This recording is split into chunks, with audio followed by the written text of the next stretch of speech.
Oh, Lord.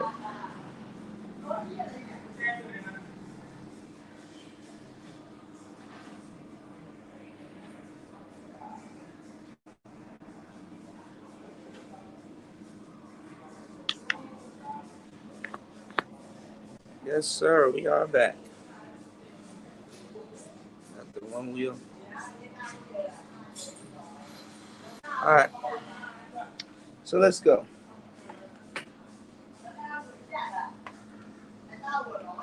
Who the hell you keep coming up with content?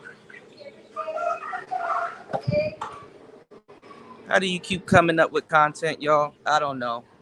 Look at the ground. It's wet. You know, there's castles all over the place. The ground.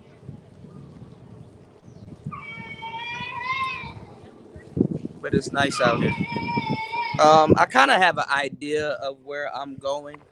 I do gotta watch the streets. Damn, look, all back there is flooded, y'all. Look at that. All back there is flooded. That's nuts. It's crazy seeing how much. I still gotta remember the side of the road I'm supposed to be on, because like intuitively, I be on one side, and really people drive on the other side. But anyway, hopefully I got everything with me. If I don't, then I guess we'll keep it on the phone. But nice afternoon, man. I mean, not too many travel bloggers, do what I do, which is pretty crazy. And I want to do it at a bigger level, but I'm being held back by a lot of different things, man. I'm enjoying myself out here. Um, Kids are out, riding their bikes. I get like cool looks. They're like, oh, cool skateboard and all this other stuff. There's a pack of dogs out here that I'm pretty sure that might chase me. I haven't been out here in a while and they want to say hi. I'm rolling in a bunch of water right now. There's a lot of stuff going on, man. You know what I'm saying? Roosters over there. It's beautiful. Um, look, these niggas just waiting for me. I smell durian fruit. A lot of people are out here eating durian. Okay, these dogs ain't doing nothing. This one's doing something. A couple of these dogs doing stuff. Look, just dogs and shit just hanging out. You dig? Anyway, let me stop narrating this stuff. I'm actually the reason why I'm being loud is so people can see me and I can see them also. This guy and this girl looking at me. He on his motorcycle. Oh my God! Make sure you guys like and subscribe and support the channel, because I'm putting myself in a big goddamn. This is a huge puddle that I'm riding my one wheel through, but it can make it. I'm putting myself in a decent amount of danger. These dogs and shit like that. I'm putting myself in a decent amount of danger that I'm pretty sure a lot of people wouldn't put themselves in for my ass. You know what I'm saying? But it's all about creating content and having fun. I be starting off the show a little bit agitated sometimes, angry. And once I get into my flow, I get into my flow.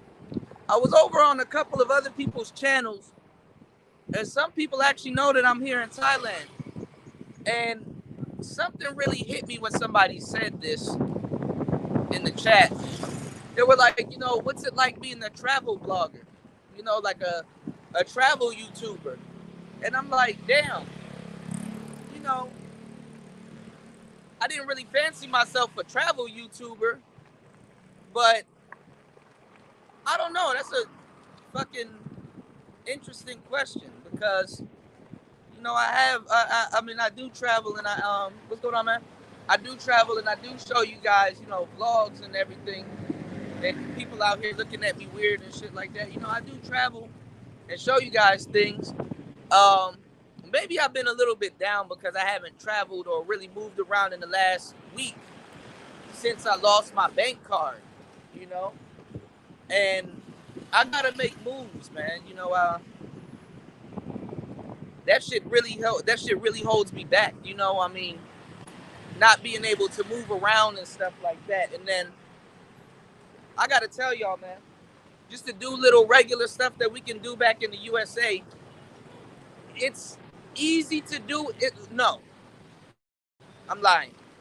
It's not easy to do that out here. You know. Give me 1 second, y'all. But this is very dangerous. And this road is fucking. Let me switch the camera so I can keep my eyes on the road real quick, because that's what I need to do right now. I can talk to y'all while I'm keeping my eyes on the road. Okay? So, you know, it's not as easy to do some of the things that I would like to do out here. You know, there's this misconception that, oh, you know, it's cheaper out there. I don't know how far that can go. You know, to tell you the truth, cheap can only go but so far, especially in a progressive second world country that has the illusion that it's a third world country. You know what I'm saying? It can go but so far. This is the hustle and bustle. People work their ass off. Kids go to school. People are living their lives. And here I am, a Farang, you know what I'm saying? A regular Farang from America that's in another country, you know, to a certain degree, that's privileged, you know? And when I do a lot of my shows and I'm giving y'all some game, it's not that I'm talking about stuff. Congrats, what's going on, Star B? It's not that I'm talking about stuff or mentioning things that I'm not living. You know, a lot of people talk about shit in this manosphere and mention shit and do things that they're not living. You know, do things, you know, talk about things that they not lived or haven't lived. I think you guys should have noticed that and realized that from a lot of the from a lot of the unrealistic conversations that a lot of people in the space have about women. You know what I'm saying? But that happens everywhere, you know? Shit. Fucking being a player, that's a given, you know? You want to talk to people and deal with people that are cultured. People that can flip at the drop of a hat. And I wouldn't even just say flip, because it's not about the flip, and it's not about living a certain way or adjusting yourself to a certain way. You want to talk to people that actually live it. I'm not on the internet talking to y'all about Thailand and all these other places, not being in these other places, or haven't gone to these other places, or haven't lived like people in these other places, you know? I gotta go to the store and go get my washing detergent and hand wash my clothes just like everybody here, you know? I gotta watch out for traffic just like everybody here. I gotta, you know. So when I'm telling you, like, working or doing stuff in a foreign, almost bust my ass, y'all. Doing stuff in a foreign country, I'm telling y'all the process is a lot different. I'm telling y'all from experience, not from watching YouTube videos and lying on the internet all fucking day. Number one, really can't put a price on being authentic, but at the same time, I gotta let y'all know authentic, you know, authenticity doesn't get supported as it should. And again, that's not what too many people care about. Now, with the visa situation, I got to get a certain visa. And that requires me to go to school. School requires money. So that's what I'm finna do. I'm finna work. I'm finna go to school. And I'm finna take my lumps and earn my education while I'm here. I gotta make sure I got my insurance. I need to check what date. Cause I haven't paid it yet. I haven't paid for this month yet. I gotta see what date my life insurance renews. Cause I don't know about doing what I'm doing. I don't know about doing what I'm doing right now. All right. Anyway, to work out here, you have to get a work visa. So it's kind of easy that I can work online and be remote, doing audio books, doing audio work, doing studio work. But to work out here, you got to get a work visa. And you have to have a certain type of permit and all kinds of different things because you are not from here. You understand how that works? So, hold on, y'all. I didn't know I had a motorcycle behind me. Hold on, y'all.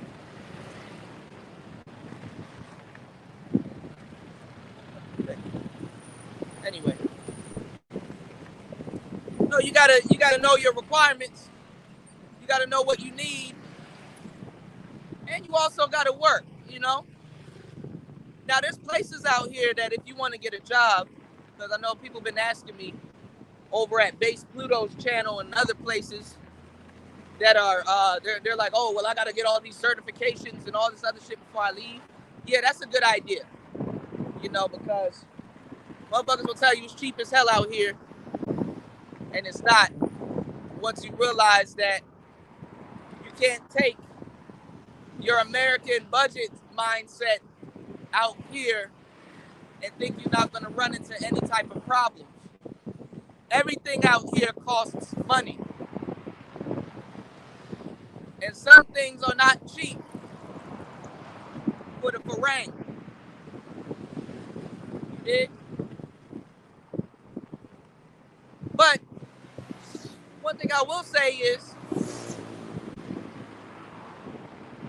you got a plan and you got a bit of an income, you can easily live out here for less than $500 a month. And that's what I planned on, you know. I wouldn't say living out here for $500 a month, of course, but $500 a month, that's a low entry barrier, you know. I want to see where I can kind of kick it with y'all real quick. I want to sit down and set up. I don't want to get too far off. I'm not even looking on my GPS to see how far this damn park is. But give me 1 second, y'all.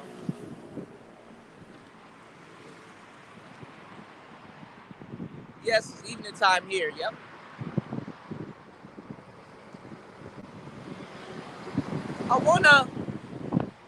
I gotta do some Z's. Like, I gotta go side to side with this damn one wheel because these roads are fucking treacherous. And this is a goddamn bare slick tire. And I don't want to ride on just the middle part of the tire and wear out just the middle part of the tire. Hold on, give me 1 second, y'all, because I gotta pay attention to a bunch of shit. You gotta pay attention to projectiles and things in the street. People calling me over, this nigga not looking. I see them before they don't even see me. Let's go down this street.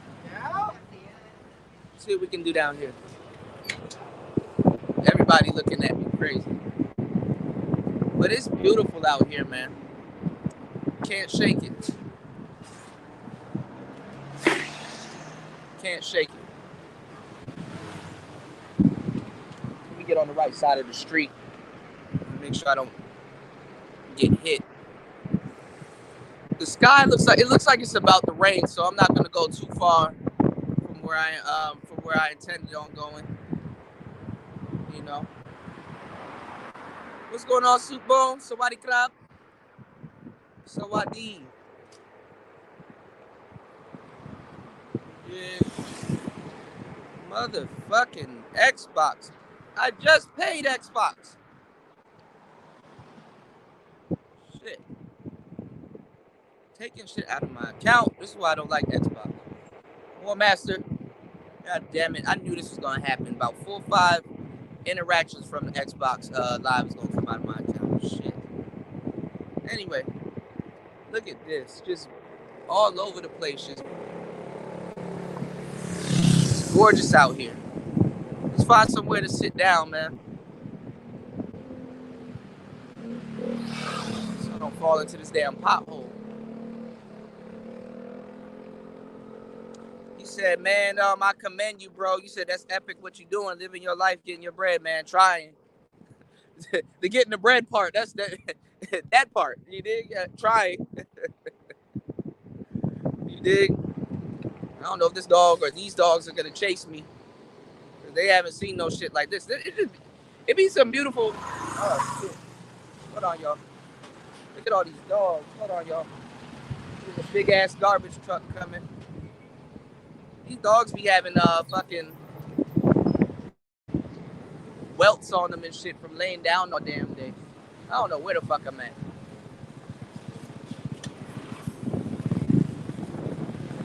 But let's parking lot pimp for a little bit. Let's go somewhere and chill. Hold on now. Give me 1 second. Oh, that's why he took a minute. This is a big ass truck. Yeah, they got too many shrines out here. We on the back roads, y'all. On the back roads with it. Hold on.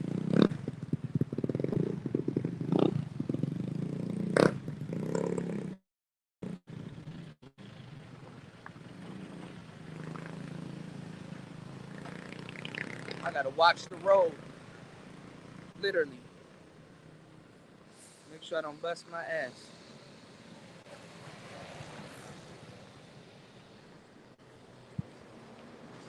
What I'm doing is extremely dangerous. And I don't see anywhere I can kind of move over and just chill real quick. This is a beautiful winding road though.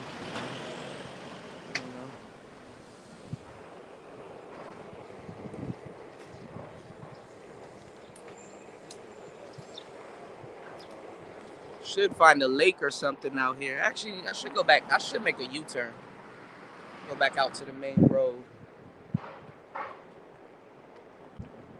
But it's beautiful out here. Hold on, y'all.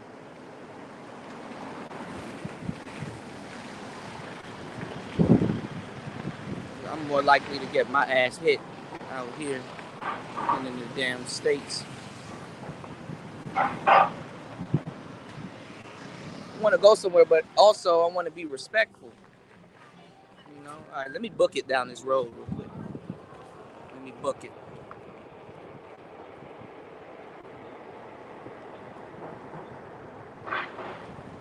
Look, just dogs and shit just chilling out here.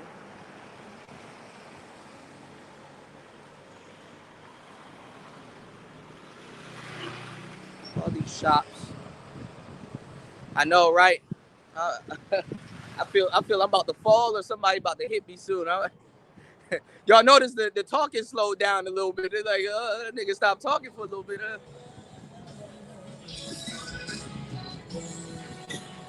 Sound like they listening to go-go like shit.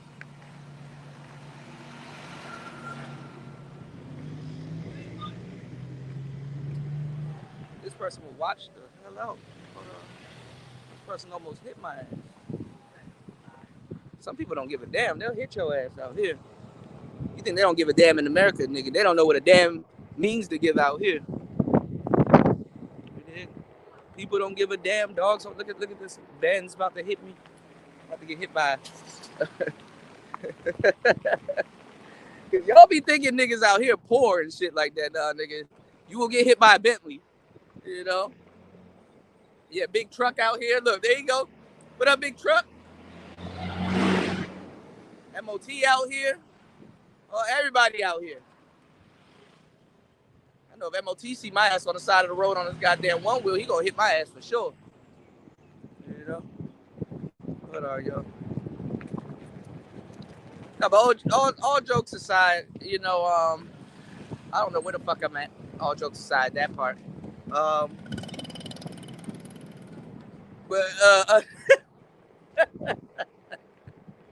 I don't know where to sit. I should probably go back to where I'm at, cause I don't know where the fuck to go around this motherfucker right here, man. I feel getting hit is imminent, you know. Here we go.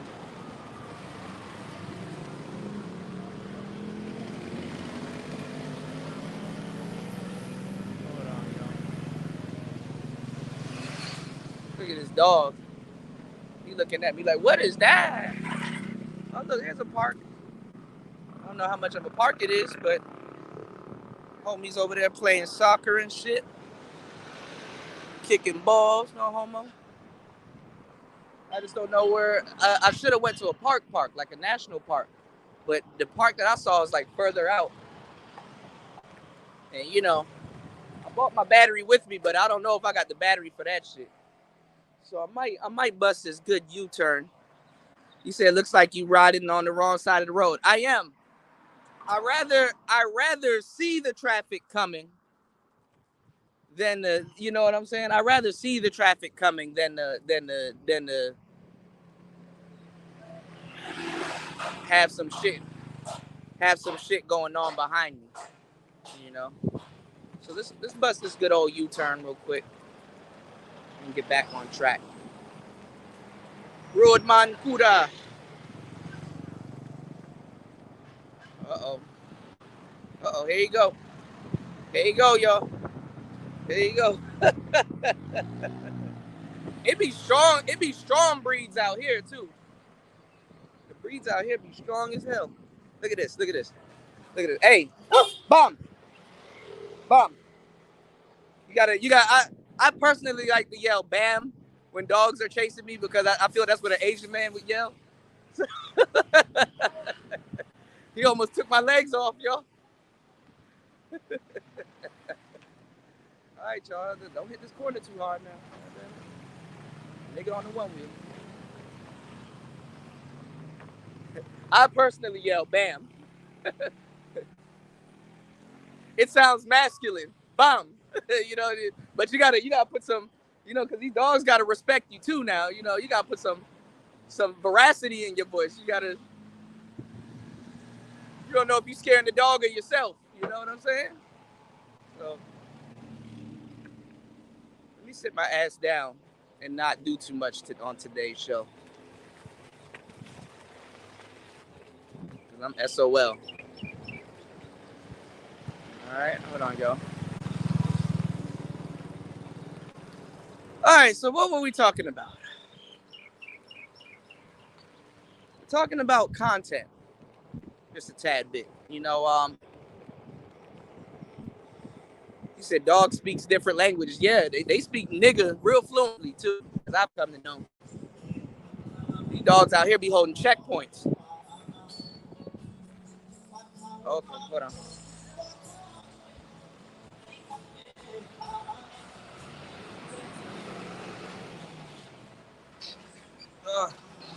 What's going on?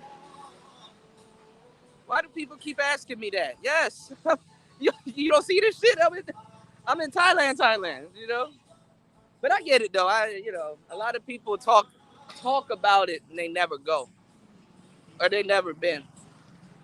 So I get it. Ooh, I almost busted my ass, yo. Yes, I'm in Thailand, bro. I'm trying to not die right now. I'm trying to answer y'all questions and not die at the same time. Oh shit, my legs. I'm getting foot fatigue. This dog right here. He's not having it. Okay. Both of them wasn't having it. Look. Yeah, come right out in the street and see what happened to you. You know more about these streets than I do, sir. God damn, where all this traffic coming from?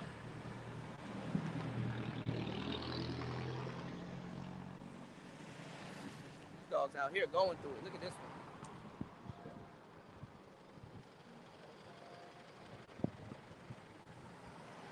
But yeah, higher tech. I'm in Thailand. I'm actually out here.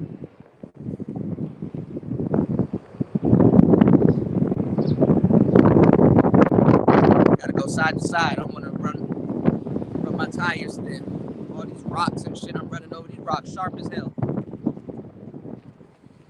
I just want to find somewhere to chill. I know where I can chill, but I ain't want to invade. But shit, I'm gonna just chill over there.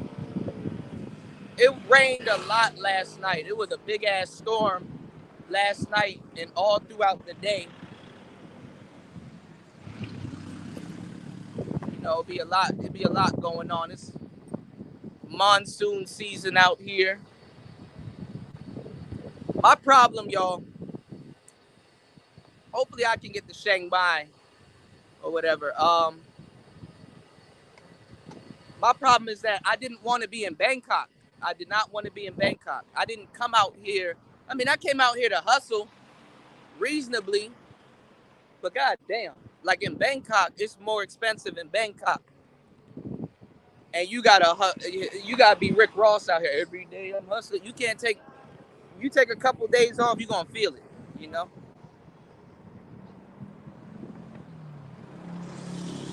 God damn, these niggas about to hit me. You take a couple days off out here, you gonna feel it. You know, this dog right here, he just said, fuck it. I'm gonna put my little head out in the street and see what happens. Look, they just don't give a damn. Look at this. Look at this. Look at this. They just don't give a damn. So I told y'all, if y'all like dogs and shit, don't come out here. You're gonna be a little heartbroken, you know? If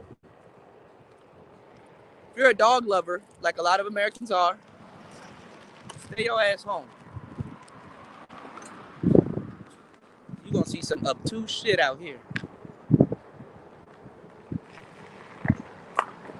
Well, I thought Broski over here had a Caprice Classic. I was about to say, how the hell he get a Caprice Classic out here? You're gonna see some old cars you never thought you'd see out here, y'all. I was gonna do a vlog where I'm showing y'all like let's see if we can find some dope cars out here, or go to a car show or something like that. But woo, try not to bust my ass in front of these people.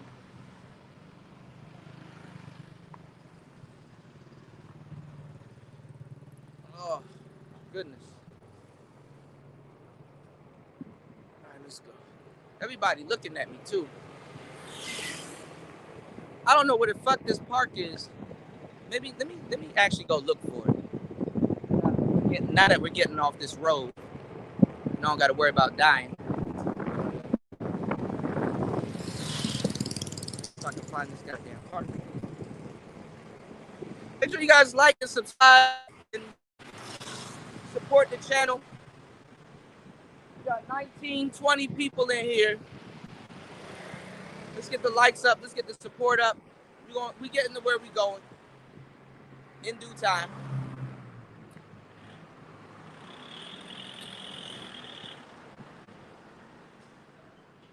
In due time, y'all.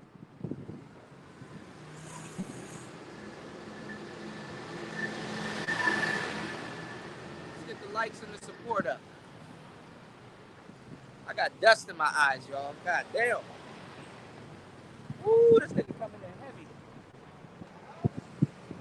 Hold on, y'all. This is fucking dangerous. Oh, my eyes.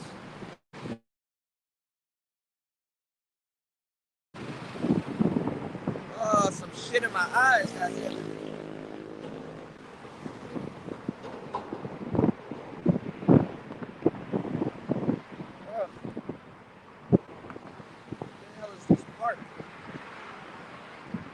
Hold on, y'all.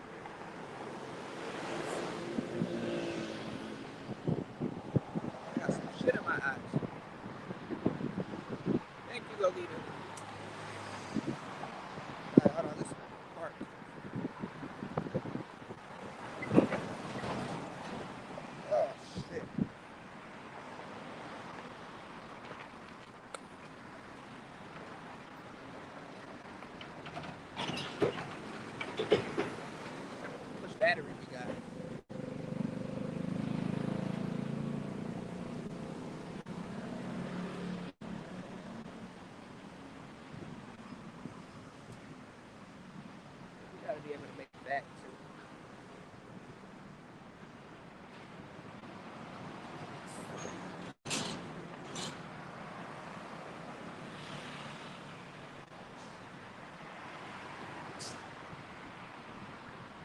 Oh fuck, bro.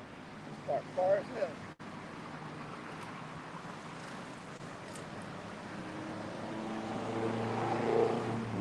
Let's go a little bit further down. Hold on, y'all. This part far as hell. If anything, we'll just bust a Yui and we'll chill out around the lake.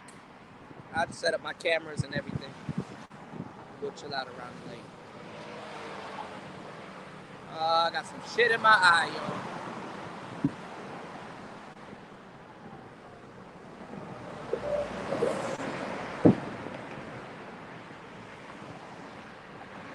And you know what?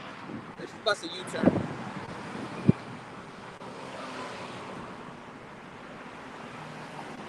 I'm gonna just bust a U. I don't know where this park is. I'm not trying to run out of battery.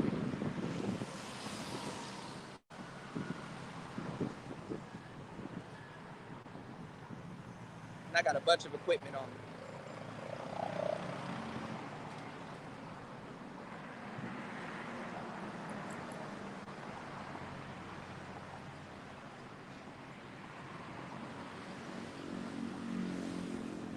Well, let's check out this store. No, never mind. Doing too much.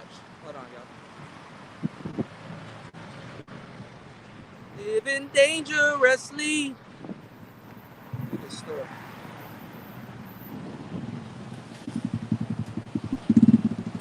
Oh, sorry. Tuk.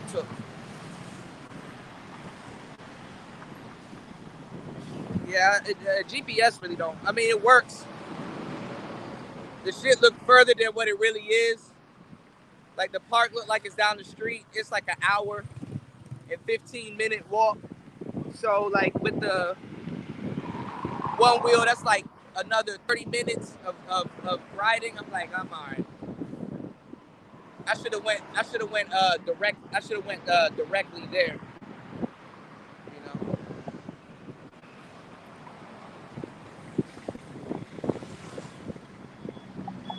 We'll see. Somebody cried. Oh wow. I wonder what was down there. I think that's the park that I was supposed to go to. What's going on, Golden Child? I think that's the park I was supposed to go to. Well, let's go down the back street. Let's see.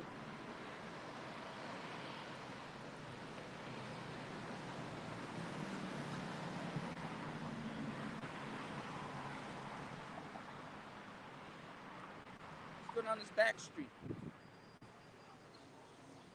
Shout out to the Golden Child, man. Thank you, bro. Ooh, I'm not trying to run over anything sharp. Okay, back here it's not that bad. I wonder if I can go into that park there. I wonder if that was a park.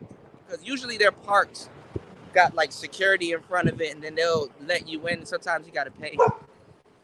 Ooh. You gotta be careful with these back streets because there be dogs that can get out. Oh, it's beautiful back here.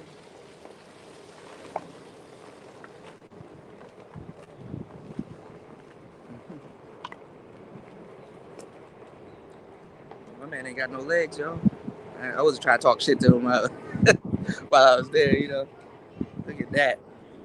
Look at these like old mansions. Look at that. Y'all see that? Old mansions that are abandoned. That's the crazy thing out here. You'll find like old mansions and kingdoms in places that are like abandoned. Going down some of these back streets. I might as well show y'all some of the beauty. Look at this though. It look like it flooded all up in there. Look at that. It be flooding like shit out here, bro.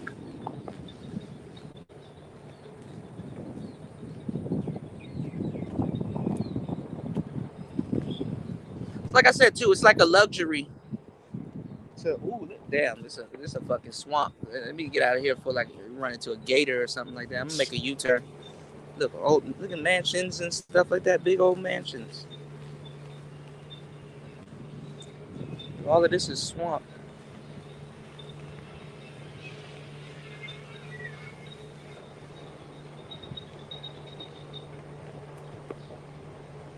Make a U-turn.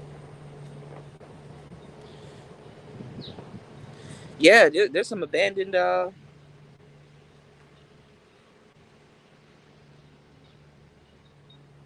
mansions and stuff back here. Oh yeah, there's a bunch of natural insects. What's going on, Brian Will? That's all abandoned back here. Look, all of this is swamp, y'all. I should just do a vlog where I'm just riding around showing y'all just random places and shit, but I mean that's literally what I'm doing.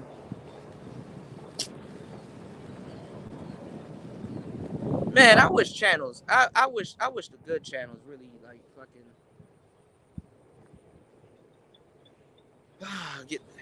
Man, I gotta work. I gotta work twice as hard for a lot of the stuff I'm showing y'all. Let me show y'all this abandoned mansion. Look, they even got like abandoned. Let me show y'all something.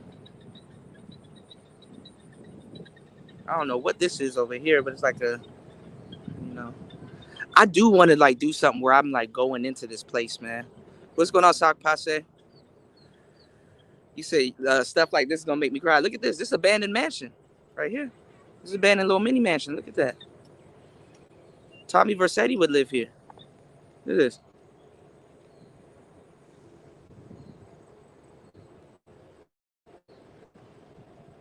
You did. There's water down in there.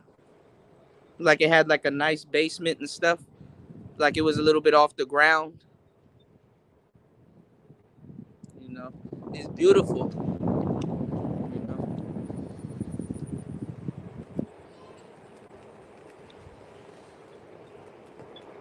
The back streets of Thailand, and this is like when you turn off a regular road. You know, when you turn off a regular road.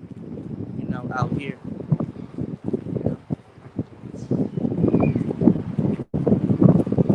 We're gonna head back to the lake though, y'all. Go around my neck of the woods and get the pimp in there. This is the main road right here that we just got off of. This is 7-Eleven.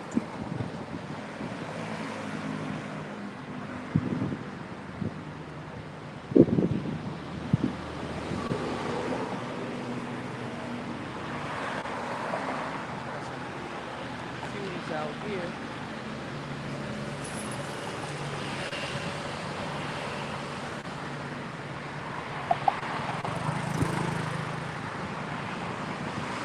I think this is a park. You know. Thank you.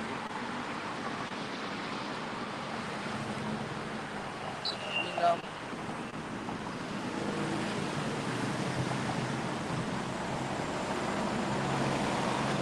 And I'm SYSBM in the gym. I be hanging out the country with my ratchet ass fans. Let me stop. Let's go. Motherfuckers looking at me weird like they ain't the one on a scooter. I mean, I get it. I'm on the one wheel, but damn. Let's go. To the shorties.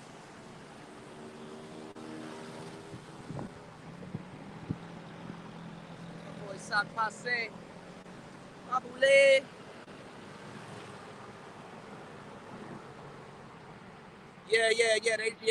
They ride on the other side of the road. I gotta be careful too. Make sure they can see me, because you know you gotta look over the passenger side to see my ass. And I ain't trying to bust my ass out here. This is the last place you want to bust your ass, in the street. Up SYS.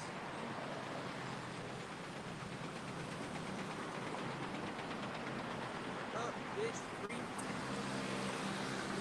I ain't got a word from and I'm SYSBM in the gym. I be hanging out the country. I'm SYSBM.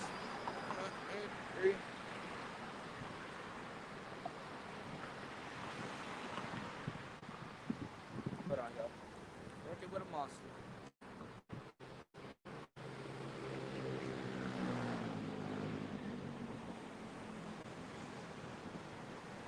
Hold on. SYSBM in the gym.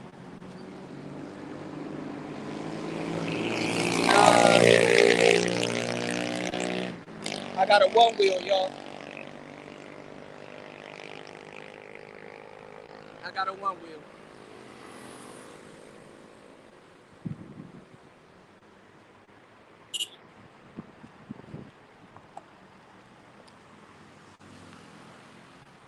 They ain't never seen no shit like this out here. That's why.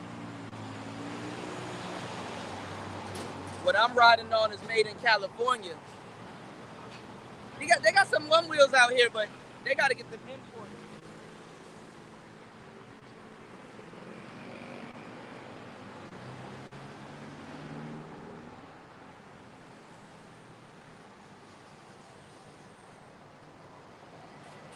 Hold on, y'all. My fucking eye is killing me.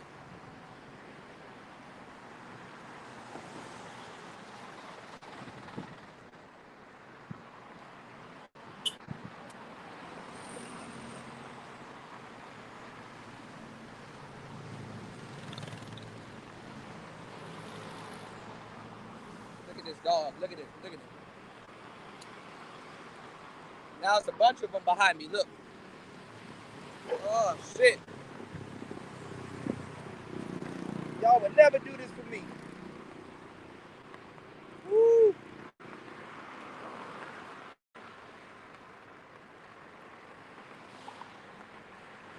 That's what I go through to bring y'all content. Yeah, I got insurance, but barely. I gotta check what day it expires this month. I know I gotta pay it soon.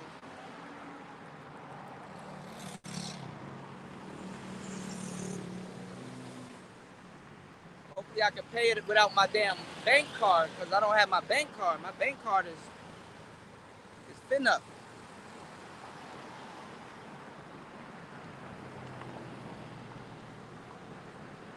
Hold on, y'all. My arm getting tired holding this damn gimbal. This phone heavy as hell, and the gimbal heavy as hell. I get hypertension. Holding this goddamn.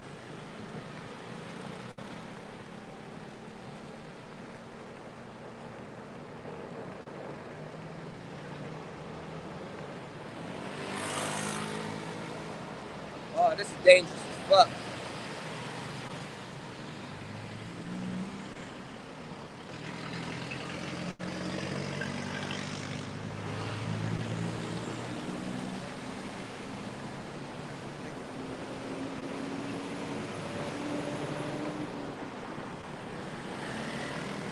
All right, we're almost back.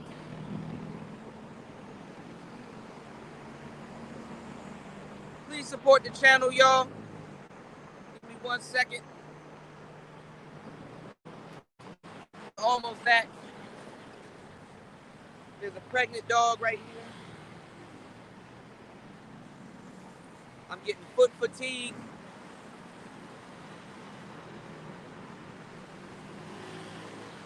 Hold on.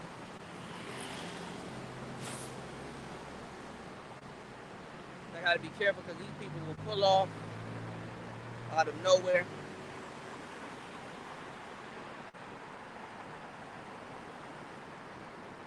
And I'm about to get smushed by a couple cars. And my fucking eye is burning right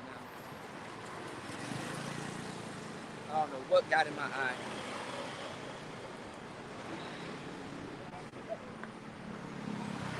But it's on fire.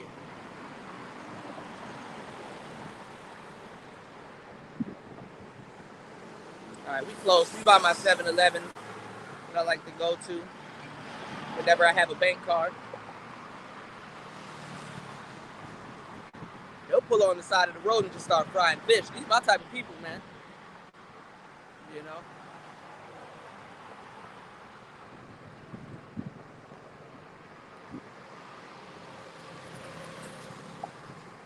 Hold on, y'all.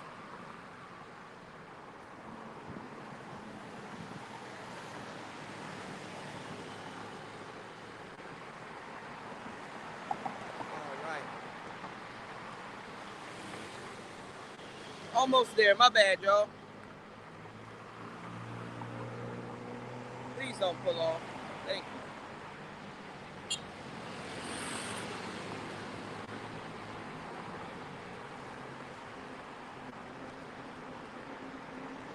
I might have to ride in that water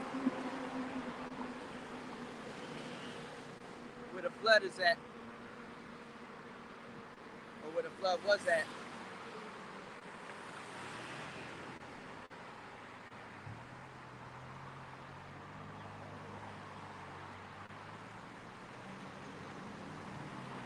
Hold on. Almost there, y'all. I'm gonna take my time. Not kill myself. Literally.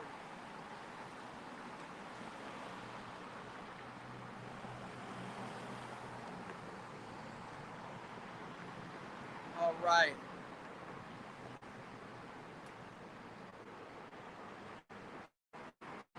Y'all a good sunset in a minute.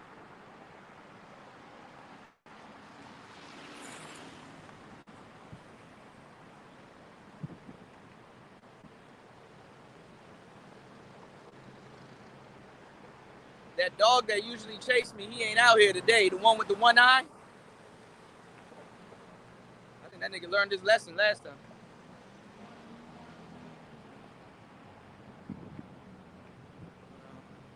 It's a nice BMW right here.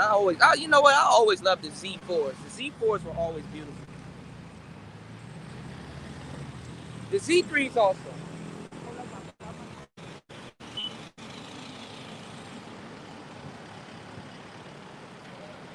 But the Z4s are special.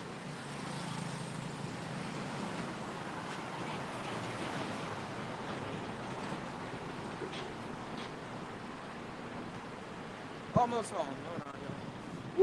Woo, almost fell. You said that dog is in a restaurant. Hold on, y'all. Beautiful market. That's a beautiful life right there.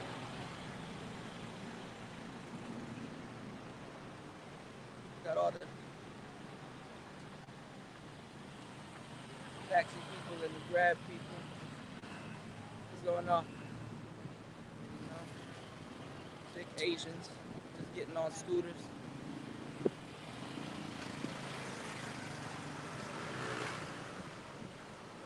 Woo. All right, this is my side of town. I know where I'm at right now. Shorty better stop looking at me like that. I will pull over.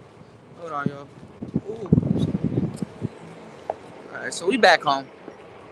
Let me kind of go sideways because got to even out my tires because I've been riding on the middle of my tire out here in Bangkok for a long fucking time, especially on that road. You know, I can't really go side to side like I need to. On these one wheels, you got to carve. You know what I'm saying? I like this bus. This bus is out here. This anime bus. You dig? All right. Let me I got any money on me? Yes, I do. I was gonna go to this shrine a couple days ago, and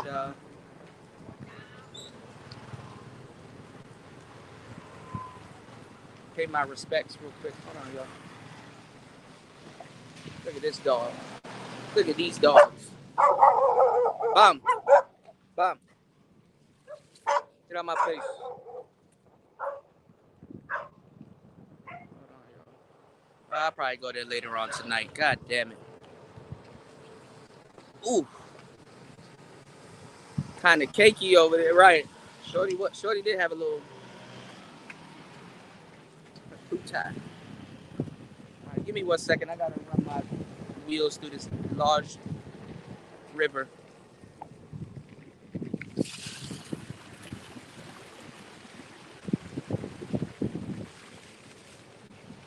I'm in the countryside, so as you can see, this place holds water.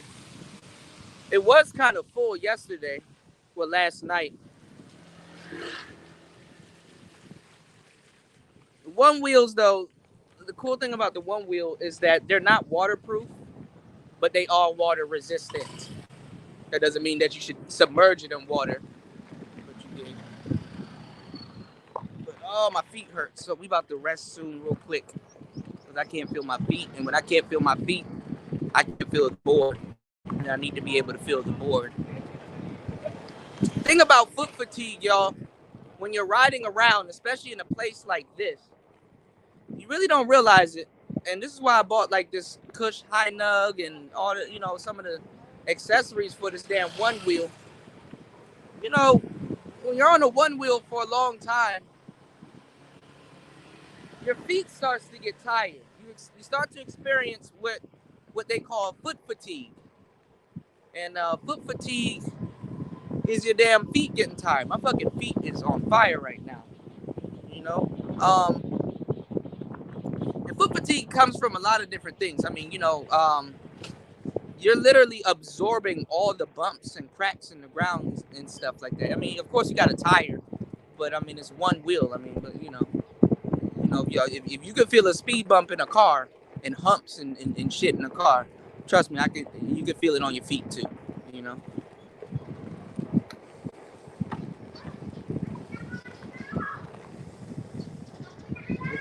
Look at all this water.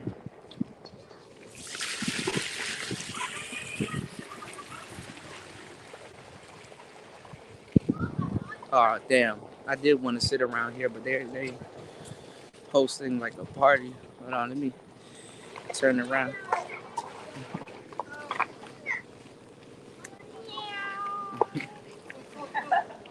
Let me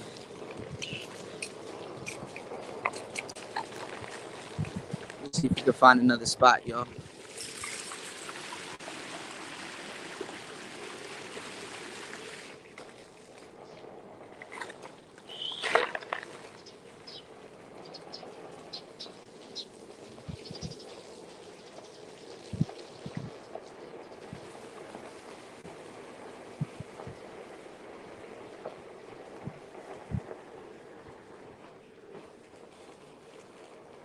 Oh, I wonder if I can do that. My bad, yo.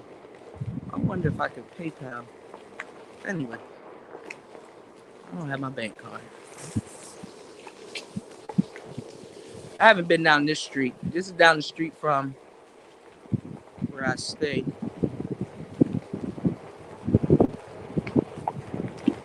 Ooh, okay. Now, battery's a little bit low, but there's some.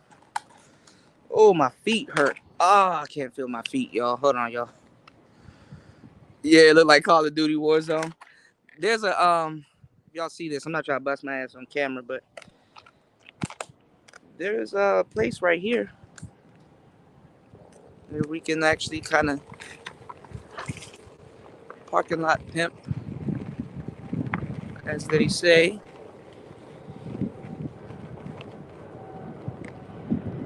Look, there's a dog out here. A couple dogs too. Look, he hasn't seen me yet. I know that he cares. Oh, okay. People are out here chilling. This is where we might kick it, y'all. Oh, look, they got workout equipment and stuff. There's a whole little park out here.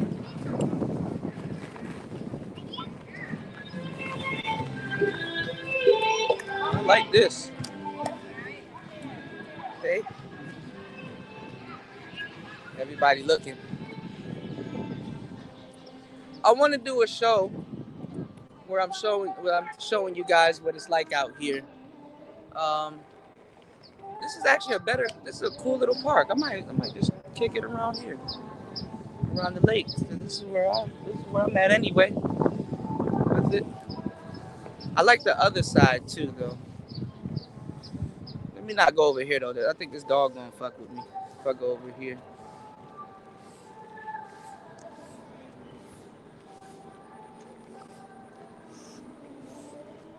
Well, I was going to. Yeah, my battery's low here. I was gonna. Oh hell no! Never mind, y'all. I was gonna chill right here, but it's some big ass ants right here. Nope.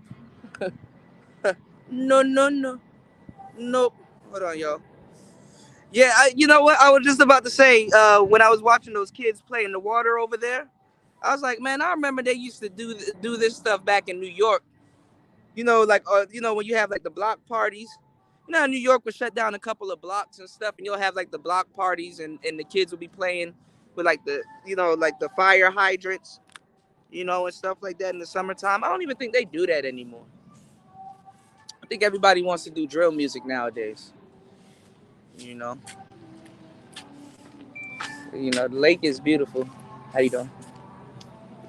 The lake is gorgeous. There's some monitor lizards in this damn lake though. But let me see, where the fuck am I gonna sit my ass down? I'm gonna sit down for a little bit, y'all.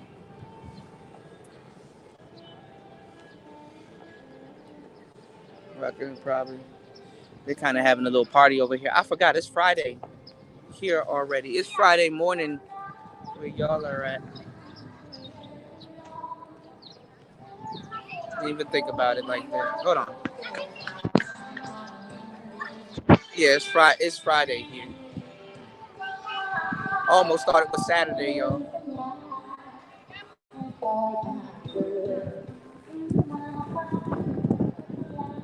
I want to chill somewhere out here.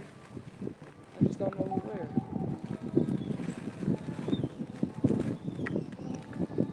I ain't trying to get bit by no goddamn shit that can't unbite my ass. Oh, I can chill right here. Right there is not bad. Oh, we'll chill right here. I don't know why my one wheel feel heavy. Probably got water on it. That's why. I be asking myself questions and answering it. Hold on, y'all. This this little nigga got off his bike and just sat down and started playing with dirt. Got a hell of imagination there, little buddy. You dig? You should be playing with this damn tire right here. Nigga sat down and started playing with dirt. Okay. Different strokes for different folks. So let me stop you from being great. Oh. All right. We'll just chill right here. It's beautiful right here, don't y'all think? Nice little trees and shit. I bought my camera and everything with me, thinking I'm about to go to this park. I ain't go nowhere. I, I rode all the way around just to go home. Ain't that a bitch? Either way. Look at this dog, y'all. There just be random dogs out here. They don't seem to care, so why should I, right? Ugh. Hold on, y'all. Get my battery and everything. I like that people don't mind their business, but they mind their business. You know what I'm saying? Like people will watch you because you're a foreigner, but they don't give a damn. So let me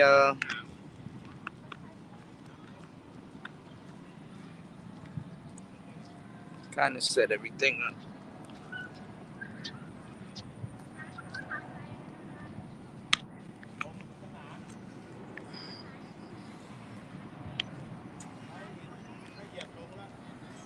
Hold on, y'all. All right. So anyway, shit.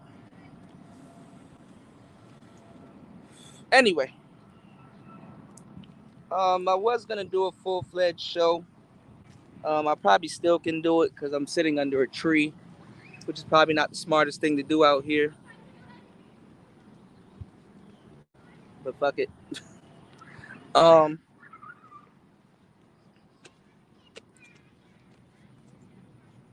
damn. Well, all right. Well, I guess I can do the show here. Shout outs to everybody in the chat. Make sure you guys like and subscribe. Let me see. I don't know if my chat froze or you guys just ain't saying anything. Shout outs to Bunk. Shout outs to everybody here.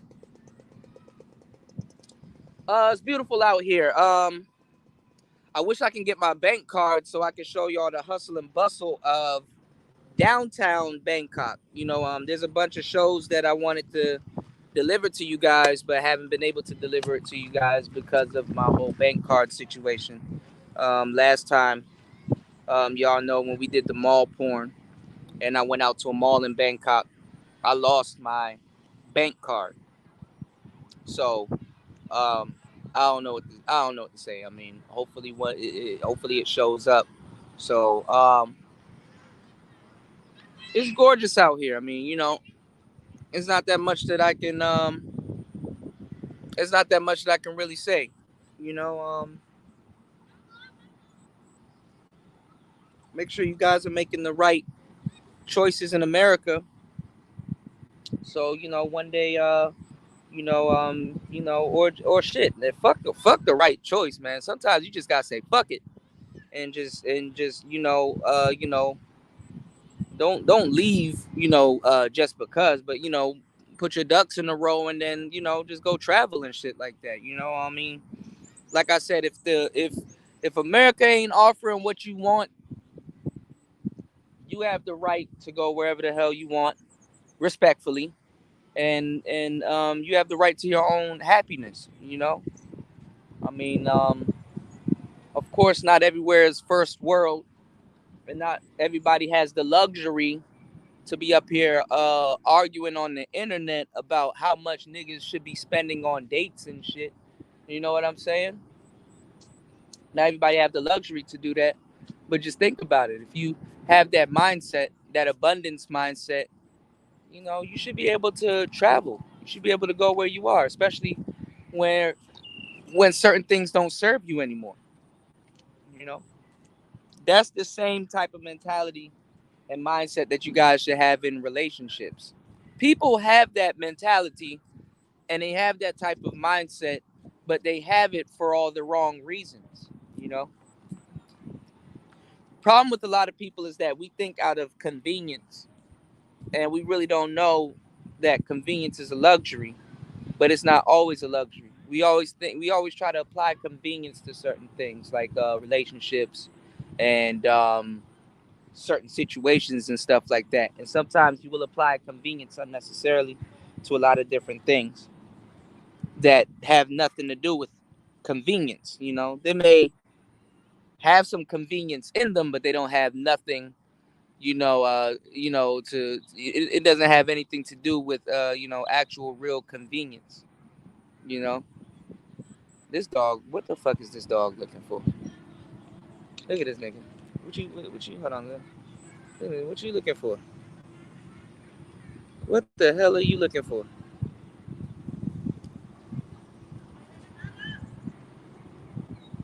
I don't know what's going on with these dogs. But anyway, for example, thank you, Lolita. For example, relationships. The internet has hyped up a lot of people into thinking that it's hyped up a lot of people into thinking that you know that you have all these choices and you have all these options. I mean, of course you do. You know, almost everybody's acting a goddamn fool because their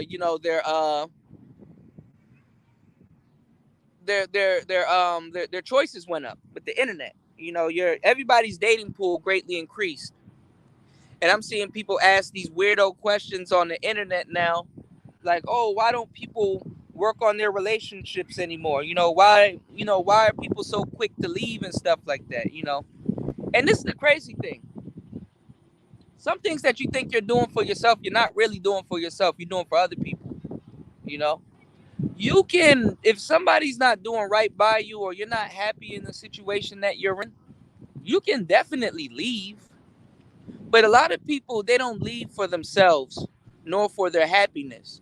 A lot of people, they leave because the next shiny thing came along, or they, a lot of people, they actively date while they're in a relationship, you know?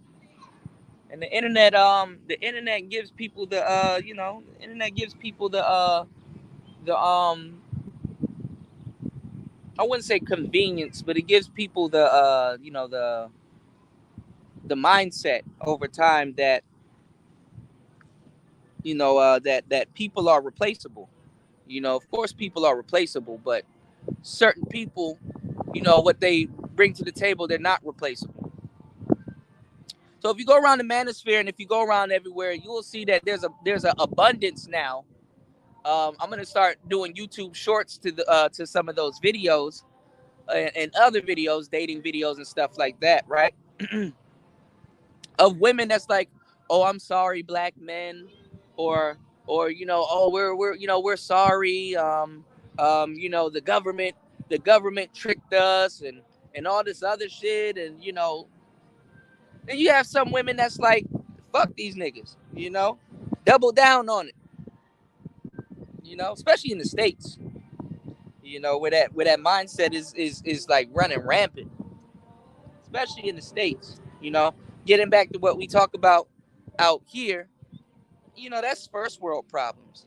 Out here, of course, everybody's on their phone. A lot of people are on the internet and stuff like that. But dating out here is different. To tell you the truth, in America, you see some Asian people and Asian women, they age very fast. You know, out here, the dating market, you can date women in their 20s and stuff like that. But I'm gonna tell you the truth, because I haven't talked about this since we've been out here. Well, I have a little bit, but a lot of guys from like another sector of YouTube, I don't think they know I have a channel. But let me tell you, when you get out here, and it's not because I'm older and I think my options open up. Nah, when you get out here, it be the women in their mid 30s to 40s that are fine as hell, and you would think they look younger than what they really are.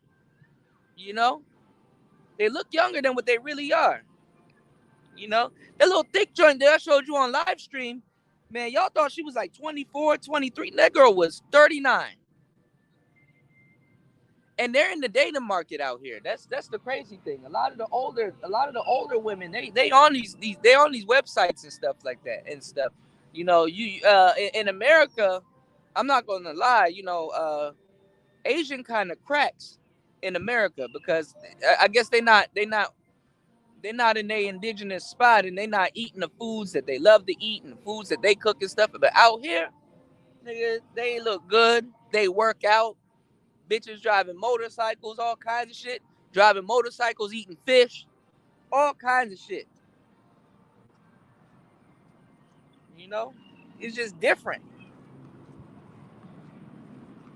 You know, and if they have kids, they kids grown and shit, and in college and shit, and not, you know, not a fucking bother. It's not a thankless job. That's the crazy part. And then you got the ones in their 20s out here. That's they off doing other shit. The younger people here, they in the malls, they chilling, they off doing other shit. They can't be bothered with it. They wait to enjoy life and nature. I mean, they enjoy life and nature and shit, but they wait till they're a little bit older, and I get it. Because when you get a taste of the culture out here, it's just different. You know. But in America, you got people leveraging and arguing with y'all. Like, you know, y'all, I listen to these fucking conversations all the goddamn time. All you hear is protect and provide, cooking and cleaning, protect and provide. Man, America been past cooking and cleaning and protect and provide. You know, been past cooking and cleaning and protect. Nigga, we was past cooking and cleaning and protecting and providing when the Jetsons was out. Washing machine, dishwasher, dryers. Like, like the cooking. I can see the protect and provide piece, you know, because times are getting rough. But niggas, man, I don't know what the fuck is going on with niggas in the West and women in the West. Y'all really let cooking and cleaning become a talking point. Now, I get it. You know, having guests and throwing parties and, hey, it's a party in the USA. I get it, right? You know, parties bring trash. You know, parties bring trash. People bring trash, you know? People bring trash. But cooking and cleaning, bro, that's fucking, that's non-negotiable. That's non-negotiable. You know, that shit, that is some shit you should do for yourself. You know what I'm saying? When I get off here and I head back tonight, I gotta clean up, figure out how the hell I'm gonna get some food, get everything together, probably take a little break, sit down, make some music, wake back up,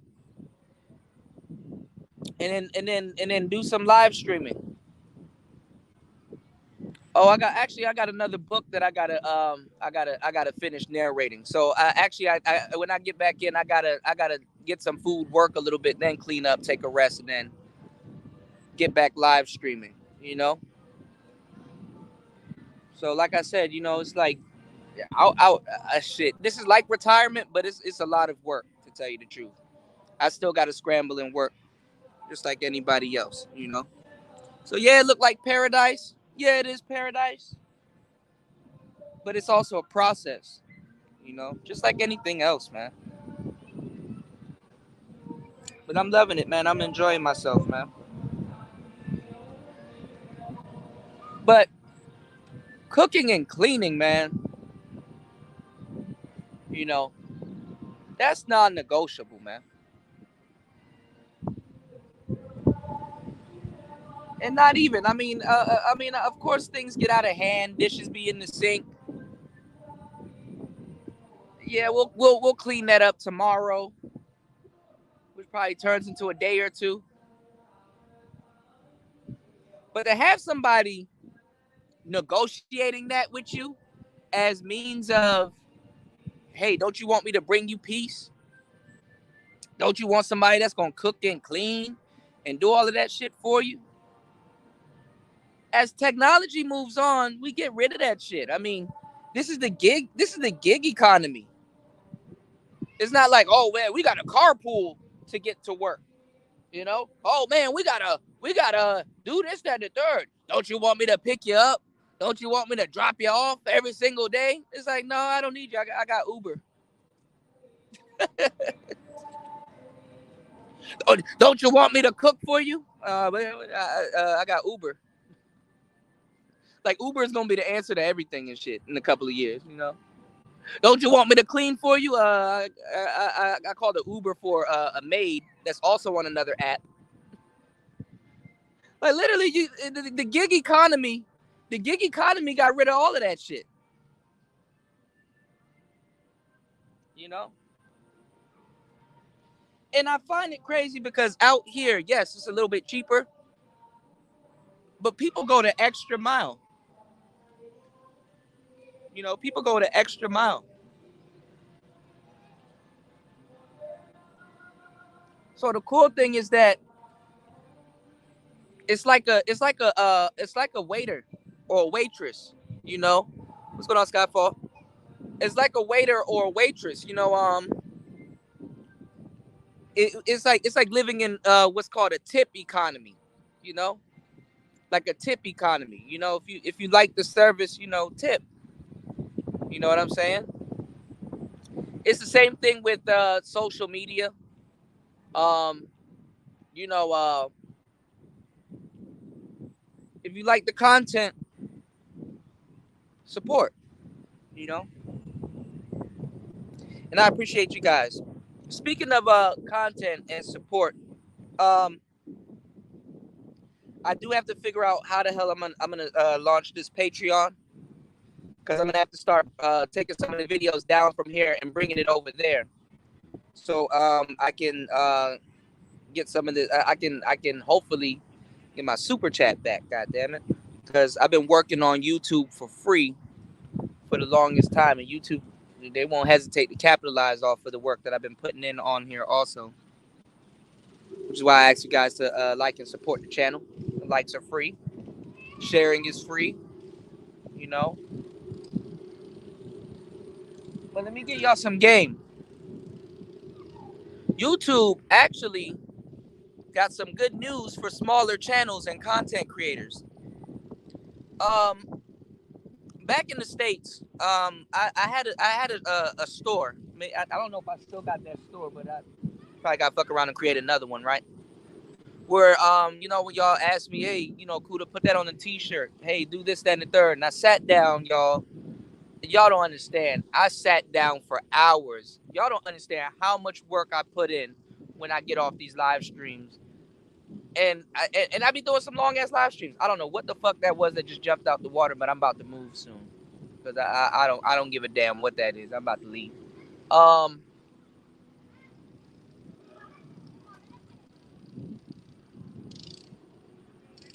I made a bunch of shirts. I made some COVID masks, mugs, handbags, leggings, sweaters, halter tops, hoodies. Okay, I sat down there and I finally combed through each tier and made a bunch of clothing and a bunch of and accessories and stuff like that, like dope shit, like shit, like, you know what I'm saying, shit. Like, I was like, yo, once I launch this store, I'm gonna buy them. I'm gonna buy the shit. You know, shit. I might be my own only customer. God damn it, right? Bro, tell me why I made all of that shit and then I hit the back button by accident, right? Yeah, the Loch Ness monster in Thailand, right? Right. Tell me why I hit the goddamn back button. Nigga, I lost all of that shit. I hit the back button one time. I was like, okay, I'm ready. You know, oh, that's dope. They turned on that lake thing. Look at this. I hit the back button, bro. I lost everything. I lost everything, y'all. It was the worst. It was horrible. It was horrible. You know, these days I asked Jesus to fix it. I asked I asked Jesus to fix it, because if I gotta fix it, I'm going to jail, bro. You know, if I gotta fix something nowadays, I'm going to jail.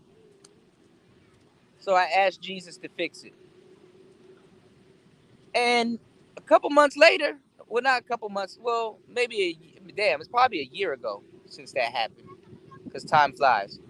You know, when something stressed me out or something like that, and I really don't want to go to jail or I don't want to deal with it. I'm not even gonna lie. These days, if y'all knew me from back in the day, y'all knew I was a hothead. Y'all be proud of me.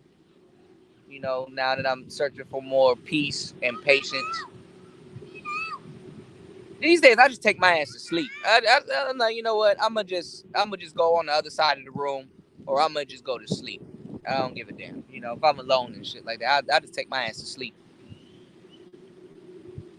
But the Lord answered my prayers, because I gotta sit down, and I said, all right, I'm overdue. I gotta sit down, go through the whole Shopify store thing all again, and recreate everything. It might be better this time around, you know, because they add new features and shit like that, and start creating merch and merchandise and stuff like that. Because definitely, like I said, you know, when you're running a business, you do have to have multiple streams of income. Well, guess what? The Lord has answered my prayers, y'all. You know, What's good on Broke Genius? Hell yeah, sleep is powerful. You just sleep on it. Just, as a kid, you would go to sleep hoping and pretending the shit didn't happen and it's not real. Okay, something's making a noise. I don't know what it is, but I'm about to leave soon. But as a kid, you would hope, the shit wasn't real. Me, I'm like, I know it was real. I'm just gonna sleep on the information and just calm down and carefully plan my next move. You know what I'm saying? After a while, I'm just learning not to be rubbed the wrong way by shit that actually rubs you the wrong way. I'm just gonna, I'm just gonna carefully plan my next move. That's how I'm gonna deal with it, right? So YouTube, they answered my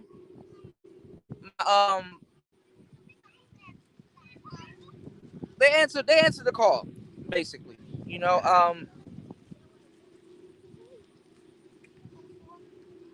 they answered my prayers. YouTube definitely don't do no shit like this ever, which is lower their standards. But they lowered their standards, so I guess they got to compete.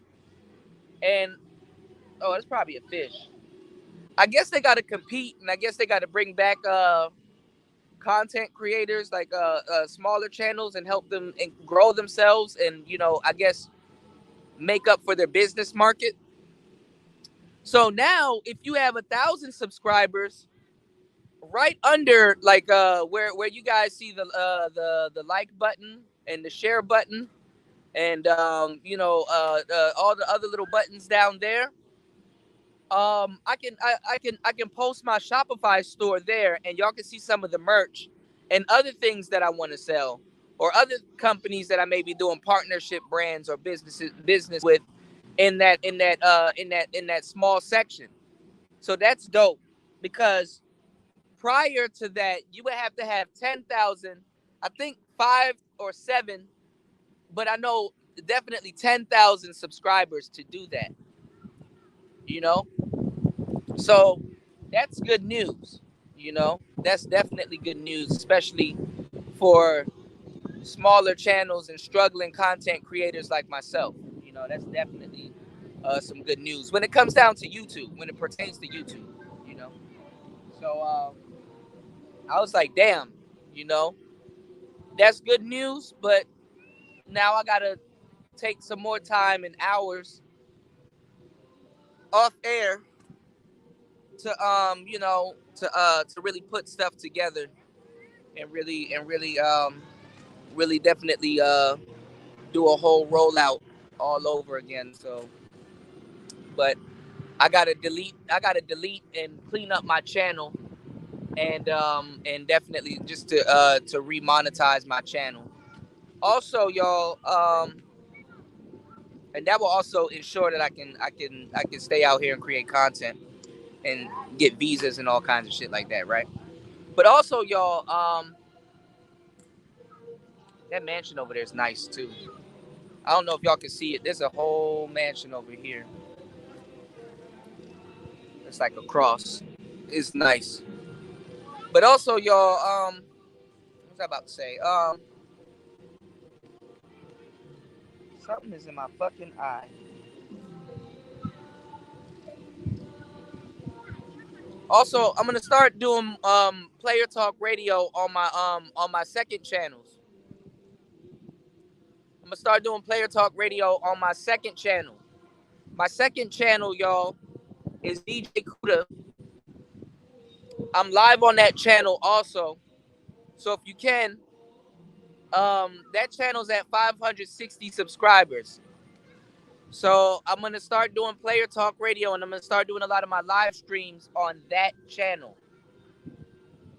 Pay attention to the community tab on this channel, because I will be sharing that channel on this channel. This channel won't be live when I'm doing some of those shows. So instead of some of the channels, some of the time, like what I'm doing right now, I'll be double streaming. Like I'm double streaming right now on 2 channels.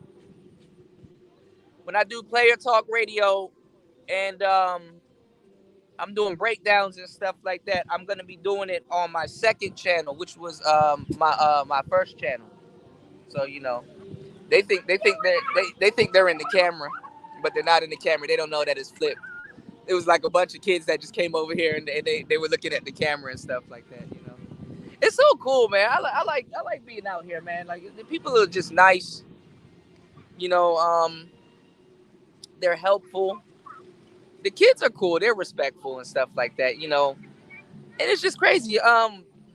People want to be a star. You know, I mean, when you come out here, it's crazy. You're a star. You know, in your own right and stuff like that. You know. So, you know, kids out here with their bikes. His tire is definitely flat. I'm sorry. I'm about to start leading on these kids. I'm about to fry every single one of these kids up. You know, you said they're about to start showing sub counts again. Well, I mean, you can hide your sub count. So a lot of people, they don't want to show their sub counts because, you know, some people, they, you know.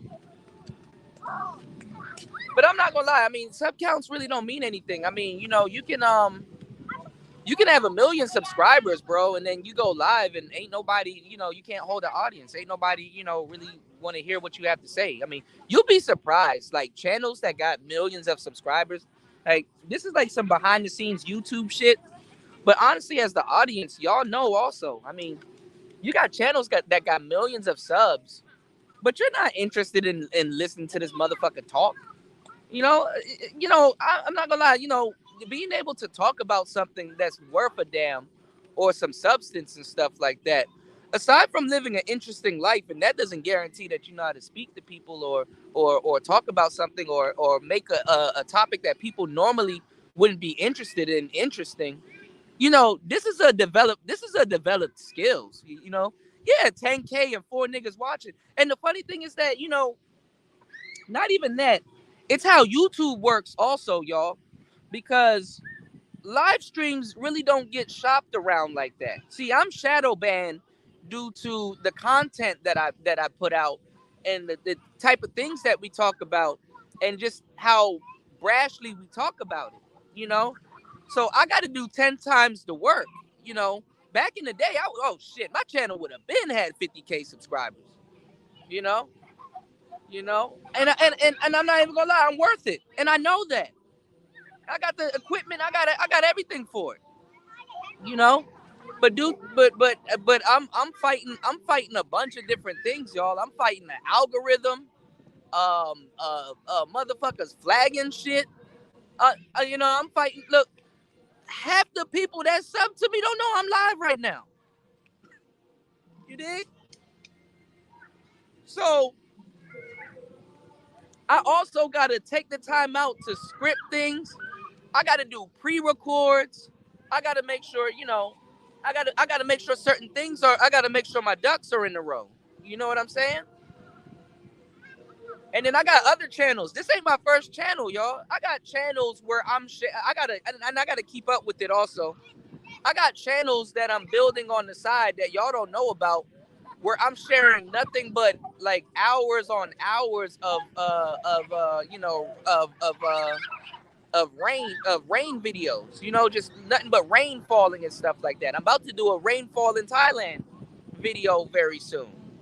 You know, I got content on top of content.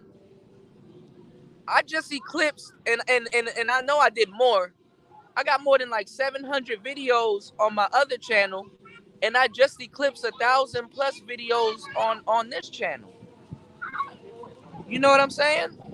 So I definitely put the work in. You know, I definitely put the work in. You know, these kids think they're on camera, and they're not on camera. You know, I appreciate that, Pepe, but I definitely put the work in. You know, ain't nothing about what I do is fucking easy. You know, nothing about what I do is easy. You know, so you know, they want to be on camera. Hold on, I'll show you guys. Hold on, guys. Hold on, I'll show you guys on camera. Hold on. They want to be on camera. Oh, look. No, don't run now. You know, that's how people are on YouTube. They be want to they be talking, and then you put the camera on them, they run. You know. Hold on, I'm pointing this gimbal the wrong way. kids want to be on camera and shit, you know? You got people on YouTube that don't even get on fucking camera, you know? So, you know, you want to be on camera? Look, they say yes. Look, hold on.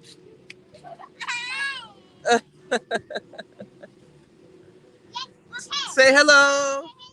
Hello.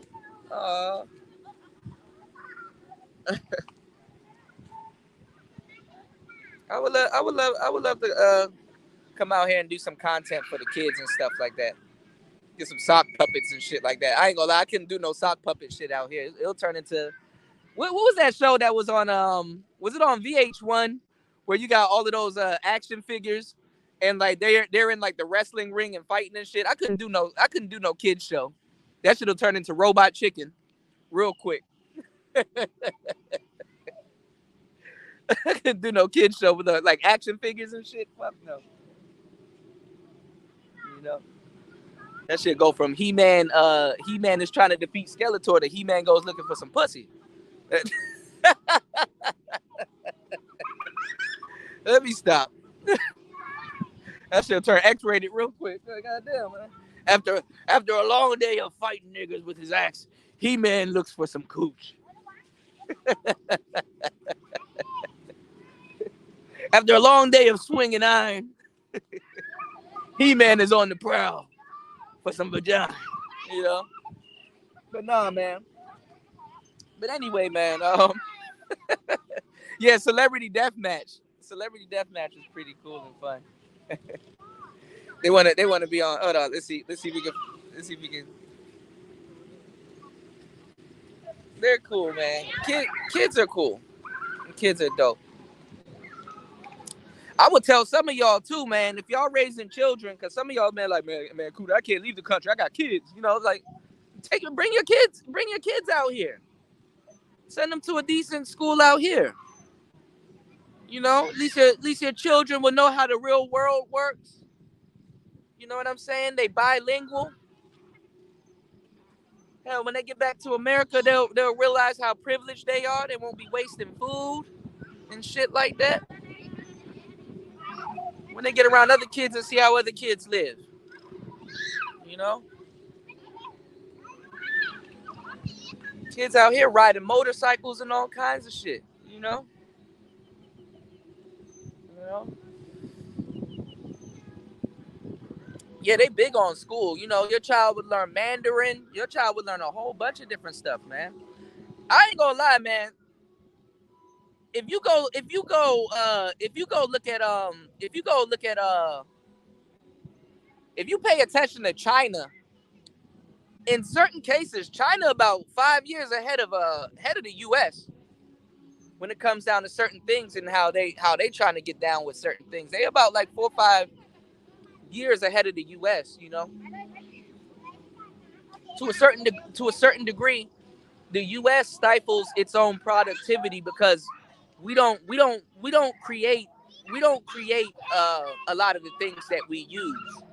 You know, which is why Donald Trump was so big on, we're gonna bring back U.S. steel companies and stuff like that. You know, a lot of motherfuckers here. It's above them to create some of the stuff that we use. So we leave it to other people to create them, but we don't realize that we're putting a bunch of money in their pockets and stuff like that. And now we starting to fret and shit like that. We can't use TikTok because China controls TikTok and all this other shit. Well, nigga, why don't you make your own shit?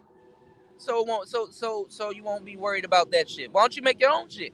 Y'all don't know what goes into making iPhones and Androids and shit, but everybody got one of them shits in their hand. Of course they'll put tracking devices and all kinds of weird shit in your phone. Your phone is a huge tracking device. You benefit off it also.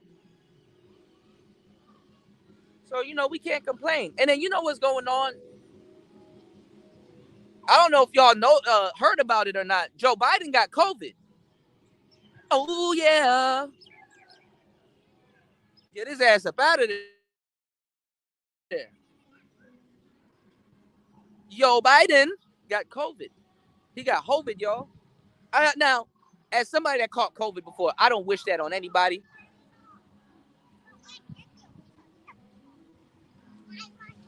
You know, but you know, fuck it.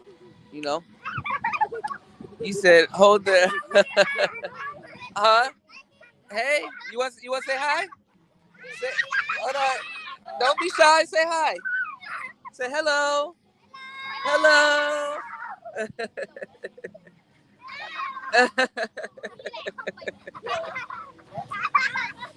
You know, the cool part about it, y'all, is that kids are kids out here. You know what I'm saying?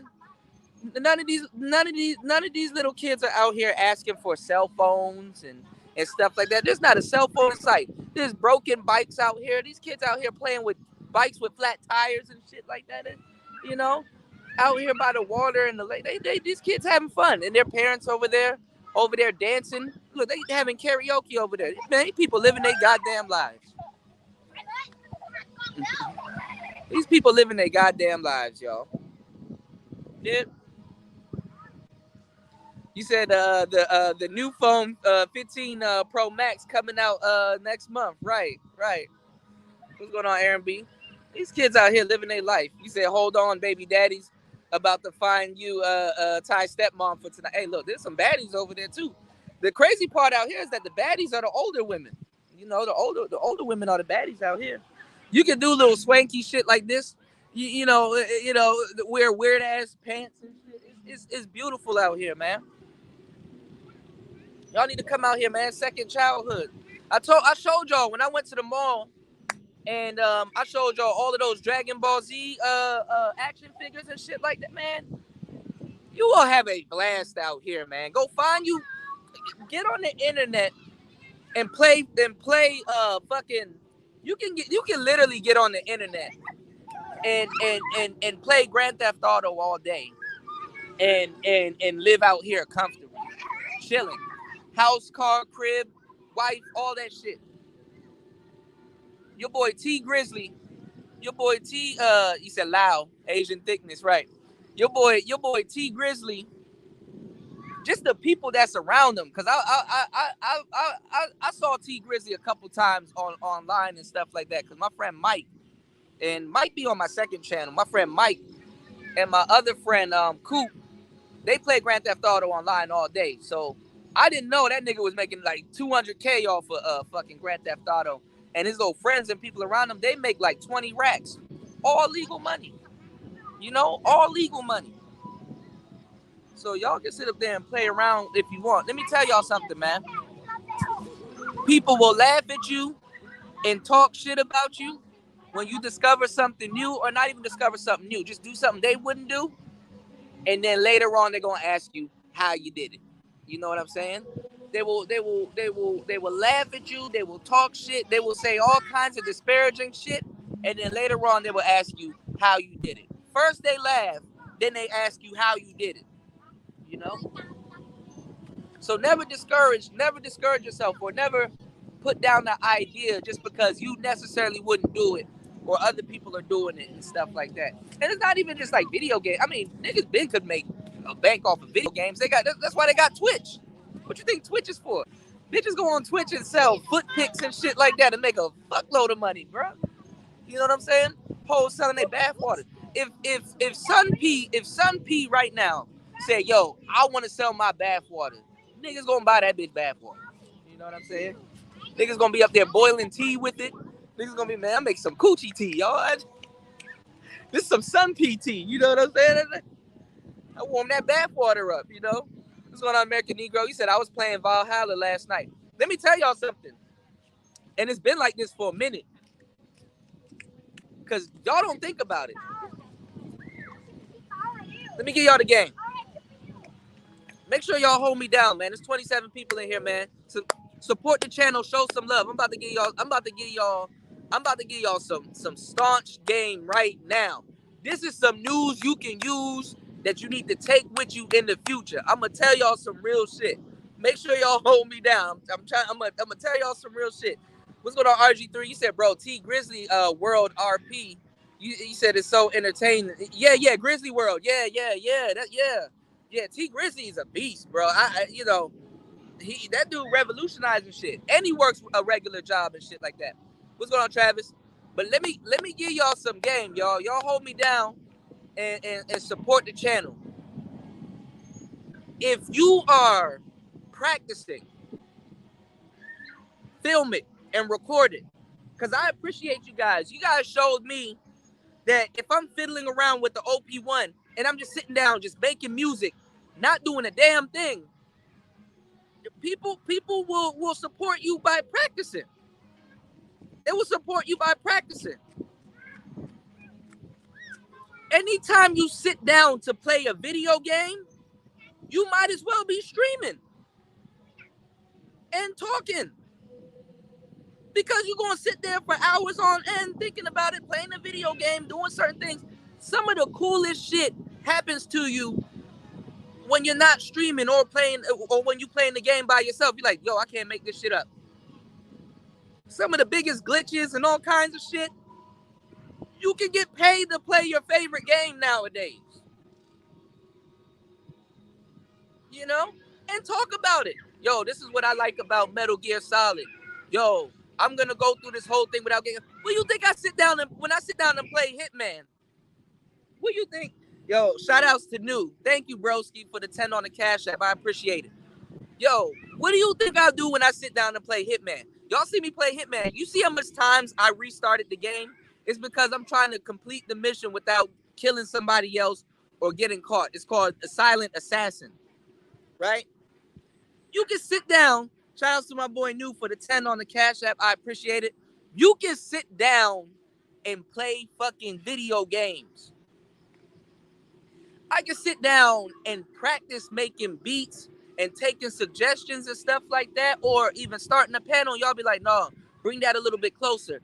And we all sitting up there learning. People are like, damn, I never thought that this is what goes into making beats and shit like that. We literally live in a day and age where I'm telling y'all, I'm not telling y'all to quit y'all jobs. I'm not telling y'all to do none of that. You understand what I'm saying? Because Lord knows you're gonna have to work way harder if you do that.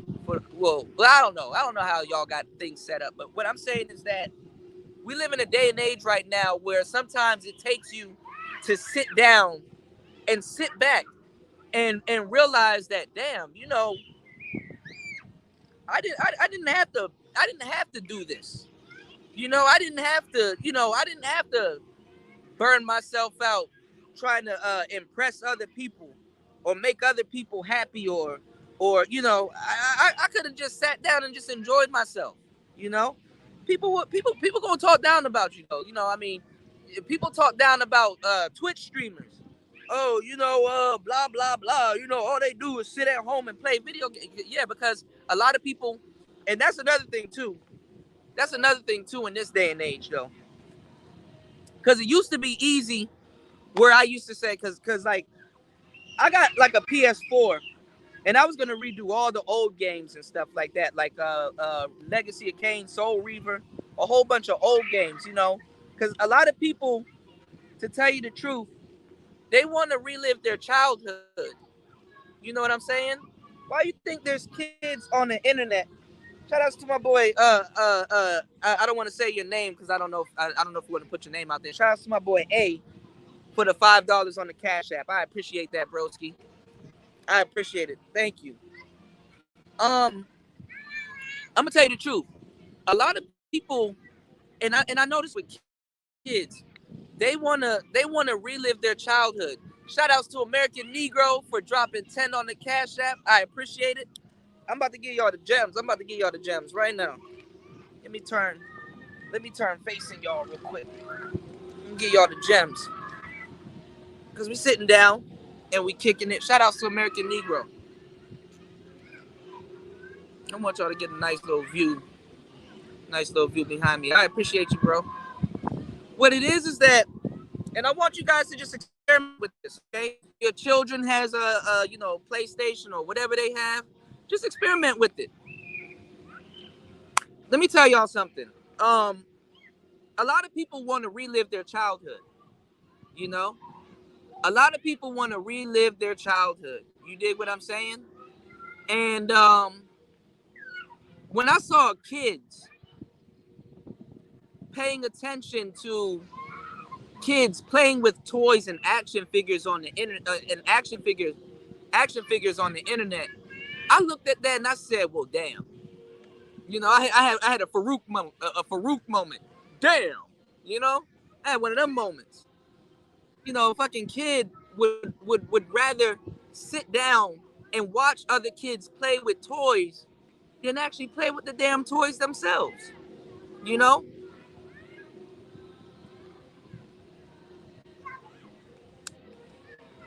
then you know y'all know and it's not about being a player. I'm a man first, but y'all know I psychologically think about stuff. You know, when I think about stuff, I psychologically would like to break down exactly what I'm looking at. You know what I'm saying? I kind of because I you know it's interesting. You know to look at you know to think about some of the stuff that I'm talking about. Right now, why would kids in this day and age? I understand we have cell phones and things like that, but and it's not the whole smart well might be it's not the whole smartphones dumb people, but just think about it. Why would kids watch other children play with action figures instead of play with the action figures themselves? Who would have known playing with WWE action figures and hand chopping action and all that other stuff? Who would have known that it requires you to have an imagination? Who would have known? You said this old man playing with trains. I'm gonna be one of them old niggas because I'm not even gonna lie. I want now that I can afford it. I want a train set, like a real train set, like a real live train set that blows steam and everything. I will stake out a room and get the tracks and everything, and I get the conductor hat and the controller and shit, nigga. That's me, you know. Niggas be like, yo, who's eating at Arby's and keeping Arby's in business? It is me. It is I. So when you say niggas want to play with the trains, that's me. That's me. You dig? I sit up there and play with the train, but I'll make it interesting. You know, I'll have like cameras in the tunnels and stuff like that. I'll show you the different types of trains. I'll sit up there and buy a whole train set. I'll get Thomas the Train Engine. Shit. Y'all tripping. You know what I used to like in DC, like around Christmas time, they stake out Union Station, which is a train station, by the way, and they get all types of different trains. I love trains, like the different types of different types of locomotives, down to the cars, down to the caboose, down to all that shit. I love trains. You said factoids. Trains are dope. I have a 2-year-old going on 3. He had and he asked for trains. Man, I'm telling you, man. The Soul Train. That's dope. I love trains, man. Planes, trains, automobiles. You know, because a lot of my childhood was just like these kids out here sitting up there. I mean, I ain't gonna lie. I don't think I was playing in dirt like that, but still, you know, I mean, there's a lot to learn from being out in nature and playing in dirt. You know what I'm saying? Let me give y'all an example. When I was telling y'all about the ancient Egyptians and stuff like that, you know, Egyptians were they were illiterate. Like kings and queens and all of them, they were illiterate. You know, at some point, reading was for. I mean, of course, you could read hieroglyphs, but you know, you kind of know what you're looking at and stuff like that. But a lot of those people were illiterate. You know, reading was for the smart, like the super intelligent, like the super smart. You know, a lot of people don't realize. It took a lot of people to realize that. You know, you can read in your mind and not have to read words out like out in the open. That's how people realize that they have a mind. Did you know that?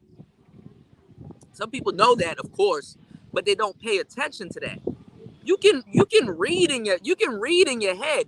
You don't necessarily have to open your mouth and everybody knows that you're illiterate or you can't fucking read, you know, or butcher a chapter or something like that.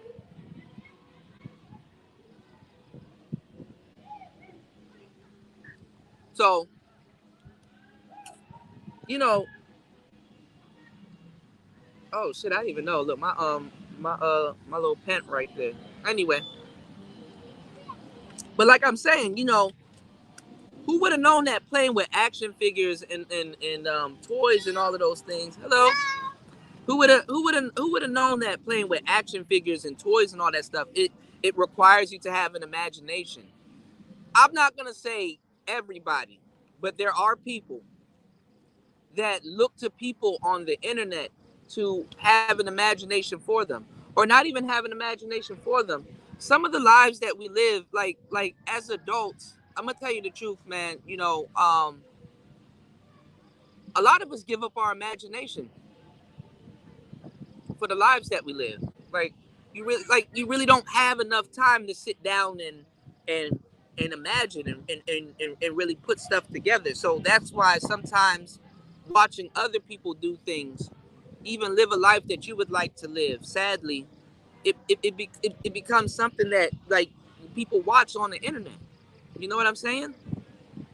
And it's not that you guys can't do the same thing for yourself. It's just a lot of people are uninformed. A lot of people, since we're in a red pill space, we should be able to talk about things like this. A lot of people aren't gonna live a certain lifestyle because other people are living other lifestyles. You know, I'm not at the bottom of a coal mine. What's going on, Royce? I'm not at the bottom of a coal mine mining coal and shit like that. But for me to be here and talk to you, somebody is. I'm not on a multi-million-dollar yacht with bitches in bikinis and I'm big pimping, spending cheese. I'm not doing none of that. Shit. I rap, shit. I mean, I've been on video sets where they doing shit like that. I mean, and shit. I ain't gonna lie. I've actually been the one doing that too in the studios and shit like that. But it's, but I'm not doing it now. You understand what I'm saying? Like I'm not like somebody's doing it, and then there's other people that's not doing it. But what I'm getting at is that there's somebody in America right now stocking shelves, and the reason why they're there stocking shelf is the reason why somebody's out on the water on a yacht. The reason why somebody is wealthy somewhere else because they built something, they put something together, and it gained legs. It became something in and of itself. So the people that stock the shelf, you know, it's like a high. I wouldn't say it's like a hierarchy, but there is a hierarchy. It's a pyramid. I mean, you know, for other people to be elevated, there has to be other people. What's going on, Antisocial Socialite Podcast? How you doing? You understand what I'm saying? And it's not. You know what Diddy did a couple years ago, and people got mad at him. But if you know, you know, and I assume we in a red pill space, so we should be able to talk about this without getting in our feelings and getting mad or angry about certain things. But he said you'll never get rich working a 9 to 5, and I think it was like a picture of Matt Damon or one of those actors on a boat. Like, boy, they made Diddy take that shit down off of Twitter so fast. Why would you say that? That's not even right. Why would you?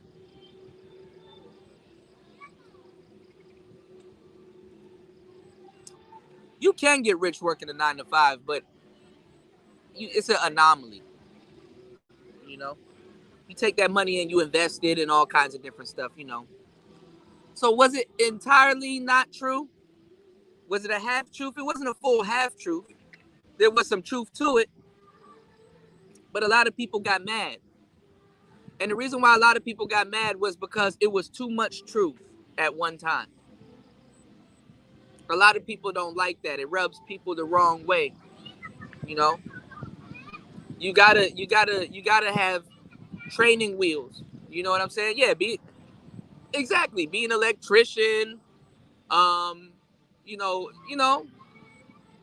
but for the most part, you can't get rich because you cap yourself.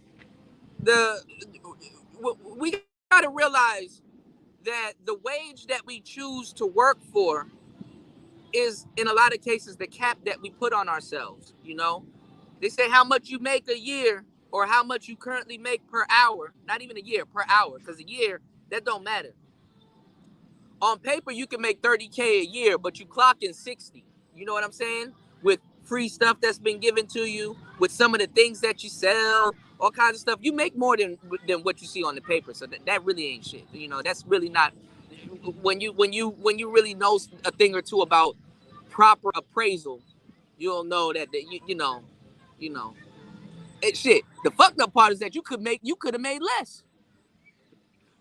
That's the fucked up part. You could have took an L the whole year. He said, "You want me on that wall? You need me on that wall." Yeah, yeah, yeah. But this is the thing, y'all.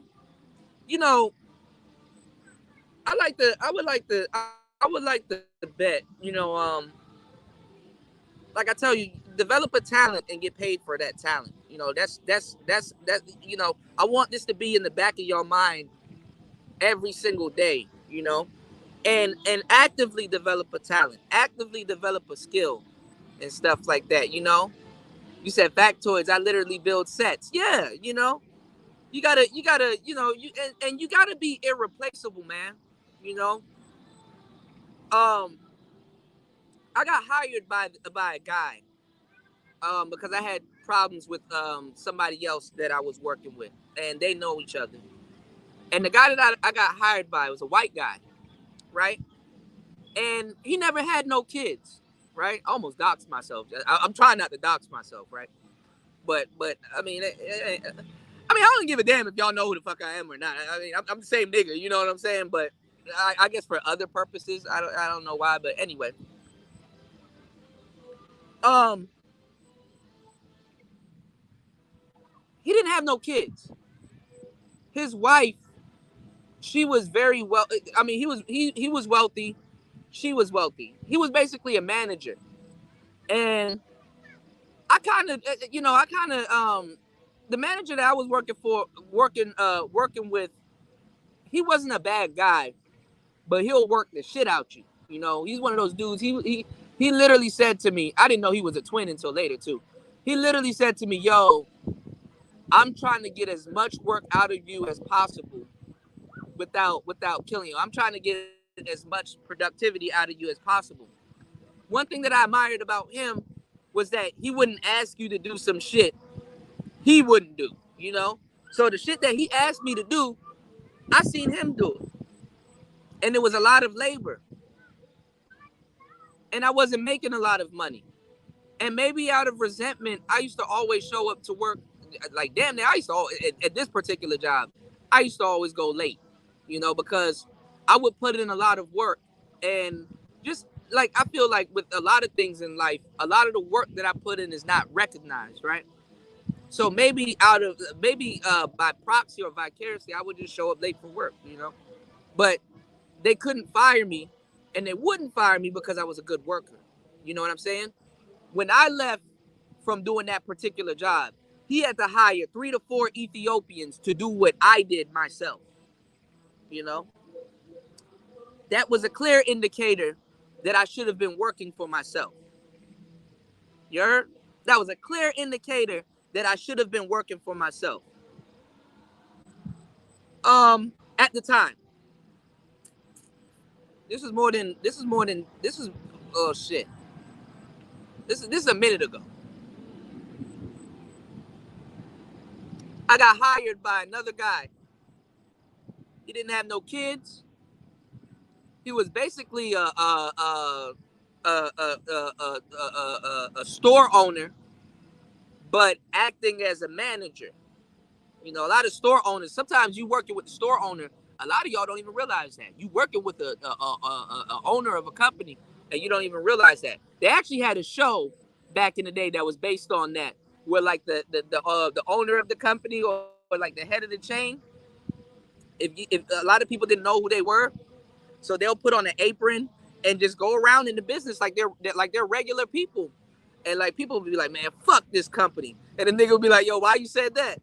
Man, these people don't give a shit about us, right?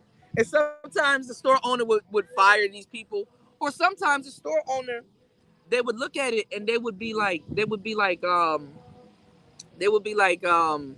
damn, what's going on with my workers? Why aren't my workers happy? Maybe I need to change the business model, or maybe they want to keep a happy work environment, to keep it, yeah, undercover boss, yes, y'all know all the shows. I used to watch TV back in the day, but I stopped watching TV a long time ago. You know, but that should be funny though. You know, man, fuck these people. All they want is motherfucking money from us, right? You think? I mean, it's funny. I mean, it is kind of funny. You know what I'm saying? You know, but they working with not just the boss, like the head boss, like the nigga that could change their lives and stuff like that. But the thing is that it's not like those people were lying. They probably were telling the truth. And some people, they would, you know, they would they would be like, oh wait, my workers aren't happy. I was just about to talk about him. Gordon Ramsay. That's another thing. When you look at, I was just about to talk. I was just about to say something about Gordon Ramsay. You see, y'all know me. Y'all starting to know me. I'm gonna have to switch up the game on y'all. My audience starting to know me now. I'm kind of okay. Y'all soaking up some ism. All right, I got y'all. So let me get into it. Look at Gordon Ramsay. If you look at the preview and stuff like that, because he sells the show. You know, why did the fucking chicken cross the road? Because it wasn't cooked. Like it's like the weird ass jokes and shit. It's like, nigga, that's not even funny, right? But nah, look at Gordon Ramsay. You would assume that he's an asshole, which he is, but in certain businesses you have to be because people will take advantage of you. You would assume that he's fucked up. All he do is yell at people. Damn, Gordon, she's trying the best she can and stuff like that. But for real, the homo, he gotta be like that. He gotta be in your ass. He gotta be anal like that because for real, think about it. As a customer, you want, especially if you go into a high-end restaurant, you demand a certain quality of food. Second of all, bitch, you better cook that fucking chicken because if you don't cook that chicken, salmonella ain't no shit to play around with. You know, you can play around with a lot of shit in life, but salmonella, I don't think you can fuck around with COVID. You don't fuck around with that salmonella. That's salmonella. You did? What She-Ra 7 said? Go date you an old ass nigga. Undercook the chicken. Oh my God, I didn't know. Poison that nigga and make sure you on his will and on his insurance policy because that salmonella be taking niggas up out the game.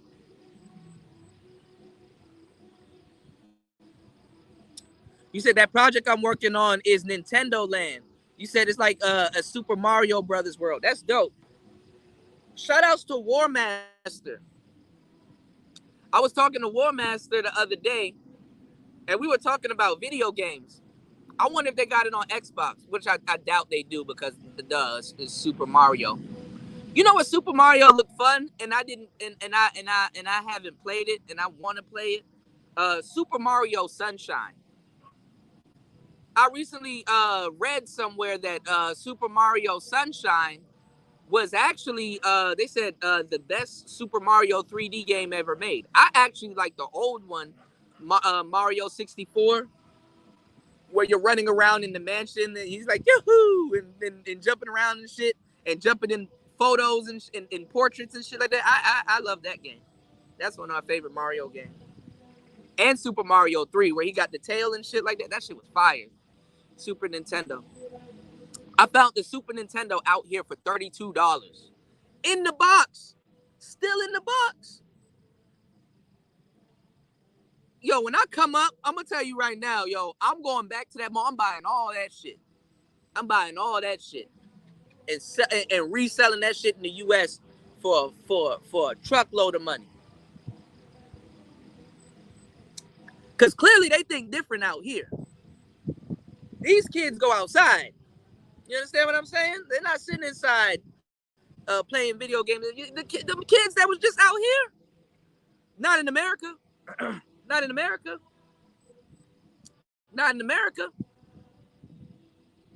I told y'all, if there's something that you see out here and you want me to get it, let me know now because once I get the ball rolling for real, I'm gonna be dealing with a whole different demographic, man. Don't let me slip through y'all hands, man. It'll be a sad story. But I'm loyal to my audience, so you know that ain't gonna happen. But if millions of people start coming into the mix, and I got to start focusing on other different things, man, I pray that don't happen. You know. But then again, success. Shout outs to Make This Go Viral TV. What's going on, Miss V? Miss V in the building. How are you doing? Miss V funny as hell, man. Miss V, I was just telling them about YouTube, because we're going to get back into the game, y'all.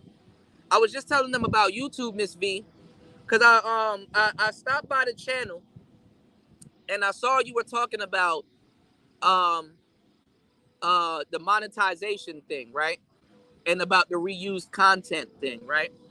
Because you got to vehemently on your channel, y'all, say fair use. You got to add a significant, you got to, for real, on YouTube, especially if you're black, because they let other motherfuckers get away with all kinds of shit. You got to severely over-commentate on certain things, you know? Because you'll be doing commentary, and that's not commentary, that's reused content. No, that's commentary. You know? You literally got to make your logo the fair use thing, the fair use banner.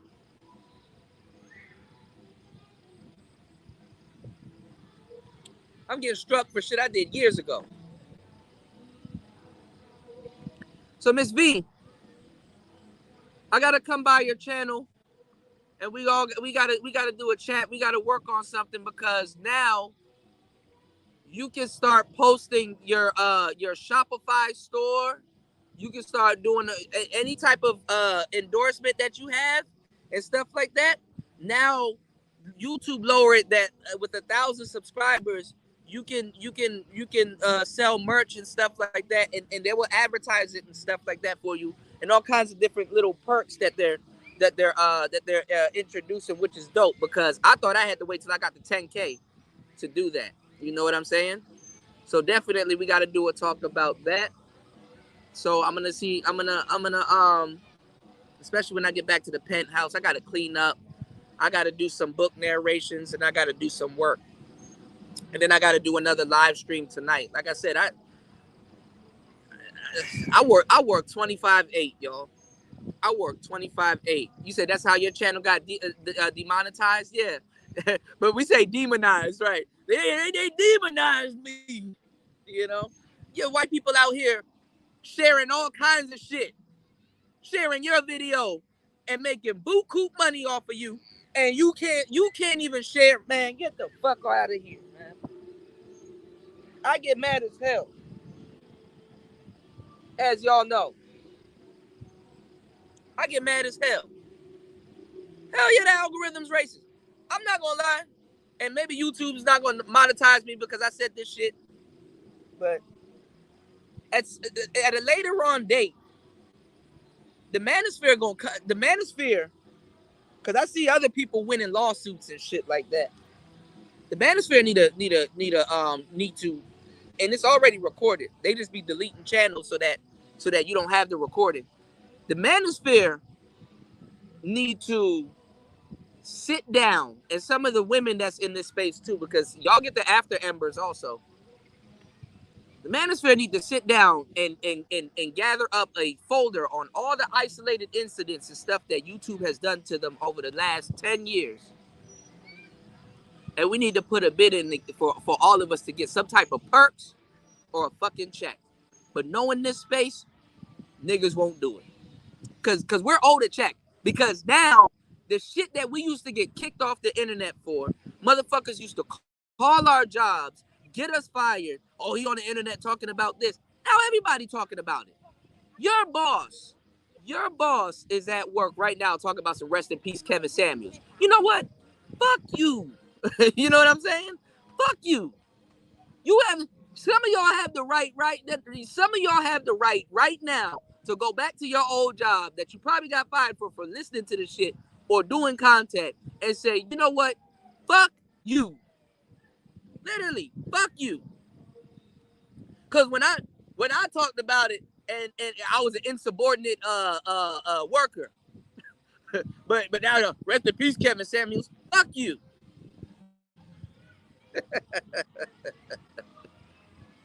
Yeah, it's the curse. You know what I'm saying? It's the fucking curse, man. Fuck you, man. You dig? Now they making money off the shit.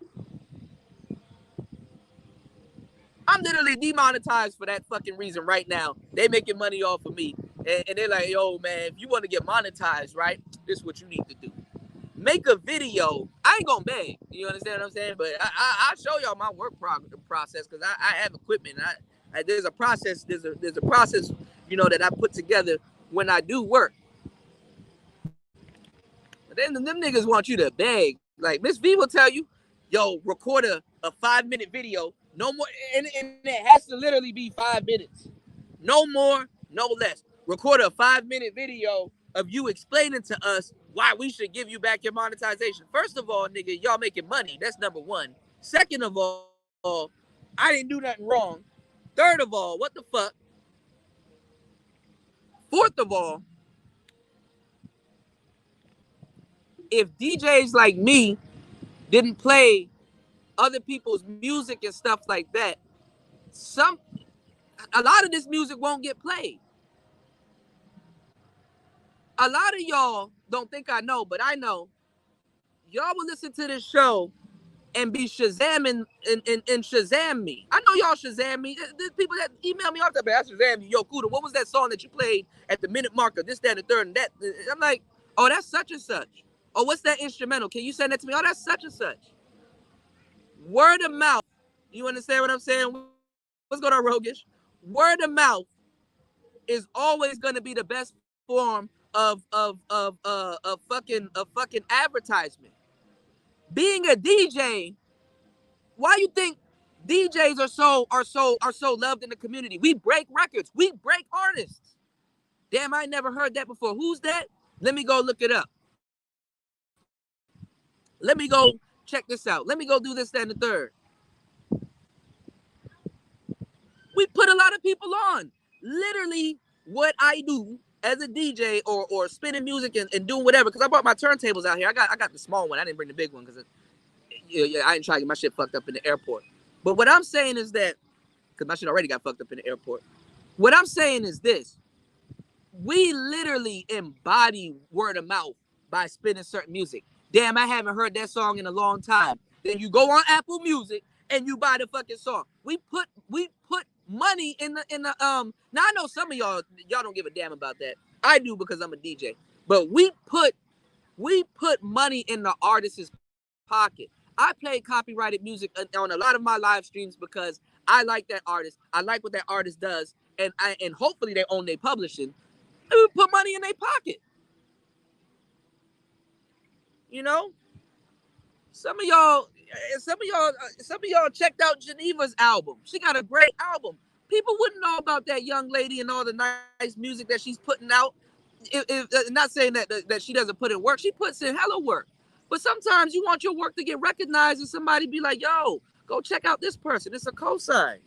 You know? It's a cosign. I learned this in the streets when I used to make music and I used to be featured on mixtapes, and other people, like my friends, will have their own mixtapes and stuff like that. It's better for me to promote my friend's mixtape than it is to promote my mixtape. Because if my friend has a friend, or my friend has a following, or amongst other people, or amongst his comrades or whatever, and they don't know who I am, but they know who he is, they would take his suggestion because they fuck with him. Yo, have you heard this dude? Who's that? Yo, who's that? Who you listening to? Or same thing. Some of y'all even get it. Y'all ever be riding around in the car and you got the aux cord and you play something and somebody's like, yo, who was that? And it's like, yo, it's such and such. And they're like, oh, that's tight. And then they go look up the music or something. Like, there's been times, like even artists now that are big now. I remember when Gucci Mane first came out. I brought him around all my friends and Future and OJ the Juice Man. This was back in those days, like before they were even big. Like I'm talking about these niggas was running around in the hood wearing big T. I'm talking about it's just another day in the East Atlanta 6 Gucci. I'm talking about the old shit before he even blew off.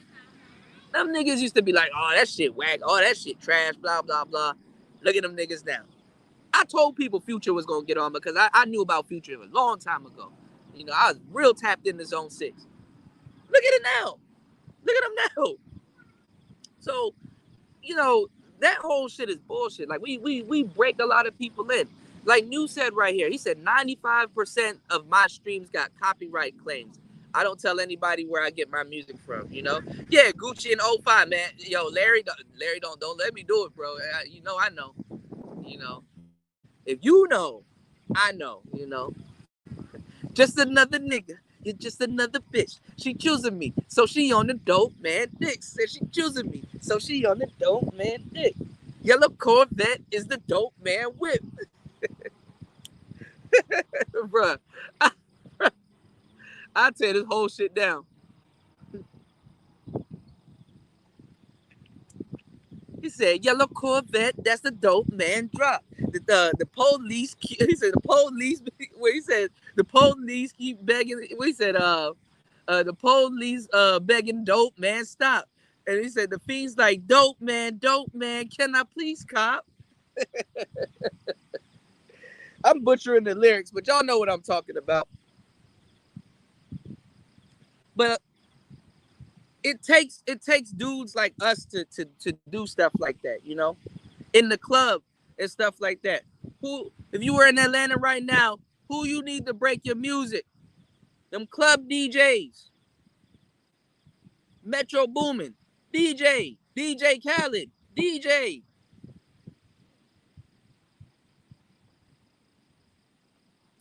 Shout outs to make this go viral. She said, I was literally streaming someone on my Facebook on YouTube. I was from Facebook on YouTube when I started.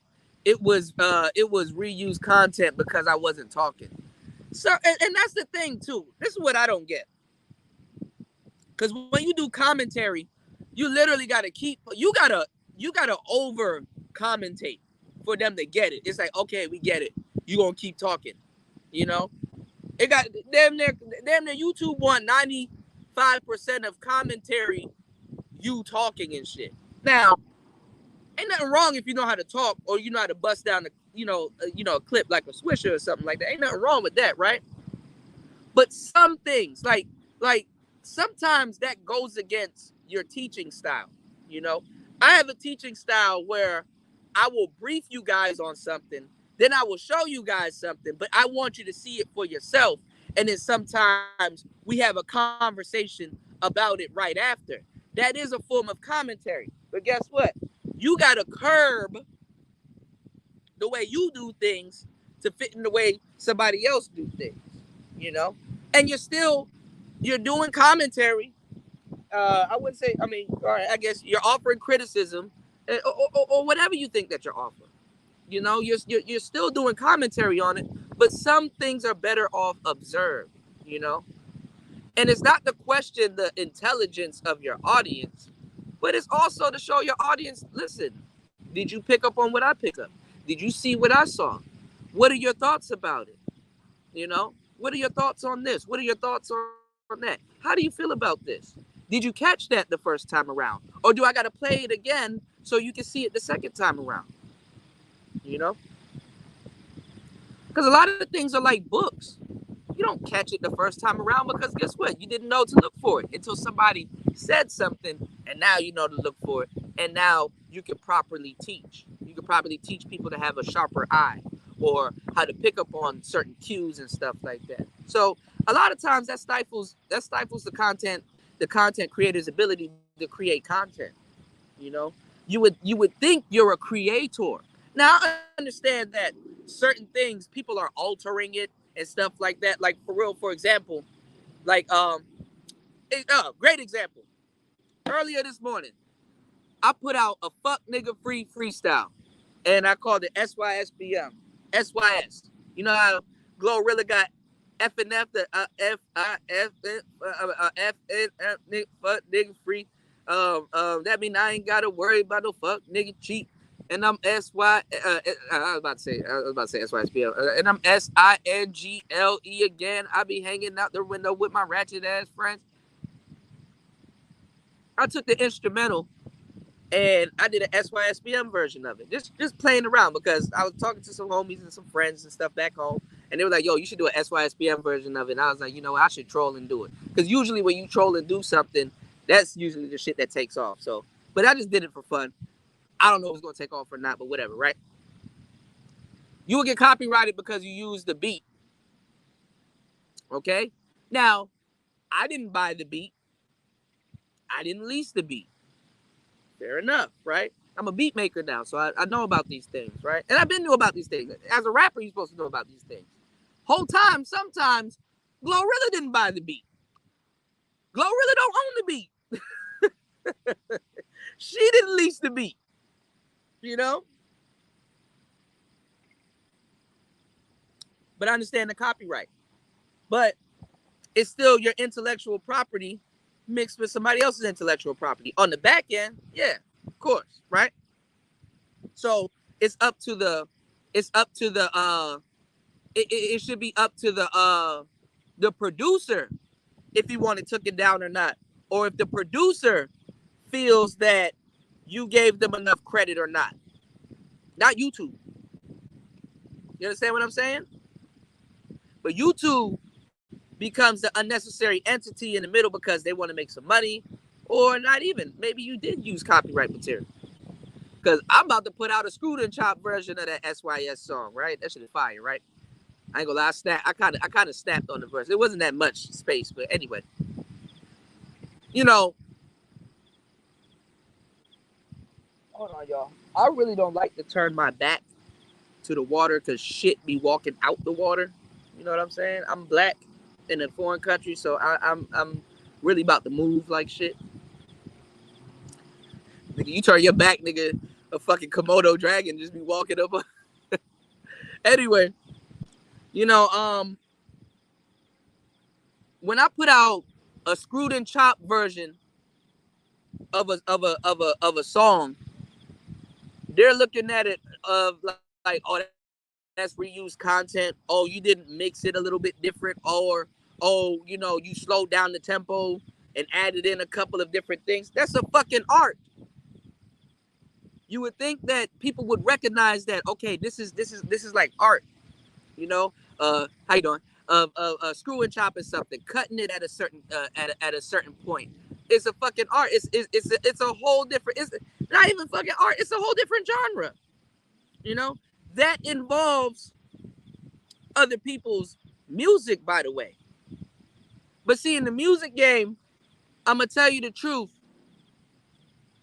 There's a saying that said, good art is created. Great music is created. I mean, good music is created. Great. No, I'm butchering shit now. That's how I know I've been on here for a long time. Good music is borrowed. Great music is stolen. Try to break that down. Good music is borrowed. Great music is stolen. So to a certain degree, and that's how people used to get around copyrights and stuff like that. You gotta, the algorithm is smart now. You're not about to, you're not about to fool the algorithm in a lot of cases. And if you are, I mean, for how long? You understand what I'm saying? So it's like this game where it's like, yo, I gotta, if I'm gonna sample something or if I'm gonna do something with other people's intellectual property, I gotta cut it to a certain point where you can't even tell. You can't even tell. You did. But people like Kanye, people get mad. Oh, Kanye, all he does is sample. Well, he kept a lot of those people. He kept a lot of food on those people's plates. He grooved a lot of y'all, and he's done a lot. So I mean, you can say what you want, but he kept a lot of people in business. If music is your business, why the fuck are you trying to stop people from playing your music to people that don't even know you? You said beat leasing sucks. I'm back to making my own. I'll get back to making my own cuts to use. Well, beat leasing isn't bad. Beat leasing is actually pretty lucrative and it's pretty good for both the artist and and the beat maker. But I mean, if you don't plan on selling that much, you know, I don't know what to tell you. If you don't plan on selling that much, then you know it could be. You know, there's a lot of stuff that goes into it. You know, it's a bunch of stuff that goes into it. RG3 said I had a channel where I used free beats, and every single one of those videos got hit with a copyright. I gave credit like ass and everything. Yeah, yeah. Another thing too, though. That's another thing too. And it kind of gets back to what Rogish was saying about lease beats. As an artist, I leased a couple beats, right? And if somebody buys that beat, I'm still contractually under my lease.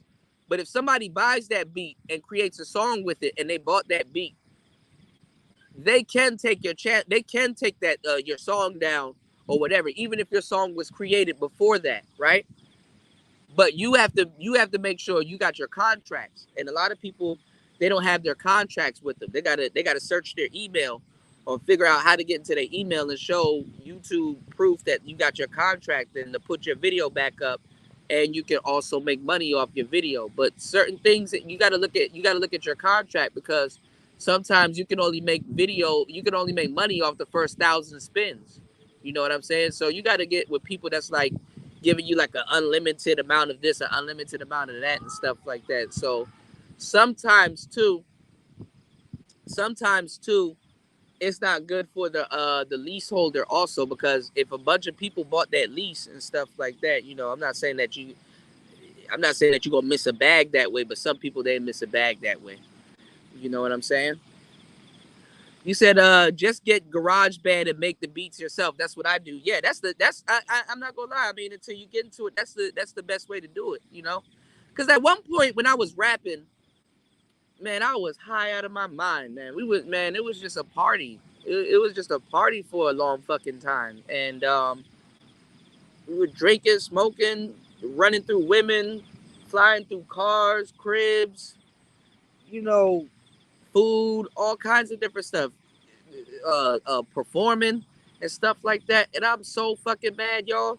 Y'all know how much studios I done been in, and I could have took a whole different approach than what I took right now at that time. Because I mean, you just on some rock star shit. I didn't even know anything about mics. I mean, I knew how I liked my music. I was a diva about my music. I'm like, yo, I need this, that, and the third. I could have been engineering. I could have did a whole bunch of different stuff, man. And then as soon as I put the mic down for real, or life got in the way, and I started really podcasting and jumping into radio and taking a bunch of stuff seriously, and things of that sort. I'm like, damn, dog. I've been in some illustrious ass studios. I've been in some nice places and stuff like that. And I'm like, damn, dog. I felt like all of that shit was a blur. You know, I felt like I missed out on another education I could have had. You know, I could have been more. You know, what's going on, Aaron? Shout outs to you, player. Salute. What's going on, Skyfall? Skyfall said those lease beats more than likely have a sample in them. That's why they strike. Yeah, that too. You know. Yo, I don't know who it is. I forgot what artist it was. Damn, I totally forgot what artist it was now that I wanted to talk to y'all about it. They say Jay-Z don't charge for features and stuff like that. And I was looking at this video where Joe Budden was like, Jay-Z charged him like $250K for a Pump It Up feature. That's funny as hell. But anyway,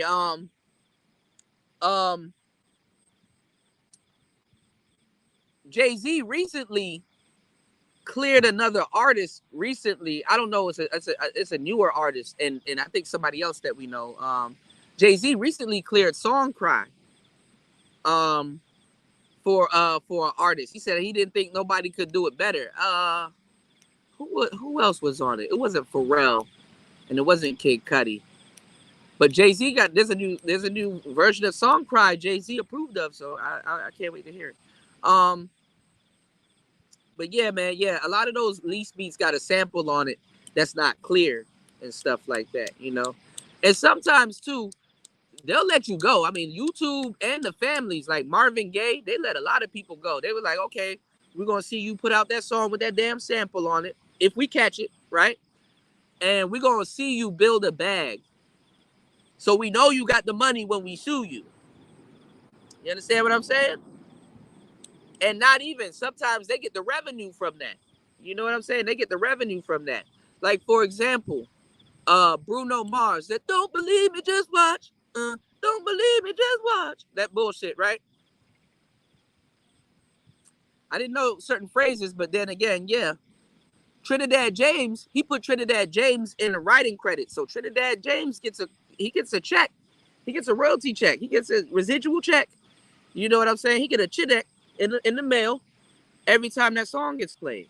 You know? And that's kind of how you want things to be set up. You know, I'd rather kind of, you know, nowadays it's better off being the writer than the actual rapper, you know? Like The Dream. I didn't know I didn't know T.I. wrote Bow Wow's Fresh As I'm Is. Now you can hear it, you know? Certain things you just can't unhear, you know? Who else, though? Who else? Who was another person I was going to mention? My allergies, goddamn, my nose. There was another person I was going to mention, though. The Dream wrote a lot of stuff. You know, Rick Ross. I was gonna call them the Jabberwockies. I forgot those weirdos that wear the masks and shit like that, and they did was it Uptown Funk? No, it wasn't Uptown Funk. Damn it! Now I'm thinking about Bruno Mars. I know y'all gonna say it in the chat soon, but those people that had that song, it's like that cool bouncy techno song. It's like every day I'm shuffling. They said it with the same cadence, just like, you know, Rick Ross, every day I'm hustling, which was also screwed and chopped because Rick Ross didn't say it like that. You know, Rick Ross, he says it a certain type of way, and then when you screw and chop it, it gives like a certain type of cadence, which is why a lot of people, a lot of people don't get screw music. You know, rest in peace to my boy DJ Screw. You know, a lot of people don't get screw music, so they wouldn't understand that it's a different genre. You know, it's a different genre. And then when you mix it in with a culture and stuff like that, you know, certain genres got culture behind it, you know, that involves using other music. Like, for example, why do you think hip hop stays around for a long fucking time? Because they sample everything. Hip hop is literally based on sampling. It is. Which is why, like, I wanted to learn music theory, which is why I came out here to really learn and get more deeper into my instruments, which I have been with the help of you guys also, and learn how to play the piano. But I can really put that shit on the side and just learn how to chop and sample. And kind of is, I mean, I say this in a tongue-in-cheek way. It's kind of like cheating. But then again, it's not, because it still takes skill to find out what parts to chop and sample and stuff like that. If you don't believe me, go ask. Well, rest in peace. Go read Jay Dilla's book, Dilla Time. You know? You gotta, learning how to use an MPC and all these other different things. These are instruments in and of itself, you know? In and of itself. No, I didn't get my bank card. I don't know what the hell is going on. I'm fucked, to tell you the truth. I'm stuck. But I do have a PayPal card, so I'm gonna try to see if I can. I don't want to touch anything though. I'm gonna try to see if I can transfer something to a PayPal card and see if I can do that, because I gotta figure out how to get a debit card or a bank account out here. And there's certain things you have to get a bank account out here. And there's a couple of things I don't have. You know, there's a couple of steps that I have to go through. So me losing my bank card was like the worst thing that happened to me, to tell y'all the truth, because I got a wallet full of cards, but half them all them cards for the most part, they're useless out here. You know, they're useless out here. So I'm stuck. But I got to figure it out. I'll figure it out. You know, I'll eventually figure it out. It's just that I just need to figure it out before this visa situation come back around, because I need to start school and I need to start a whole bunch of different things. But I'm trying not to stress myself out, and so then I'll just be working. I mean, after, I mean, what else am I gonna do? Like, I just work, you know, just work and try to figure it out, take it as it comes. I can't. There's but so much shit I can do. You know what I'm saying? I don't really have the leverage that I should have at the moment. God damn, I'm so far behind on the goddamn chat. Y'all sitting up there talking to me, and I'm up here running my mouth. Hold on, y'all. Shout outs to Rogish in the building. You said that's what I was about to say, Skyfall. You said have 50 beats I made and can't put it out because of the sampling issue. Yeah. That's why I said good music, great music is stolen. Good music is borrowed, great music is stolen. You gotta literally, and sometimes too, man, the algorithm's good. Like, you can have the shit in reverse and they'll still catch it. It's like, god damn. You know? You said my uncle sued Cameron for using his group name, the Diplomats, but they settled out in court. So for the namesake, I think I probably heard of that case. That's funny. You said Wale write for hella folk. I'm pretty sure, yeah, for Lauren. I'm pretty sure he wrote for a bunch of people. You dig? The more you know. You dig? You said hip hop is a hodgepodge of music before it, Kuda. Yeah, most definitely. But it's a lot of thievery, man. Cause and we're gonna get back to the I haven't forgot y'all. We're gonna get back to the game. The internet game. I still got that game for y'all.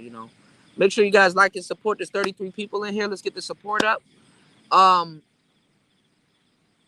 Hip hop. One thing I didn't like coming up. This is why I think some of these millennials and some of these people here need a fucking punch in the chest.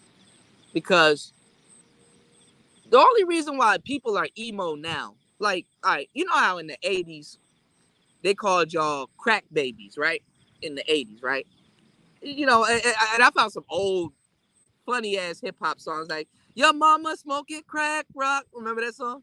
Yeah, like with the kids, where they used to make fun of the other kids, like "Your Mama Smoking Crack Rock." Kids out here, this age and shit, out here playing. In America, was running around talking about some "Your Mama Smoking Crack Rock." Your mama smoking crack rock, making fun of other kids and shit like that, right? Anyway, there was on the, some of y'all parents, and I mean, it is what it is, Some of y'all parents was on the pipe. It is what it is. Some of y'all parents still on the pipe, As a matter of fact, it might not be as bad as we think, because I've never seen a crackhead with COVID. But anyway, that's just me. Crack make them immune to certain shit. That's just me, right? But in my generation, like the millennial generation, I guess what the drug was, we were on not opiates. I didn't take them. I mean everybody kind of dibbled and dabbled in my generation, but our generation was the pill popping generation, which kind of led to what's going on with the millennials right now. We had the pill popping generation. So people was on ecstasy, codeine, heroin, all that type of shit. But heroin goes back to like Ray Charles and all them other niggas and shit like that. So these drugs got intervals and stuff like that, right? These niggas wasn't really these new niggas ain't emo the way they want to be emo. They weren't really emo. Back in I know I sound old. Back in my day, back in our day, we saw real emo motherfuckers. Some of y'all didn't wear. I didn't. I know I didn't. I hung around. I was cool with a lot of those kids, but some of y'all didn't wear them little slasher pants and shit. You know what I'm saying? To school and shit like that. Some of y'all didn't wear them slasher pants. Some of y'all wasn't dressing up at wearing goth shit, listening to Panic at the Disco and the Killers and Mudvayne and this ain't a scene. It's a goddamn arms race. Y'all wasn't listening to some of that shit. I mean, not saying that was the epitome of emo. You got way more emo stuff. Like, I wouldn't even say Paramore, but Paramore and shit like that. But back in the day, you would get made fun of listening to that shit. Shout outs to Link. I appreciate you, bro, dropping the 20 on the Ash Cat. Shout outs to Link. God damn it. Now the mosquitoes are coming out and I'm by a big body of water. Hold on, y'all. They're going to tear my ass up in a second. Shout outs to Link. I appreciate you, broski. But no, what I was saying is that y'all didn't come up through that genre where kids were like literally, like our generation literally invented kids in the suburbs sneaking into their parents' medicine cabinet and selling shit to the hood. You know, our generation really came from that. This generation, their what was in our generation was gone before this generation really jumped off. Music moves the generation. That's where I'm. This is where I'm. This is where I'm going to make the full stop at. Okay, how music moves the generation. So hip hop now is different. In my day, because I used to skateboard, I used to do a whole bunch of different things. But I was the cool kid. I wasn't like the geeky kid. I was the cool kid. You know.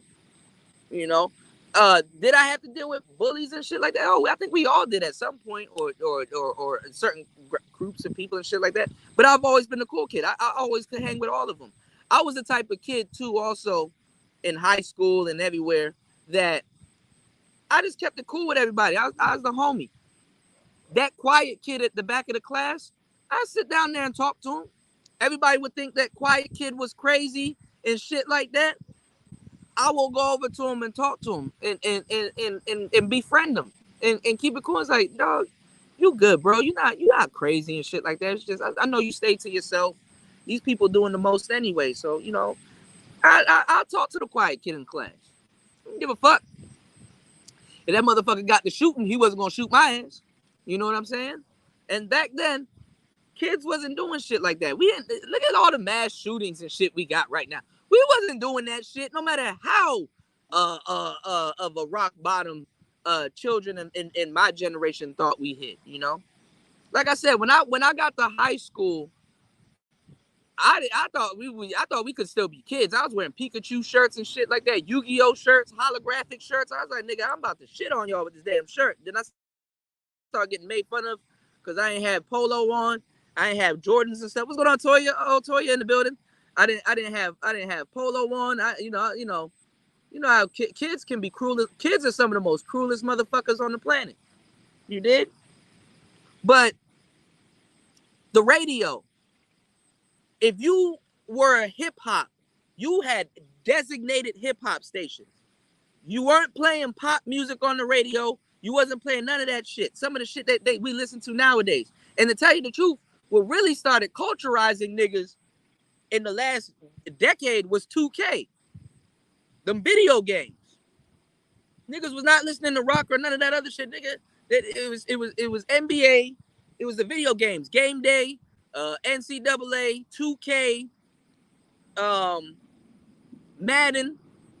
All of those games got niggas cultured into what's going on now too, also.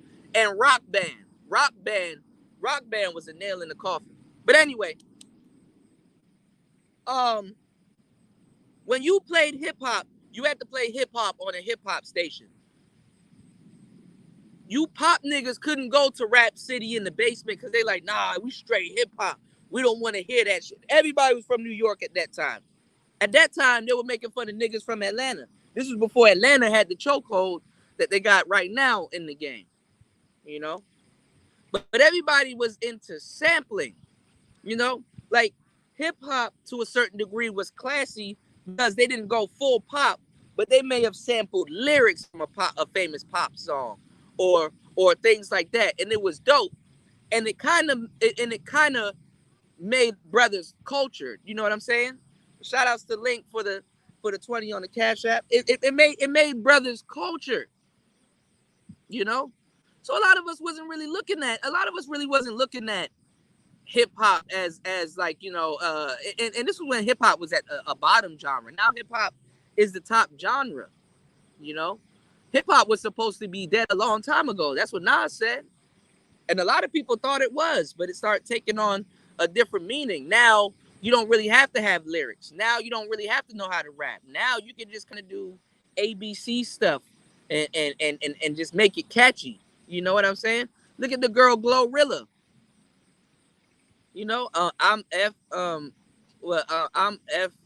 Why now? Why am I messing up her goddamn fucking lyrics now? And it's easy. Um um I'm F and F fuck nigga free. That mean I ain't gotta worry about no fuck nigga cheat. And I'm SING. She just spell it. And I'm SY. Even Webby and Boosie. INDEP. Like, come on now. Come on. She got her own car. She got her own bra. Like nobody what? But the beat is catchy. Or this person got cadence. Or this person got rhythm. And a lot of people didn't understand it like years ago, where the old heads, the hip hop heads, right? Uh Peter Rose, Paul Rosenberg, and all them other cats and stuff like that. They were making fun of Little Uzi. They were like, he was like, you gonna freestyle for us? He's like, no, I'm not gonna freestyle for y'all. He's like, why aren't you freestyle? Aren't you a rapper? He's like, I'm not a rapper. I'm a rock star.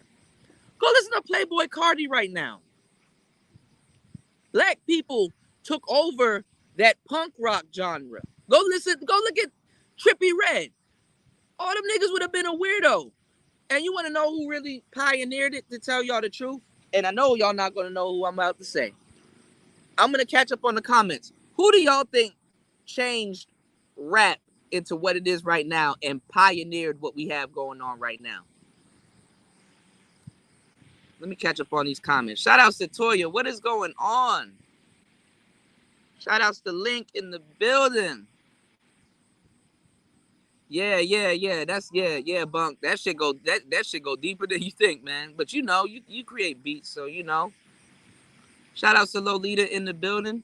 You said my broke handyman said he's smoking crack since the 70s. Man, shit, that nigga will fix your TV and all kinds of shit. You dig? You said you're not feeling well working from home. Oh, I told you, I hope you feel better. I hope you feel better. Get some tea. You know what I'm saying? Get some tea. Make sure you take your you take your. I know it sounds like we're old, y'all, but make sure your shit that shit works though. Make sure you take your naps and stuff like that. Did y'all see I was looking at that TMZ just was talking about it. It said family says new Sesame Place video undermines park's explanation. I was watching the video, right? And I saw what happened at the Sesame Place, right?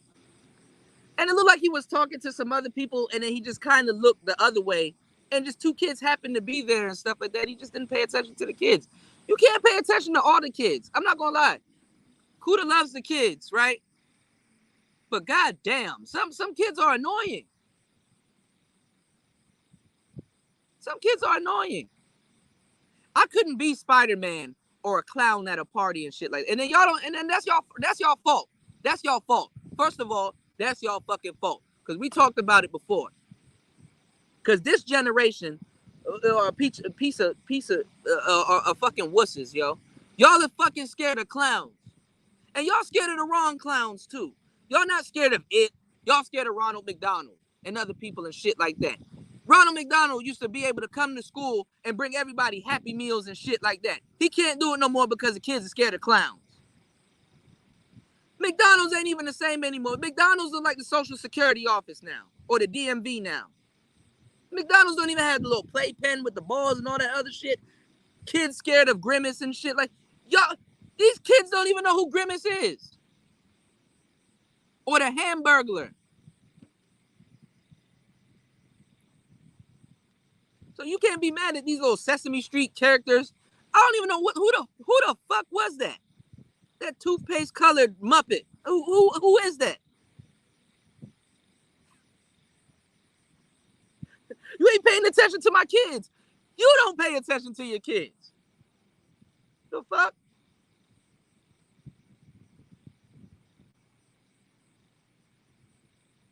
Who's more in a position to say fuck them kids than somebody that's around fucking kids? Anyway, shout outs to the Broke Genius. You said he did my duct work for $400. You said what the hell? What the hell if I care if he smokes crack? Right. Oh shit, y'all. Oh, it's raining. It's raining, y'all. God damn it. And it's raining. Oh, Lord. It is never a dull moment. Let's catch up on these chats. It's never a dull moment. Thank God I ain't too far. It's never a dull moment. Well, at least I found me a little hangout spot where we can do some of our shows. Because we got a lot of stuff to talk about. Also, tonight, I'm going to be breaking down that video before I start taking stuff down off my channel. What is a woman? Because, ladies, it's getting way worse for y'all. And I wish I could help. But I'm just a nigga with a YouTube channel. I don't know how much help I can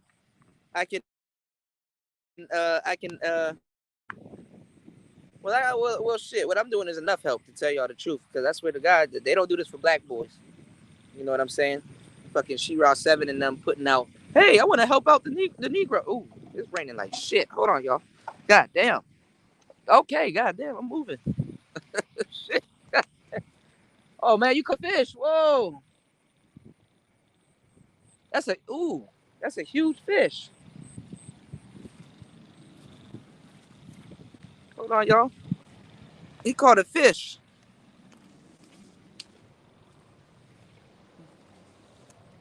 Oh, it's a catfish. Hold on, y'all. Look at the fish.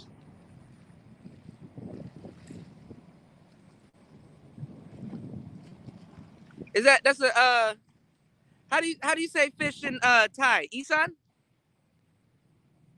Okay, I think he doesn't know. That's a catfish, y'all. That's a huge fish. That's a huge fish. Oh man. Hold on, y'all. I got mud on my shoes. This is horrible.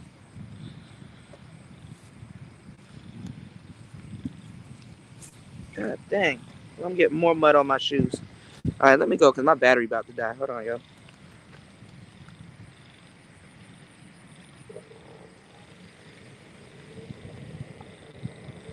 Yeah, that's a huge fucking fish, yo. That nigga about to be that nigga he ain't responding to me. That nigga about to be eating real good tonight. He like, nigga, fuck you. I'm about to be eating. I'm gonna eat the shit out of this fish.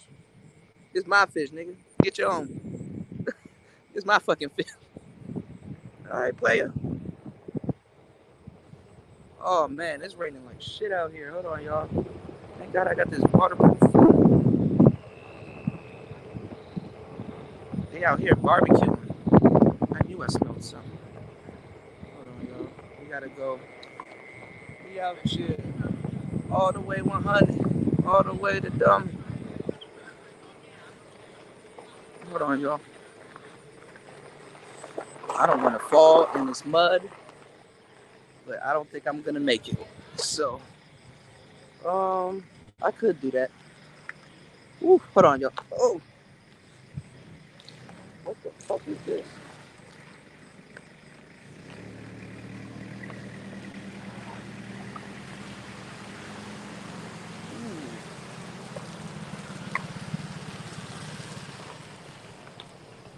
Hold on, y'all. Oh, Raven, don't say it. Toya got COVID. Please don't say that. I know Biden got COVID. Please don't say my baby got COVID. Toya, no. Hold on, y'all. Toya, say it ain't so. Hold on. Wait, did she say that in the chat? Cause I can't see shit. Hold on, y'all. Did she say that in the chat?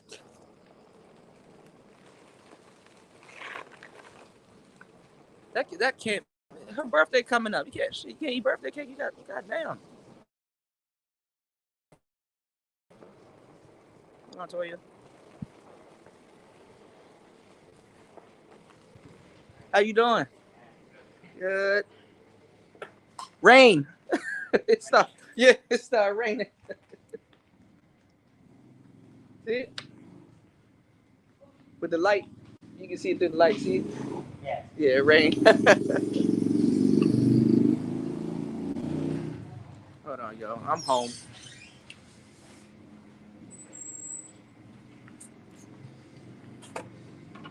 This is the Hangout Lounge. I'm gonna kind of hang out for a little bit.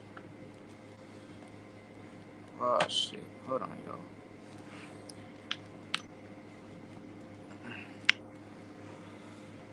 So catch up on these chats real quick. I pray that's not true.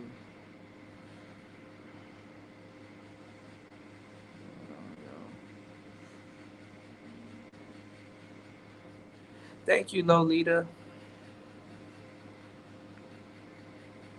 Shout outs to make this go viral. What's going on, Paul? Hey.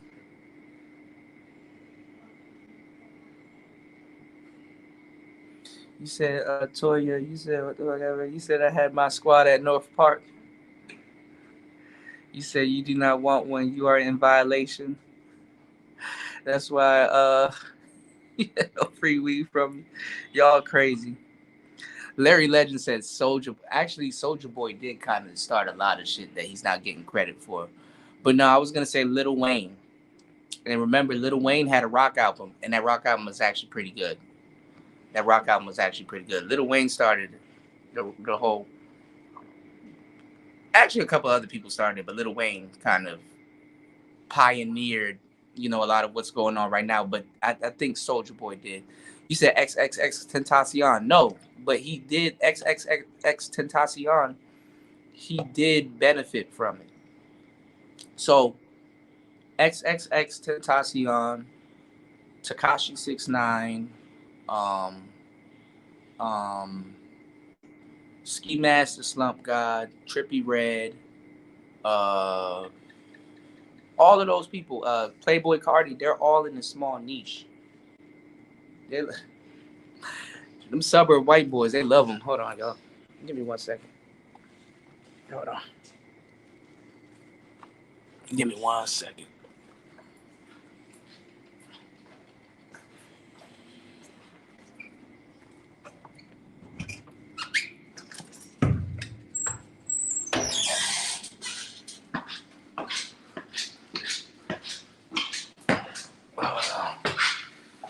But Soldier Boy did do a lot. Hold on, y'all. I be forgetting when you go somewhere, you gotta change directions. Oh,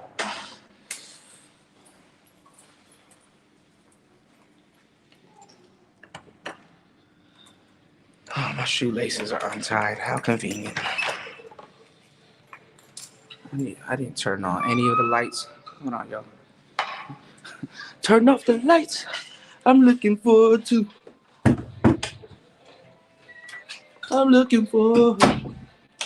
It smells like feet in here.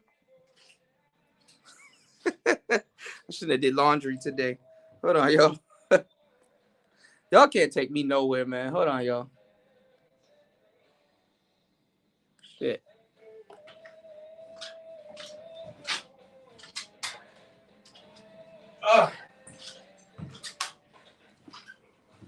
What time is it? It is. Shit. Time to escape my ass already. 8:16. Well, damn. Oh, damn.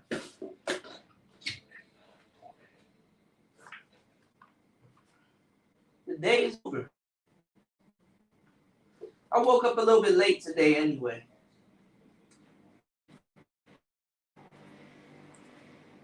Oh.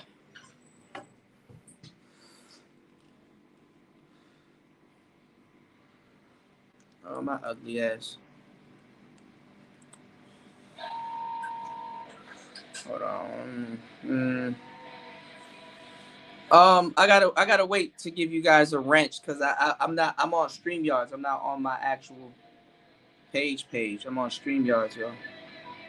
What's going on, Jay Green? Jay Green says Soldier Boy too. God damn, no, it's not. Well, Soldier Boy did create. Soldier Boy did create a lot of what's going on today. So I can't. That's a whole different conversation, you know.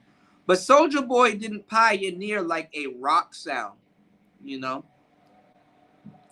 But Atlanta did also because Remember Purple Popcorn and the Party Like a Rock Star and the Franchise Boys and the Totally Dude?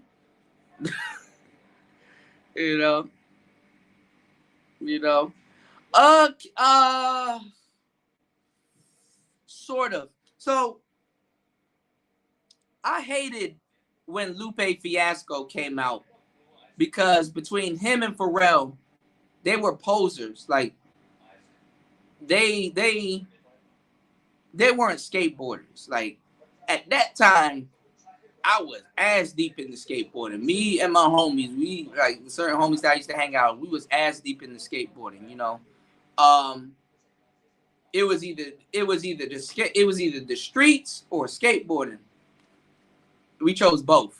but no, but we were, you know, we were skateboarding also. We were some DGKs. We were some dirty ghetto kids. That's if you know anything about skateboarding, that's a skateboard joke. But it was either skateboard or that shit, and skateboarding leads you to that shit anyway. But um,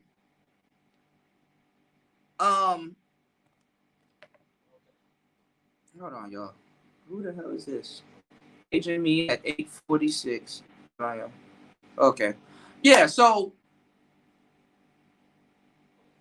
we didn't like. I didn't like kick push, you know, because that was at the height when I was skateboarding. Like at that time, I was learning. I think at that time, I was catching like heel flips and varial heel flips. You know, I ain't gonna lie. I stepped on a skateboard the other day. I was like, damn, I can't. I gotta get back the muscle memory because to ride that fucking one wheel and to ride a skateboard is two different things. There's things you can't do on that one wheel that you can do on a skateboard and vice versa. So I had to build back up the foot memory though. But man, we used to do Trey. Did it stop raining? Cause I hate that shit. This shit is like Florida. Like it'll rain for like 2 minutes and then stop.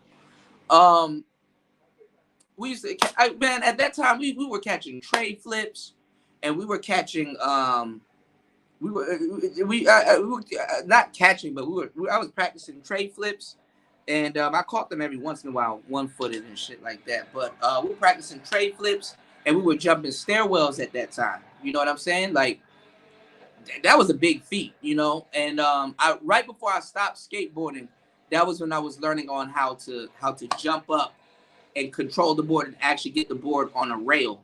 I'm glad I did because I would have broke something, you know. Fortunately, I never broke nothing, but we would hang out and this, well, I could talk about this because everybody hangs out down there now, but we would hang out at a place, like, I would love it because, like, we would get on the train and we would all have our boards and stuff like that. We would, like skating on the way to the metro station was just the best, right?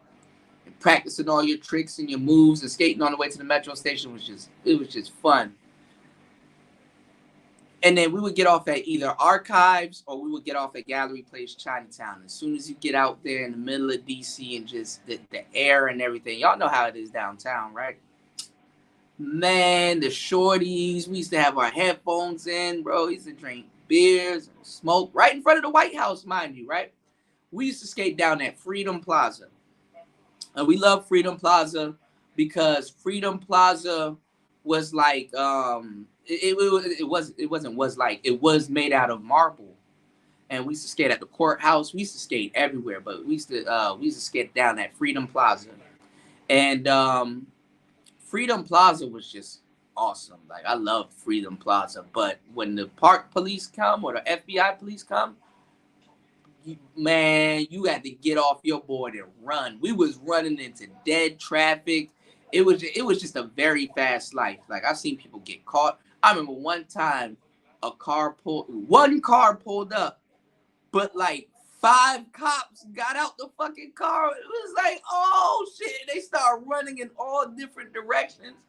When that car pulled up on that platform and them niggas would get out, bro, you get off your board and run. Because for the most part, you are not about to outskate them niggas, you know, because skateboarding is like running, but you're not running, you know.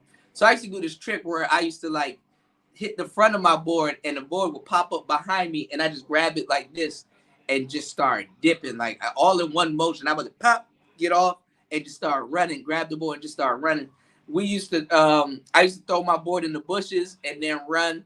And then like right beside Freedom Plaza is like this hotel. I don't know if it's the Ramada or the Hilton, but we used to run and hide in the hotel and shit like that.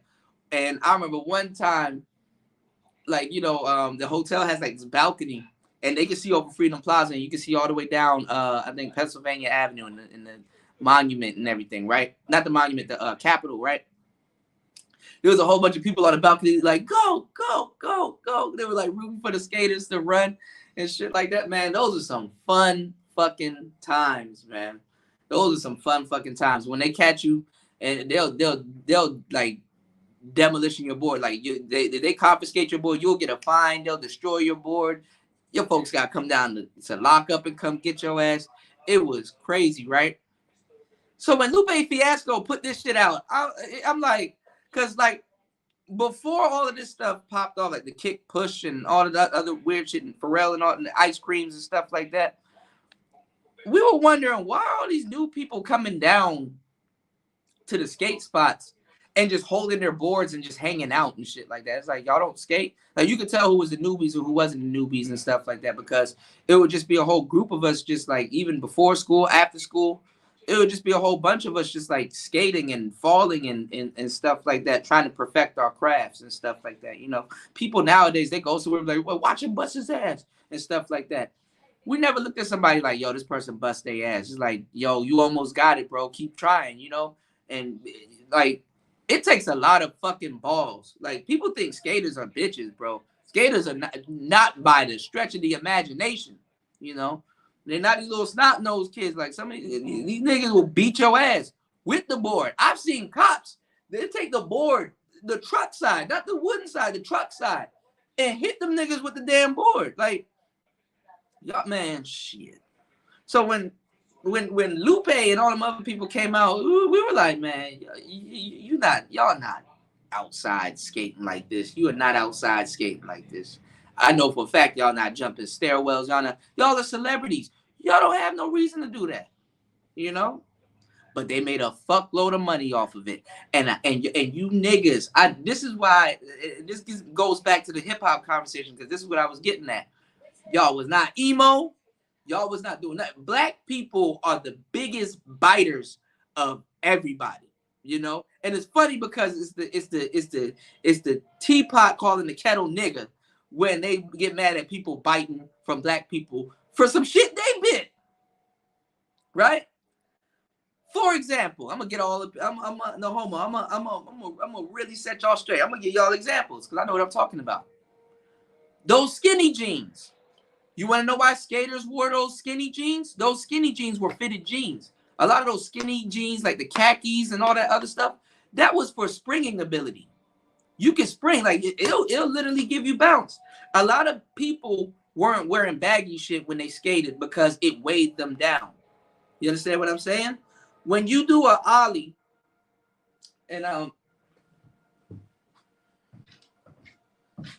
because I don't have my skateboard with me, but everything revolves it. And this is Jessup. I know what I'm talking about. This is some Jessup. I got to do for the Bangkok skate. Oh, this is Grizzly. Okay, it's not Jessup. Okay, shit. I don't know what I'm talking about. This is Grizzly. This is called grip tape. You see this? This is called grip tape. Okay? I don't sit on the internet and talk about shit I don't know about. So let me get y'all hip. This is called grip tape. This is what grips your feet. This is what keeps your feet in place. This is grip tape, right? When you do an ollie, your foot is literally, your shoes is literally flat on this damn grip tape, just like this, right? And when you do an ollie, what you're doing is you're slamming the tail down and your lead foot is literally scraping the side of the board, literally like this.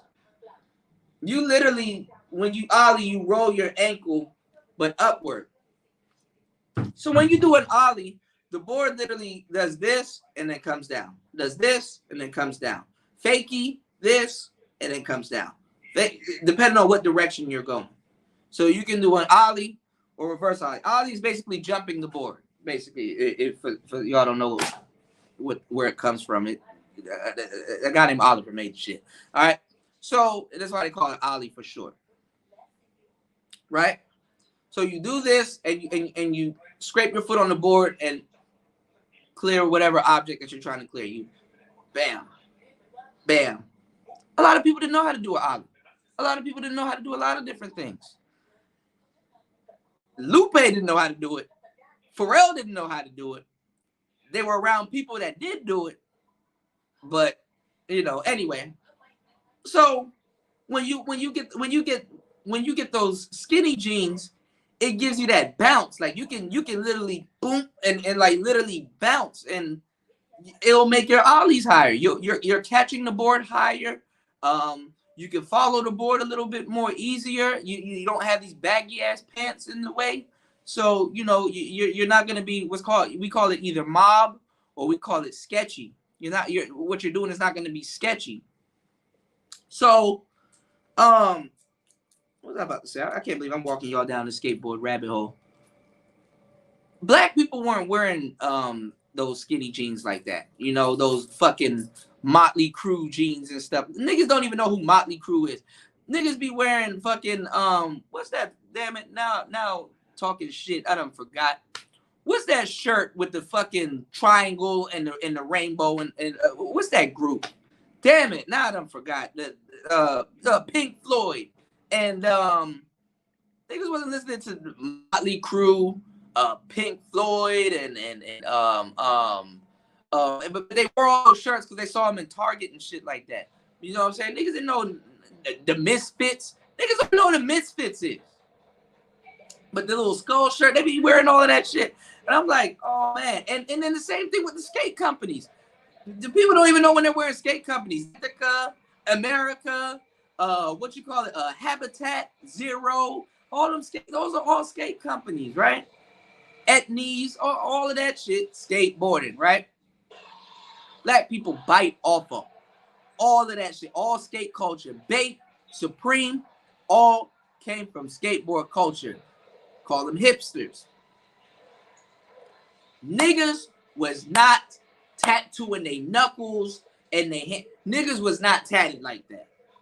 You can go back to the 90s and look at the most DMX ass nigga you can find in New York. Go to the 90s in New York and find the most DMX nigga you can find. He was not tatted like that. He probably had a tat here, a tat there, or a tat somewhere, or some Bible scripture somewhere and shit like that. But it wasn't. It's not like these. It wasn't all over that nigga's face. It wasn't on his knuckles. It wasn't in these little behind his ears, under his lips, and niggas was not doing that. They called that white people shit. Earrings. Niggas was not gauging their ears. Are y'all following me? It wasn't until, like I said, with the radio and shit like that, niggas started listening to Pop and Paramore and Jay-Z stole fucking all them niggas from Linkin Park and made Fort Minor and all that weird shit. Like, it wasn't until that shit. Because niggas are hop-ons. And I was mad for a whole different reason because, nigga, I had to live through that shit. Oh, man, you niggas are weird. Now, the same niggas that call you weird, walking around with a skateboard and some skinny jeans, he don't know how to skate, and he can't run with them jeans on.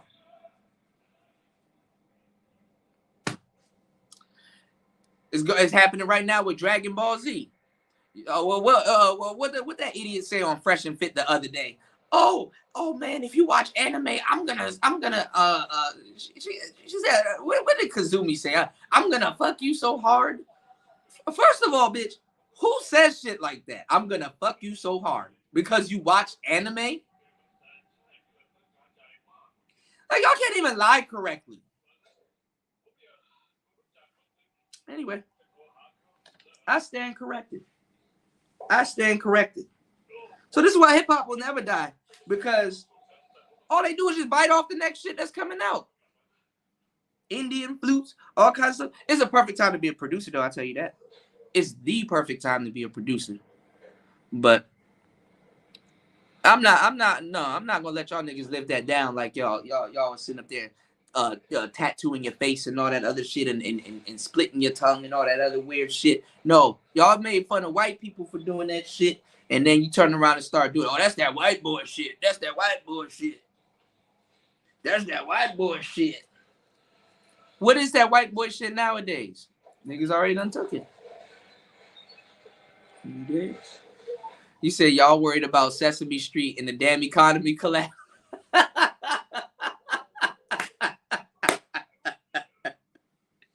Bruh, I didn't even know what Muppet that was. I was like, I kind of remember that Muppet, but I don't know who it. It's not like Elmo. They acted like Elmo, like Elmo, denied them a picture.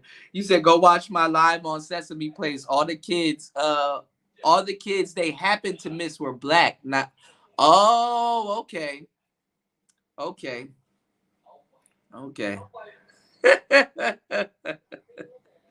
Let me tell y'all something, man.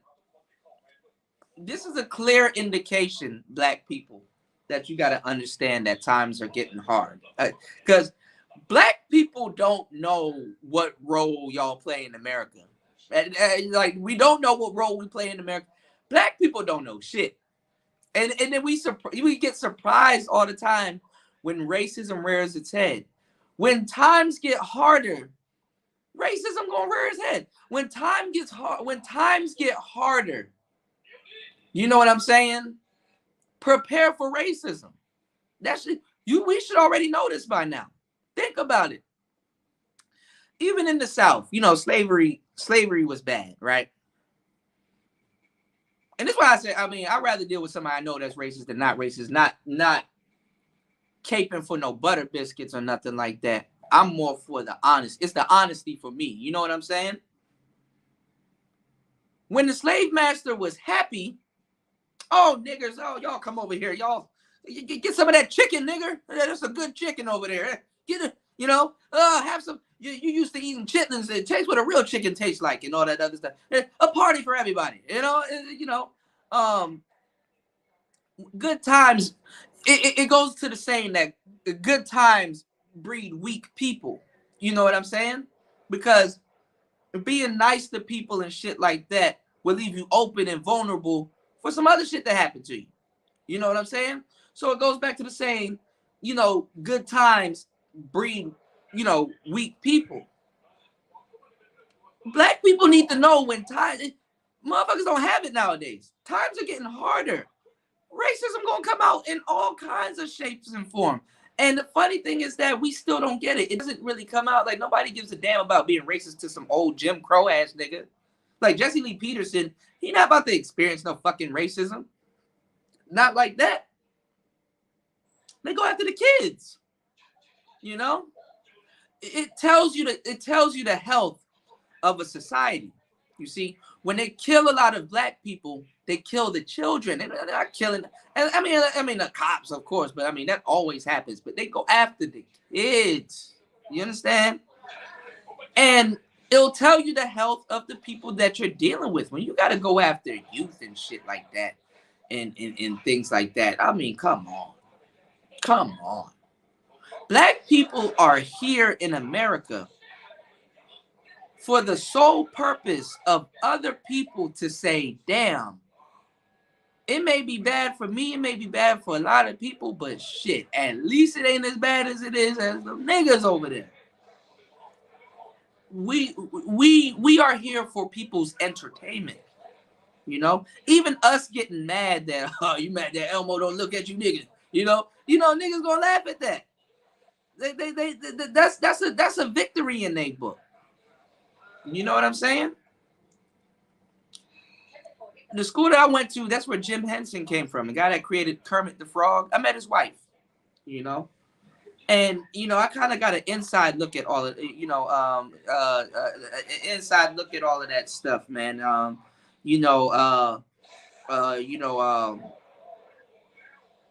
Like Muppets and the plays and Sesame Street and all of those, different types of shows and publications and stuff like that. Even down to, even if you watch Sesame Street, some of the black kids on there and stuff like that, like, little Jimmy, did you steal that candy? And it's like, he's the only nigga there and shit like that. It's like, damn, dog. I mean, to show kids that it's like obvious, like this nigga stole something. It's like make him black. Oh, I get it. Okay, we get it. You know. Some of that, I hate to say it, but I mean it's the truth. Some of that shit derived from minstrel shows and things like that. You know, the roots, like Mickey Mouse, Steamboat Willie, racist as fuck. They had blackface and all kinds of stuff, and then niggas eating watermelon and shit. Like, come on, man. You know, the black people shouldn't be surprised. But the thing is that some kids are annoying as fuck. I'm not saying those kids were annoying, right? But the parents, they're just gonna look at it as, oh, this is ism, this is a cultural somethingism and stuff like that. Because the parents, in a lot of cases, are kids themselves. Like, you know what I'm saying? You know, the parents don't know nothing about minstrel shows or care about minstrel shows and where this come from and how that. It's like, it's, you know, it's unfortunate though, you know, because I ain't even gonna lie, kids are gonna remember shit like that for the rest of their life. Like, nigga, kids will go home and throw away all their Elmo toys and shit like that, or put them in the toy bin and just don't look at that toy for months and shit like that, you know. And I know we laugh at certain things. I mean, I know it's funny, you know, we fuck them kids, and I know we laugh and shit like that, but you never know. That's probably the beginning of certain people's emotional damage. You know what I'm saying? You know. So some people really. I don't know, man. I don't know. I don't know what to say nowadays. The climate has changed. You know, people really don't have a tough skin, and the crazy thing is that everything now is out in the open and shit like that. Like, we ain't no when the last time you heard of TiVo or censorship? They're not censoring stuff like how they used to censor stuff back in the day, you know. You say you don't have shit to do in August but to watch football. So North Park, it's back it is back to school sale. Holy shit. What's going on, No Cupcake Zone? In the building. My bad, y'all. I didn't know it was that fucking early. You said go to Mud, my Johnny Cinco. Oh, you mean your boy Johnny Cinco? I know about Johnny Cinco, bro. Johnny Cinco should have been big, bro. People don't know about Johnny Cinco. Ask your hoe about me. Ask your hoe about me. Yeah, and she know that she down. Shawty stop every time I come around. Johnny Cinco disappeared. Roscoe Dash disappeared. What happened to Roscoe Dash? Everywhere I go out, and then I show out. Show out. What's going on, K-Love? How you doing? How you doing? Hold on. I'm so far behind. What the finna? Hold on, y'all. Yeah, emo rap. Show out. Everybody had a little mohawk. Like, come on. I ain't gonna lie, we came up through some strange ass times. Holy shit. Holy shit. Yeah, shout outs to DJ Screw, man. Rest in peace. Shout outs to the original bartenders, man. The bar baby. The bar baby. What's going on, Jay Green? You said Lil Wayne tapped into a surface element of skater culture, which me added him some kind of rock shit, but Soulja Boy became organic. Yeah, I know Soulja Boy. So Soulja Boy was into everything. Soulja Boy is kind of like the opposite of Drake. It is so funny about the Drake. You know, Soulja Boy is a culture vulture also, but in a different way. I guess he's like a hood culture vulture. Drake is more so of a mainstream culture vulture. Because every other year, Soulja Boy got a hit out on the radio. People keep counting him out, But Soldier Boy always got some type of hit out, you know, yes, bitch, yes, bitch, yes, or this right here is my swag. You know, he always got some type of hit out at some point every other year, right? So he is an innovator and a pioneer. Culture vultures, though, I mean, for real, getting into the game, we gotta have to sit down and have a real talk about culture vultures because people are like, oh, these people ain't talented, oh, they steal.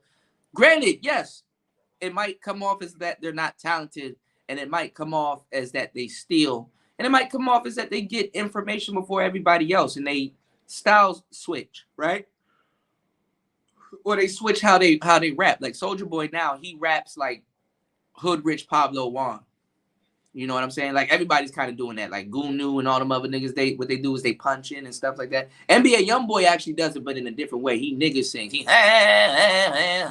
niggas sings, right? He's a howler, right? So the conversation we gotta have is that, you know, you have to have talent to be imitating all these people for real. You have to have talent to be imitating all these people. Of course, nobody likes a culture vulture, but to tell you the truth, you have to have talent to be emulating all these people. Drake emulate rappers and singers and stuff like that. You know who's also good, even though he's good at emulating, even though he's very talented. I wouldn't call him a culture vulture, but he can emulate a lot of people. And he does take styles, but like puts his own spin on them. Tory Lanez. Tory motherfucking Lanez. You dig?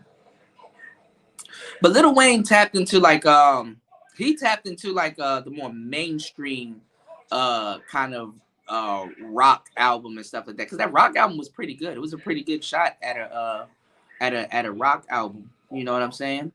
You know, and he had a couple of hits on that joint, you know. Lil Wayne know what I was like, okay, Tunchi. You know, I bought that first rock album. That shit, that she's on fire. Mama bad, mama me, kerosene. She's on fire. Kick her out. As a matter of fact, put her out. She's on fire. That shit was fire. That shit was fire, bro. All of that shit was fire. He had all the Young Money on that album too. That shit was fire. And then but the prom queen is crying, knocking at my door. You know? You said, when are you going back to that mall, bro? You said Space Battleship Yamama. Yeah. I gotta get my card back, man. Make sure you guys support the channel, man. I gotta get my card back, man. I gotta figure out what I can do. You know, I gotta get my card back. You know, I gotta figure it out. And then I can't just go. I'm looking around. I'm doing my homework, y'all. I can't just go around and I can't just open up a bank account. But I'm gonna see if I can get some shit. Spadazzled and get a fucking bank account opened up or whatever, and just maintain a account, because I was thinking about doing that before I lost my bank card. You know what I'm saying? So now it's like, I lost my motherfucking bank card. Now I got to do the shit. So it's like, god damn, you know. You said that goofy shit that Soldier Boy did took off, and everybody. Well, Atlanta took off. Oh. You know what Soldier Boy is doing right now? Soldier Boy is a businessman. Dude is not dumb. So he's talking about, I think he bought them too. Not the Soldier Game. He could have called it something else, Soldier Game? Really? Okay. He bought LimeWire. And he's thinking about revamping it and stuff like that. So that's going to be crazy. That's going to be crazy. Because now there's just more shit to download and steal nowadays. And back then, LimeWire didn't make sense. Like, nigga, my phone got 1 gigabyte. Like, nigga, what you gonna download 4 songs, nigga? You know what I'm saying? Niggas got terabytes now. So LimeWire about to fuck up phones instead of laptops and computers and shit. Kid Cudi though, all right, no, because Kid Cudi, I put him in like a special slot little day and night. I like Kid Cudi, but I kind of didn't like Kid Cudi because I kind of get Cuda, Cudi. Like, oh, you're like Cudi? Yeah, that's what you want to call it. You said, well, your super chat option. I'm going to try to get it back. I'm working for free now. You know, YouTube got me fucked up. But then again, shout outs to YouTube. Thank you for still providing a platform and, you know,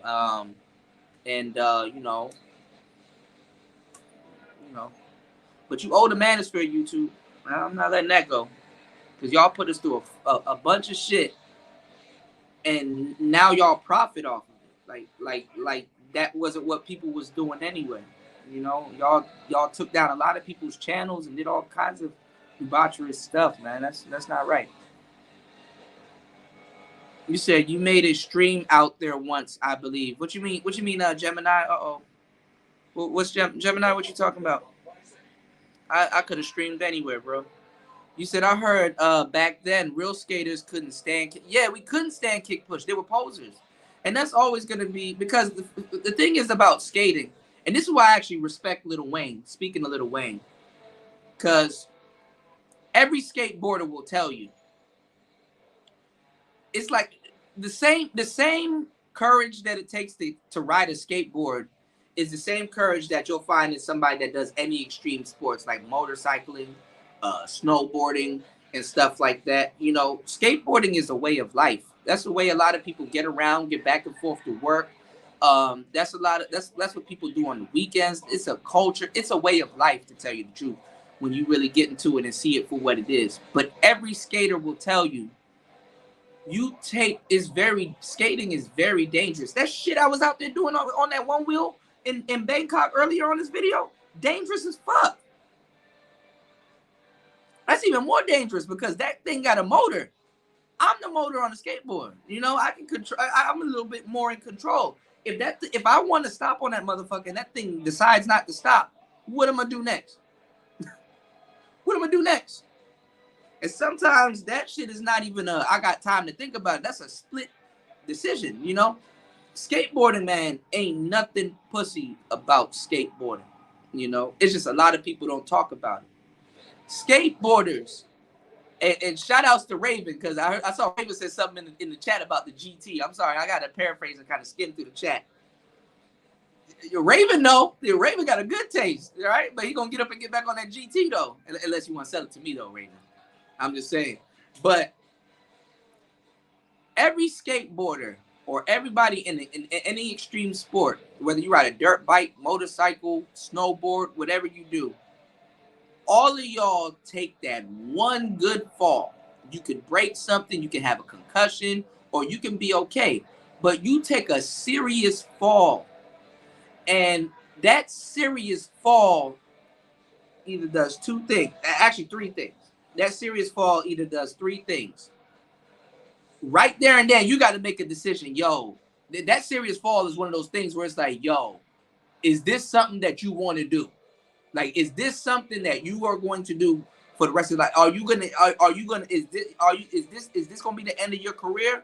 Are you going to get up and get back on that same board that you almost died on, or that put you in the hospital, or that you took that serious fall on? Are you going to get up and try it again, or is that the end of your career? Some people say, fuck it, dog. I'm sorry. I love skating. I'll watch it from a distance. I'll fiddle around on the board a little bit, but that's all I'm doing. I can't take a fall like that.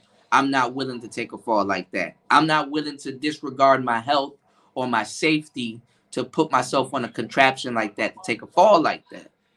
And that's okay. I mean, some people might call you pussy, but that ain't pussy. That's really you looking out for your health and looking out for yourself, right? You know what I'm saying? It ain't nothing wrong with that. But you're going to take that fall. There's gonna come a day or several days where you're gonna take that fall, and you can either quit, or you can either be more graceful and respectful of the board and what you're doing. You can do it, but do it with more grace and more practice. You know, it teaches you to respect the board. Not even just respect the board. Sometimes it wasn't even the board. It was something called user error. right? You gonna hear that a lot too, Raven. User error. Don't go looking for help about your one wheel because they're gonna clown you about user error. Everything to them is user error, right? Because it got safety features. That's not really safety features, but user error, right? So, you know, a lot of times it's not the board, it's not the sport. Sometimes it's you. So sometimes it's the boundaries that you have within yourself. You know, that fall is gonna humble you. You know, some people think that even in the process of learning, that that's enough to be humble. Like, well, I'm learning. Isn't that enough to get me through? Isn't that no?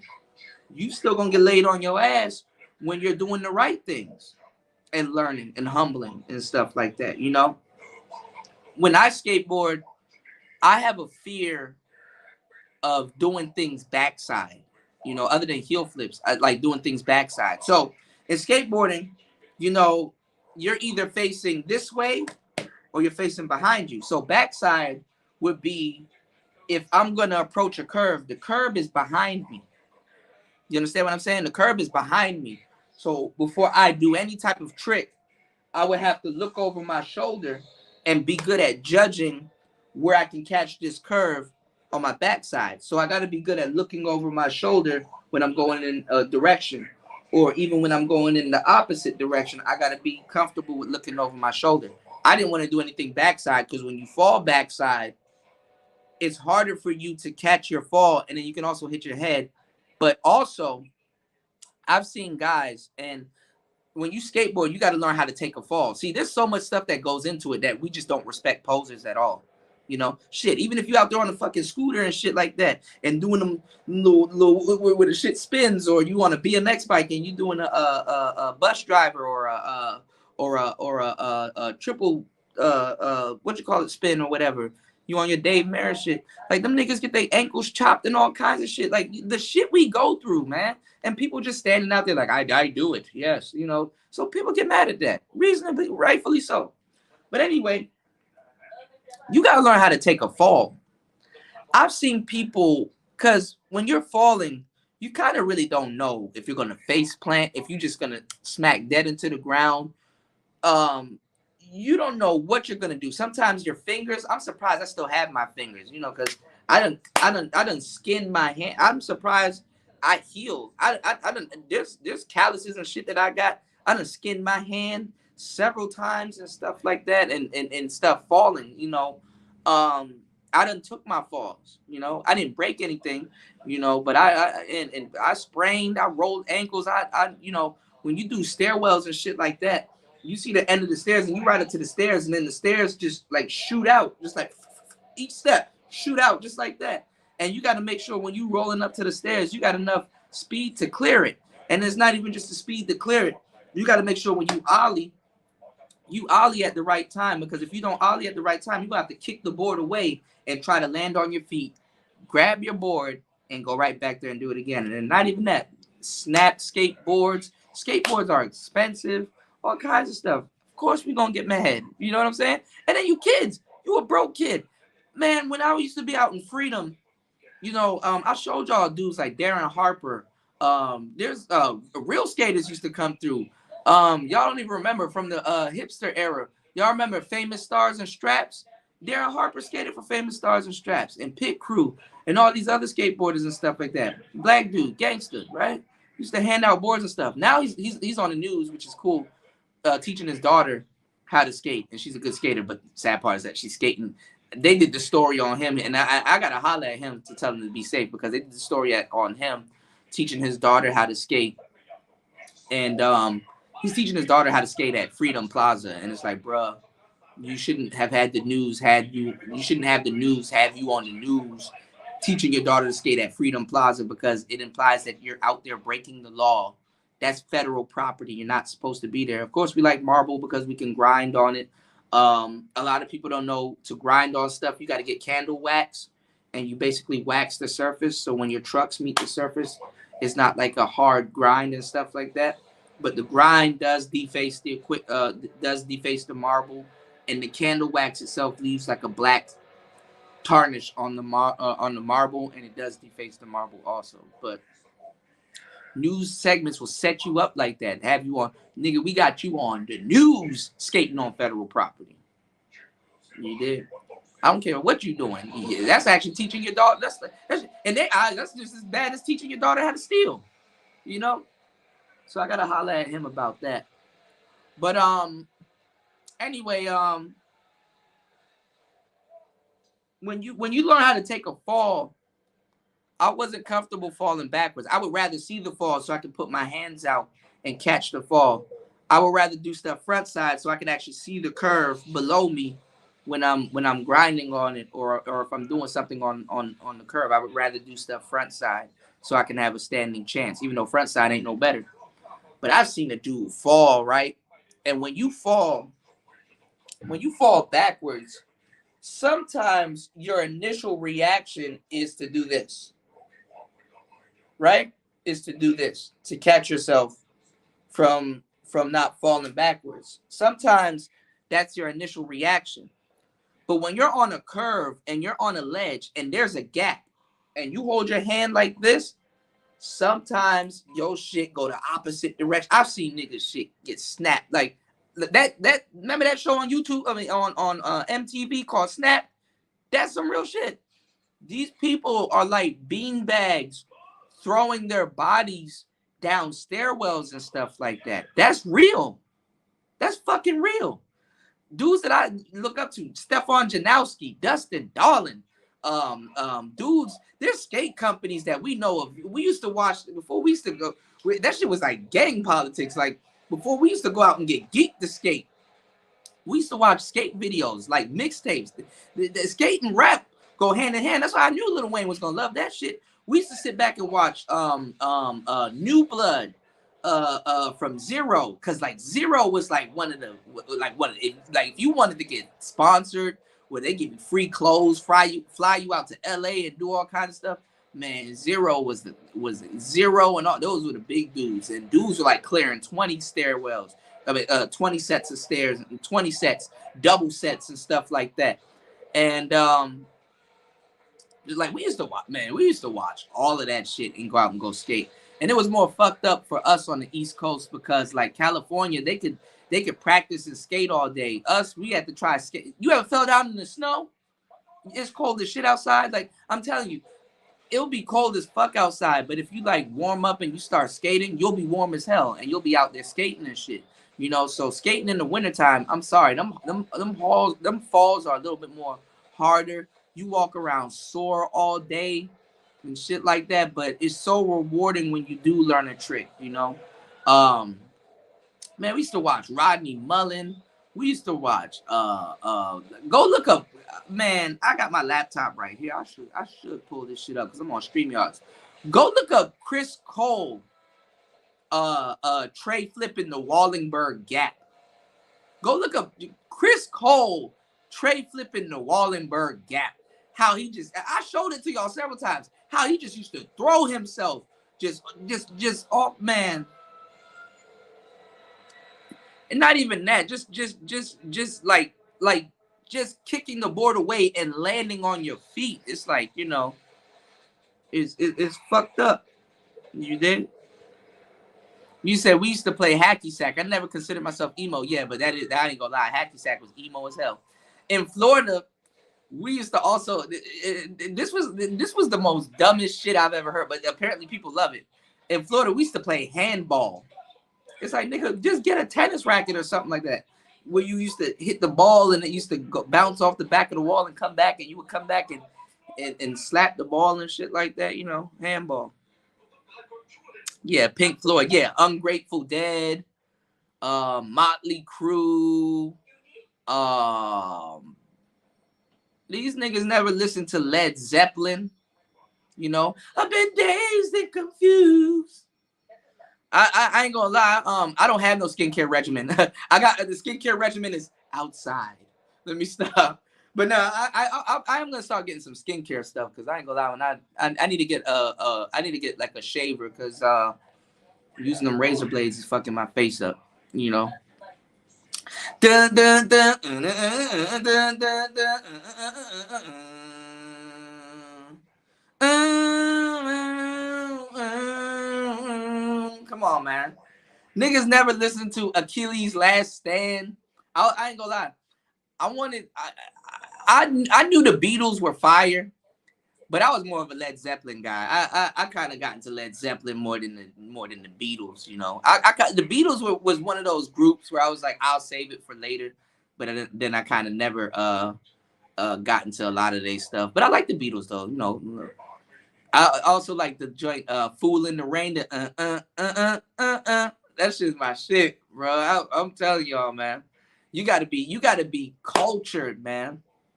But niggas who listen to Paramore and some other stuff, like niggas know a little bit about stuff. I think we had the last best rock era.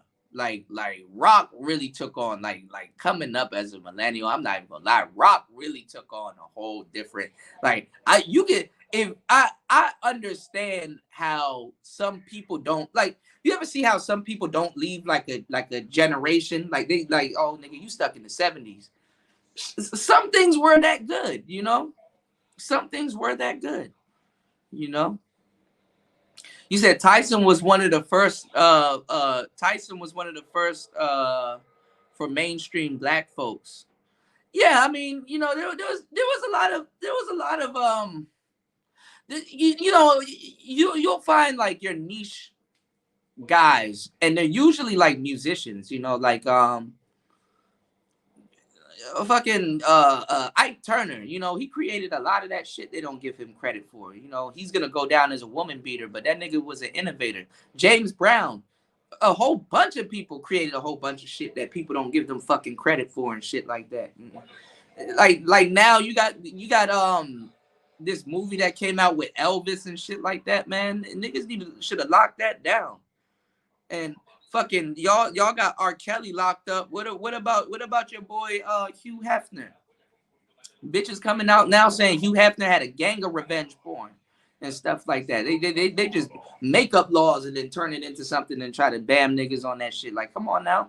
You know, fucking Elvis used to have a harem, not one, a harem of 14-year-old bitches looking up to him like he's a god. I'm Elvis, baby. I'm Elvis, yes, big. You know, that he looking down at the hoes and shit like that. And, oh, Elvis. Like, what? Oh, times are different then. Uh-huh. Yeah, okay. Yeah, okay. Yeah, that boy Michael Watts, you know. Was it June 26th? What's going on, Q? You said, tell us the truth, Kuda. You said, are you out there to fight in Kumite? Nah, man. I'm trying to join this Thai school, man. I need to really I need to devise a plan.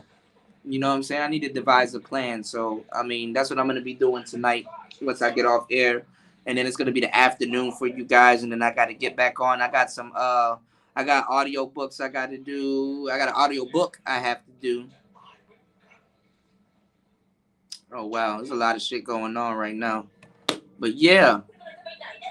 Yo, that shit funny as hell. Cynthia G and Nyla and them not cool no more. What happened? Shit was all good a week ago, goddamn. You know, I'm glad I ain't the only one going through some bullshit. Like, you know, shit. You know? Yeah, you still watch? Yeah. Dave Mirra and all them cats, man. Kareem Campbell. It was a handful of black guys out there doing it.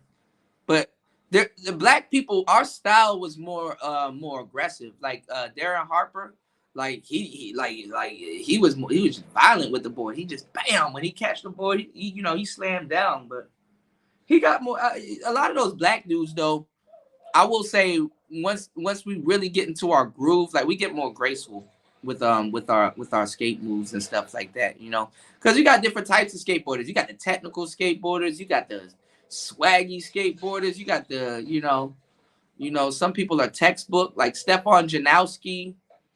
His tray flips are they're just amazing. Eric Costin. Some guys like Eric Costin and like Ryan Sheckler, those guys were known to make anything look smooth and stuff like that. Then you got guys out here that's still skating. I'm surprised these guys haven't injured themselves beyond belief and stuff like that, and they bred for the sport. like Nia Hudson or Nia Hudson or Hudson or whatever you want to, however you want to pronounce his last name, used to be these big ass kids with these big dreadlocks, right? The fucking skateboard was bigger than him. His little ass was flying down stairwells and all kinds of shit. It was like child abuse back in the day. Some of these kids are beasts. Like these kids are catching tray flips and all kinds of shit. Like it's like Super Saiyan. You know, like it was like adults used to do it, and then now as kids used to do it. Some of these some of these uh some of these folks out here, you know, I'm surprised they don't get child protective services called on them. Like, yo, you really got your kid on that national TV flying down a fucking stairwell talking about some I'm about to do a big spin or a fucking sex change shove it or whatever they finna do, or a kick flip to crooks, you know, crooked grind or something like that, or over crook or something. Man, these kids out here crazy. When the kids start doing it, I'm like, oh man, I don't know, dog. I don't know about if I'm gonna turn this into a career. You know what I'm saying? I don't know. I don't know. I don't know. You said, I don't watch that shit just cause my one wheel GT threw my ass. I know. I know. This little motherfucker threw me. I took a real bad spin though. I went out, man. My first couple falls on that shit was legit. Like I did this thing. I always wanted to do this thing, and I did it skateboarding, right? Called the Midnight Run. So the guy that sold me that one, because they're from California, you know, the people that make it. I forgot his name. Damn, I just had his name here too. I forgot his name, but the guy that sold it to me, he brought them to me, and he was an independent dealer, and it was like during COVID, and I bought it, I think like 2020 Christmas, and he he had it in his car and stuff like that, and he brought the XR, and he brought the Pint, and I only had enough money for the Pint. I mean, I would have bought that XR because the XR is a beast, right? Both of them are a beast, to tell you the truth. That Pint, I was just riding through big mud and all kinds of shit. That shit a beast too. But you know, he bought them to me, and he taught me how to ride them and stuff like that. And you know, you got to get the muscle memory, and you just got to build your confidence with it. You know, hold on to something, and just know what it's gonna do. You know, figure out what the board is gonna do, and then you'll get comfortable with it, and then you'll kind of get what's called Dunning-Kruger's effect, where you kind of get a little bit too comfortable with something, and then bam, it flips you on your ass, and it's like there's much more to learn, you know, to that board, its limitations and your limitations. Like I said, it's like a motorcycle. When you get that Hayabusa, yeah, that bike can probably go over 200 something miles per hour. But are you gonna go over 200 something miles per hour? Maybe, but for real, no. That bike can take you as fast as fuck as you want it to, and as slow as hell as you want it to. You know, that bike can drive you into that thing right there, and that one wheel GT that you got. That thing has the power to drive you into your demise. You know what I'm saying? So it's not about, hey, I never want to fall. Hey, I don't know what you wanna gain a healthy, and I say healthy because it's the same thing with the dating game. You want to gain a healthy fear of respect of that thing, because you need to know what it's capable of doing and what it's not capable of doing. You know, same thing with women. I ain't saying you gotta fear them, but a lot of dudes do fear women. But you know, it's really about circumstances, honestly, with women and dating and shit like that. But to a certain degree, you don't put shit past nobody. You know what I'm saying? Because that's when you find out. You know, so you wanna gain a healthy fear of certain things. You know, and because we know this as men, because we don't live long, man. We come to terms with our mortality way faster than a lot of women. You know, so and that's a man-made invention. A bitch ain't never made no fucking Hayabusa or one wheel or no shit like that. You know what I'm saying? Like I don't, not that I know of. You know what I'm saying? I hate to say it like that. I mean, I don't mean to call out bitches and shit like that. I'm sorry, but you know, my mouth slipped. But and they say people that curse are more truthful. But I was in a moment of truth right there, so y'all know when I curse, like a sailor, I'm just trying to preserve the reality of what I'm telling y'all. You know what I'm saying? Um, that shit will kill you. You know what I'm saying? That shit will fucking kill you. So it's not a bad thing. I mean, honestly, pushback and the GT beeps, the nose of the thing raises. It's like, hey, you're going too fast, noticeably, on the Pint, on the XR, nigga, the pushback is settled. Nigga, the pushback is like, hey, you going a little too fast. Hey, you feel the pushback, but that board is so wide and the tire circumference is so wide. A lot of people push through pushback, and some people get up to like 30 miles per hour and stuff like that. But you got to know how to push through pushback, and you got to be ready to take whatever comes with that pushback. I put fangs on mine, and I ain't even gonna lie. When the front of that board bites the ground, I still fall sometimes. You know what I'm saying? I still fall sometimes. So it's just about learning it. So that's why I said one day you're gonna get up and you're gonna get back on it, and you're gonna be like, Cooter, you right. I've really spent some time with it, and you gonna love it. Like as much as you feel that you hate that shit right now, it's gonna turn to love times 12. You're just gonna be sitting there watching it and be like, damn, yo, I can go any. I used to take my shit to work. After a while, I got tired of waiting for for traffic or a bus or whatever. However, I felt I was getting to work that day, Uber or whatever I was taking at the time. I took that shit home from work one day and still had a little bit of battery. I said, what the fuck? I took that shit to work one day. I said, damn. And people were like, yo, you rolled that to work? I was like, yeah, bro. And they're like, yo, I'm going to get one and stuff like that. So this summer is the best time to get it. If you guys have a hobby or something, I know money is tight right now, but I'm going to tell you the truth, man. Get the shit that you've always wanted, because life ain't, I ain't gonna lie, even if it kills you, man. You know what I'm saying? That's like the beginning of, y'all ever listen to since we were talking about Lil Wayne earlier, y'all ever listen to Duffel Bag Boys? That weed is syrup. He said, till I die. As a matter of fact, it's gonna kill me, bitch. Cause you ain't, you know? That's what that shit is, you know what I'm saying?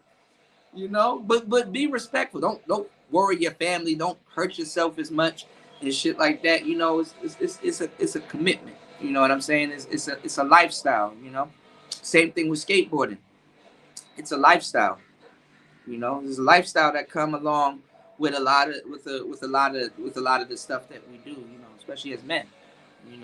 Riding on the back of a fucking horse, hunting down a buffalo and shit with a fucking spear. You could have felt, nigga. You could have fell between that horse's legs and that horse would have trampled your ass. But niggas want the food, so they ain't say shit to niggas. You dig what I'm saying? So, just be mindful of it and you're going to have fun, man. You dig? You said handball, playing butts up too. What's that? What's going on, Bronze? What's that? You said I still wear a Jerry curl bag because I'm stuck in that era. Nah, I be seeing even when I go into like some of the music stores and shit like that, right? I be seeing like some of the dudes with like the spray painted on, like the Joe Jackson type shit. What's going on, Casper? I be seeing people with that shit spray painted on. The just my imagination running away from me. Who them type of niggas, right? Like one of them. The type of nigga that if you went outside in that parking lot, that nigga got a Broham or a Buick LaCrosse or a goddamn Regal sitting outside, like, oh, I know that nigga. You know what I'm saying? I know he got a Bonneville or some shit sitting outside. You know what I'm saying? Hey man, shit can't die, man. Sometimes you gotta stay true to the culture, man. Definitely gotta stay true to the culture, because sometimes people don't know where half the stuff that we listen to, where it comes from, and so because other people will come in and take the culture. I'm not trying to blame white people, but you got a whole bunch of white rappers out here right now. They're trying to tell black people how rap works and all kinds of shit, and oh, this is a double entendre, and this is a You know what I'm saying? Rap for the most part came from island rock, came from reggae and having style and swag and playing your guitar not in the same conventional way and things like that. Rap, by definition, in a lot of cases, went against music theory, but created its own theory of music. So and if you let oh shit, hold on, y'all. I don't know why I did that. But if you let other people tell it, you gonna be shit out of a genre in the next couple hundred years. So this is why a lot of people think Elvis, and you know what I'm saying. This is why a lot of people think Elvis and all them other cats. Oh, they invented this, that, and the third. It's like, no, Elvis didn't invent that. He did. And shout outs to these two on my shirt right here. Yeah, Tupac and Biggie. You got little niggas right now talking about some. I miss Tupac and Biggie. Bitch, you never listened to a Tupac. You didn't, man. They won't let them rest. I get it though. You know, I get it. I was like 6, 7 years old when Tupac died. I was around for all of that shit. Big. You said you're gonna have me on crutches. Give me your address so I can send these Amazon boxes. Mason and I are coming for you, man. I'm trying to tell you, man. Hopefully you can get that motherfucker out here. I didn't buy the GT because I couldn't fly with it. But they didn't check. They didn't check shit. I called my shit a camera dolly. Even though, what the fuck? Hold on, y'all. Let me do this. I called my shit a camera dolly. I called my shit a camera dolly. And they let me out here with it, because the watt hours on the watt, the battery, So for me to get a GT out here, I would have had to mail it to myself, and then mailing it to myself would have bricked the board. So I would have had to send it back to Future Motion. So I was thinking if I got the GT, this would have been my way around it. Okay. So I was thinking, okay, I want to come to Thailand. I can go all over Thailand with the range that GT has, right? So I was thinking that if I took the battery out and it bricked the board, I would just send it to Future Motion, and they would have to. I don't even know how much that costs. So I was like, okay, how about I brick the board, send it to Future Motion, right? Which will be cheaper because I'm in the United States. Mailing it from DC to California, that'll be cheaper, and then go to Thailand. So when they're ready to mail me my board back, I'll be like, mail it to this address, and then they get paid. They pay the shipping fees and the costs and stuff like that. You know what I'm saying? Because they apparently mail to Thailand. They mail to Bangkok. So you did. So I don't know. What's going on, Wadner? Long time no see. You said, what up, Kuda? It's been a minute. I see you living it up big in Thailand, bro. I'm broke as hell. I'm broke as hell. But yeah, I mean everything, man. I'm doing well, man. I need to stop saying that I'm broke because I'm speaking that into existence. I'm like I'm I'm struggling. But no, I'm doing well, man. I'm doing well, man. I appreciate it. Did you ever get into singing like you were supposed to? I know you were gonna drop some music and stuff like that. I want to hear from you. I want everybody that came here, past, present, and future. If I know, and I kind of got the memory of a chipmunk and an elephant at the same time. If I know you were doing something, I always want to check up on you. Hey, yo, did this ever work out for you? Has that worked out for you? Is there any way I can help? You know what I'm saying? Because I'm dropping. Shit. I made a track like a couple days ago. That's where the whole F and F thing came from. So, you know what I'm saying? I'm back to doing music. So I need to do whatever I need to do out here to create a source of income. So let me know. Let me know if you singing and shit like that. And, if you got some tracks, if you need a nigga on the track or something like that. Plus, we're gonna be doing a challenge over at the Prophet of Thought series where we're gonna do a rap challenge. We're gonna do a beat making challenge. You know what I'm saying? So, showcasing some of the talent here in the manosphere. People don't want to get their mics or their equipment and stuff like that to do it themselves. Hopefully, X can help some of y'all out. With inspiring y'all. You know, to do something for yourself. You said butts up is handball, but if you miss the ball, you gotta run and touch the. Okay, okay, that's crazy. Okay, so that's probably like where dodgeball came from and shit like that. You did. But yeah, let me see the lyrics, cause bruh, I swear on that fuck nigga free joint. I did some SYSPM shit. Let me see. Hold on, y'all. I don't got the hook said I'm SYS shit. Fuck bitch free. Since we cursing and shit. I'm SYS shit. Fuck bitch free. That mean I ain't gotta worry about no bitch following me. Shit, I'm SYSBM. Since she spelling SYSBM, I took the same cadence, right? I said shit, I'm SYSBM, and again, I be hanging out the plane. So I got like a weird way of writing shit.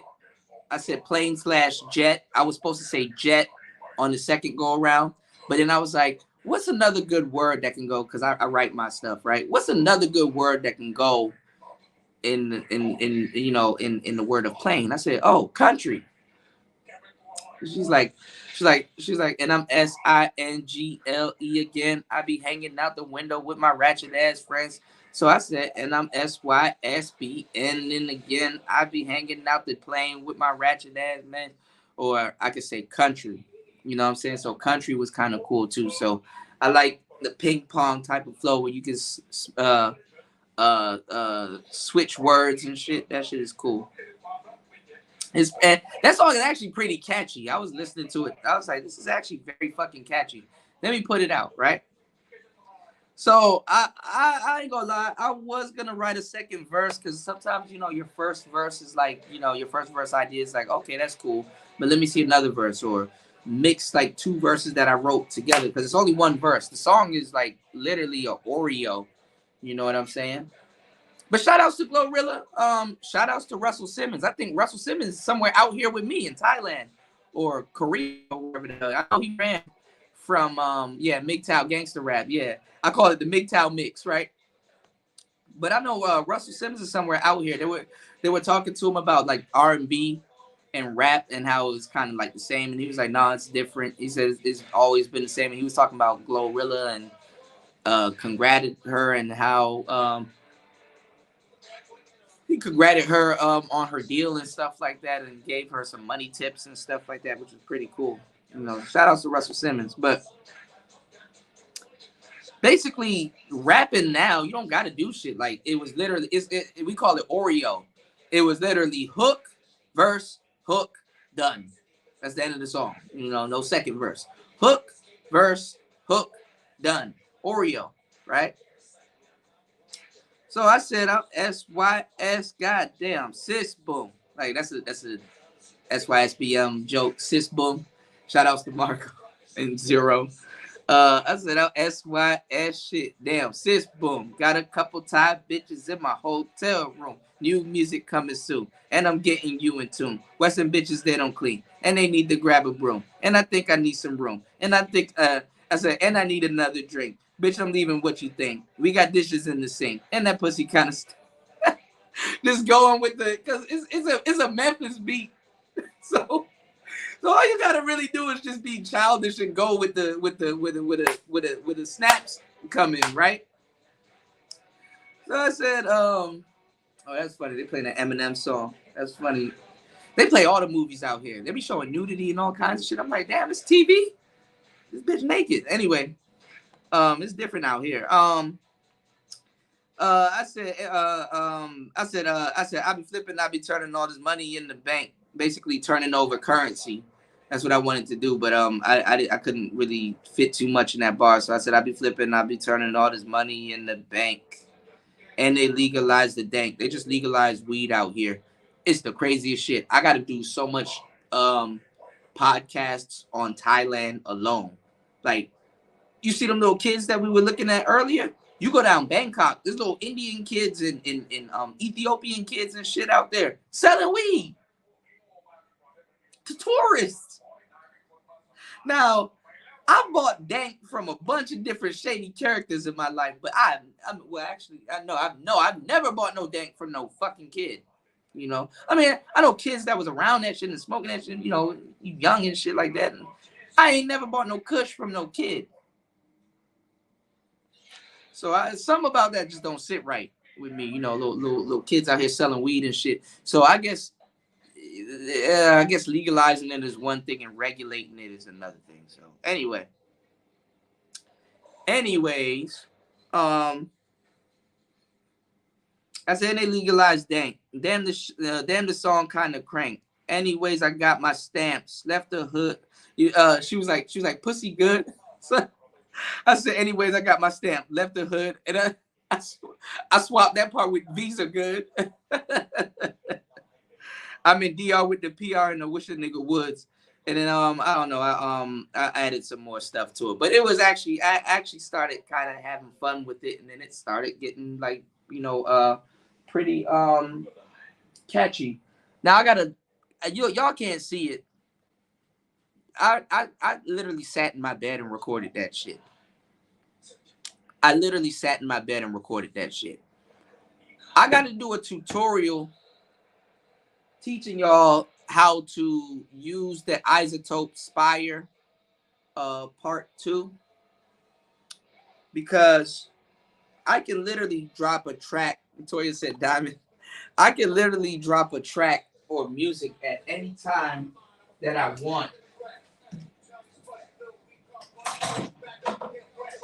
God damn it. Everything falling. Oh, look, the mic's still plugged in and everything. All you need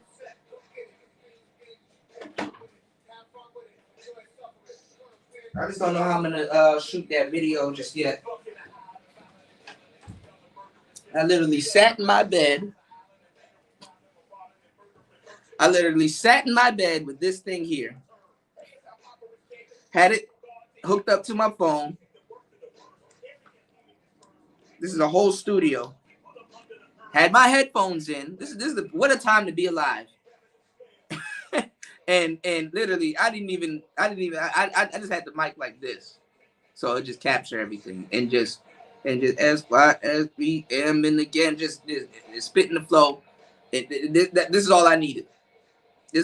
Instrumental. Send it to the software. Record. This is all you need. I done gave y'all this game in the Manosphere so many times. People don't want to hear it though. That's all you need. All you need is that thing right there, a microphone, and your phone. Actually, you don't even need a microphone. That thing has a built-in microphone. But you know I keep mics around. Man of mics. That's all you need. I done gave everybody the game. I can drop a track anytime I want to. I'm about to just start cranking out music off that shit. I'm writing to Nicer's beat. Nicer has his hip hop beat. I keep trashing whatever I wrote to it. So I like every night I'm like writing something different. But I'm writing to that. I got some other stuff I'm writing to. So the hip hop challenge over at over at Teapot's channel is gonna happen soon. So if y'all rap and y'all got a studio, and I don't even need that. I got a fucking studio. Like I got like a DAW and a, you know, I don't need that. But I ain't gonna lie. I kill that shit. You know what I'm saying? And it mixes and masters for you. Literally, it's software that you can download on your phone. This right here. This is literally the engineer. This is literally just basically the hardware. You sit in the and you sit in the what you call it. This is your engineer. This is your engineer basically. Well, you're your own engineer, when it comes down to like you know, what you're doing on your phone, how you mixing shit, and where you want your vocals to be.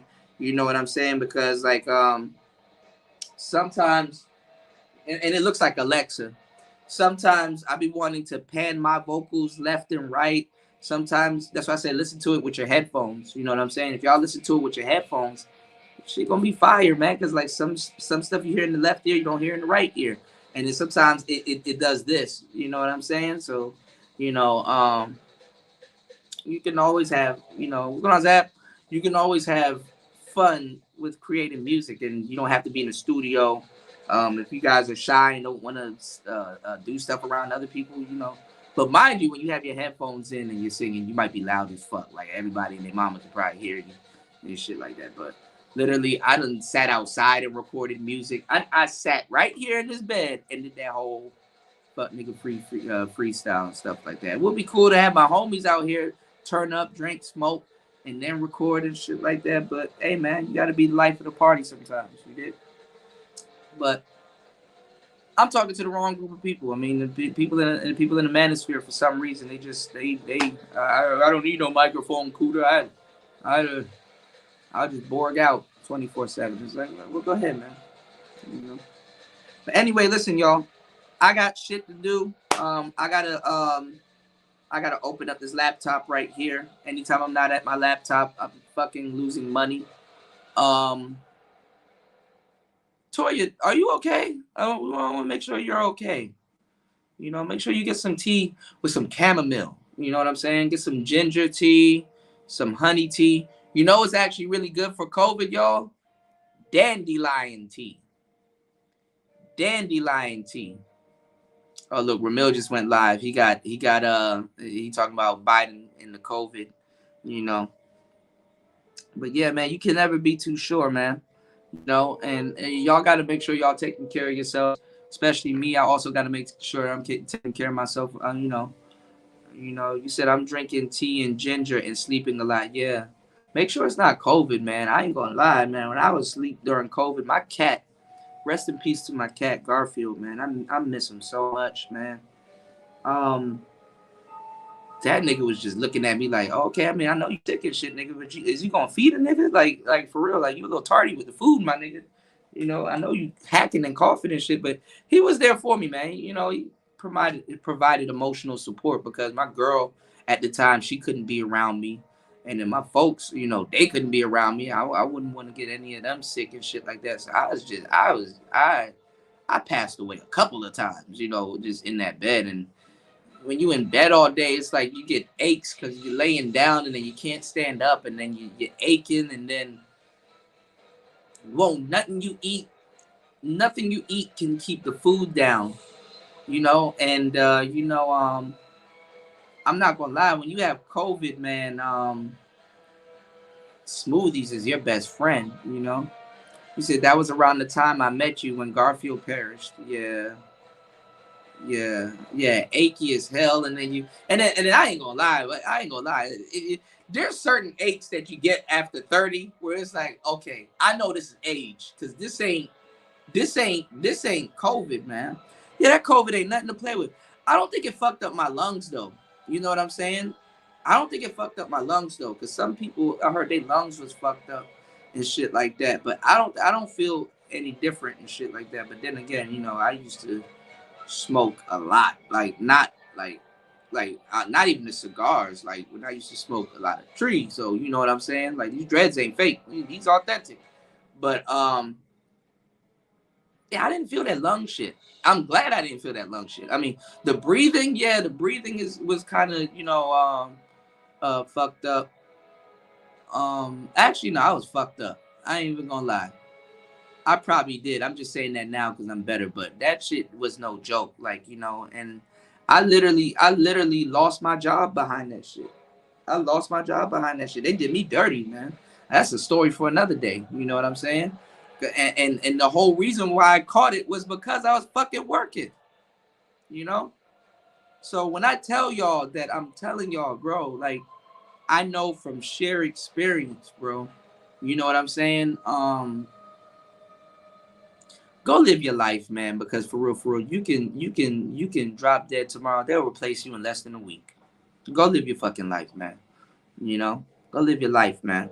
I gave yeah, my taste buds was fucked up. Hell yeah.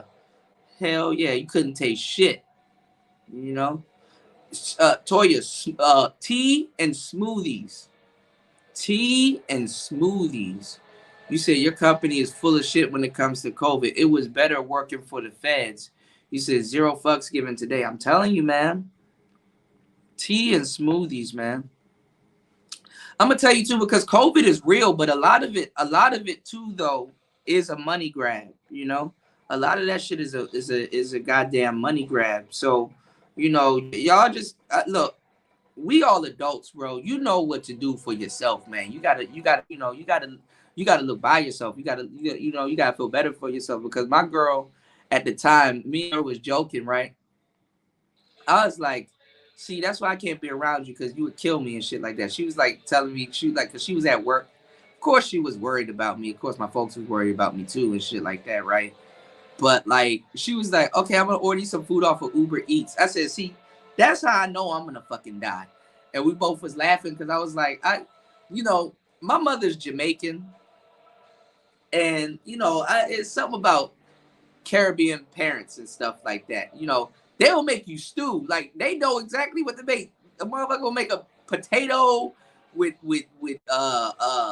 beans and all kind. They'll just send you stew. Like, you don't even know what's in it, but it's potato, chocho, or green bananas or something like that. Like, they go to the market, and they'll give you some shit that'll knock COVID the fuck about your system, right? I ain't gonna lie, man. American women, y'all, McDonald's ain't gonna do it. We need you to go to the market. You know what I'm saying? But she was good, man. She sent me some smoothies. Mango smoothies help a lot. Mango smoothies. I had the mango. Let me tell you what smoothies to get, Toya. You get the ginger with the kale and mango. Thank me later. And them shit's good as hell too. You gotta get it. You gotta get a real one. It is sweet too. It's ginger, kale, and mango. And you can get some with lemon in it also. But around that time, everything I did was like alkaline. You know what I'm saying? And even though I don't think that kale was alkaline, kale was still good for you. Lemons are good for you, but they are genetically modified. You know what I'm saying? Especially the lemons where we get because you got to know also, like, where the company that you're ordering from, where they get their lemons, or is refutable? Do they kind of like run the, hey, we're going green, and all of our fruits are fresh banner, or it's just say, hey, look, it's a lemon smoothie with some shit in it. You know what I'm saying? So make sure you get the ginger. If you can eat, like I'm telling y'all diets, eat some like Indian food, like anything that has like curry in it, or turmeric. I think I said it wrong, or turmeric. Because the turmeric got the curcumin. That stops inflammation. Inflammation, with COVID is the for the lungs, but I don't know. This latest strain of COVID, turmeric, right? This latest strain of COVID, though. This latest strain of COVID, I heard is very survivable. Like, the survival rate of this latest strain is, say, rest in peace, Shanka Durke, Durkure. Who's that? Rest in peace to her, though. Um,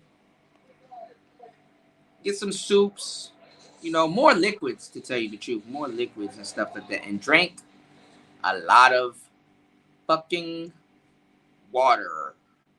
Drink a lot of water. Best water, probably alkaline water. I did drink a lot of alkaline water. It was hard for me to get some of that stuff though, you know, for the next 10 days and stuff like that. Oh, it was an actress. Damn.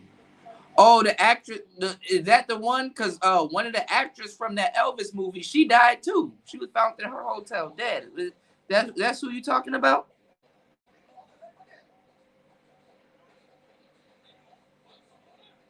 That's who y'all talking about?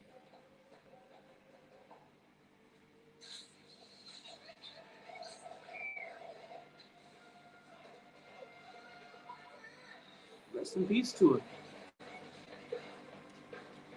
These people, man, right after the movie come out, these motherfuckers be turning up dead and shit like that. Like, you know, cocaine overdose and shit like that. Like, god damn. People out here be trying to. Oh, that's her. Okay, yeah. Yeah, people out here be trying to sniff a hill and shit like that. Did y'all see Elvis? I didn't watch it. You know, a lot of people say they wasn't gonna watch it, but I don't give a damn. I don't give a fin up.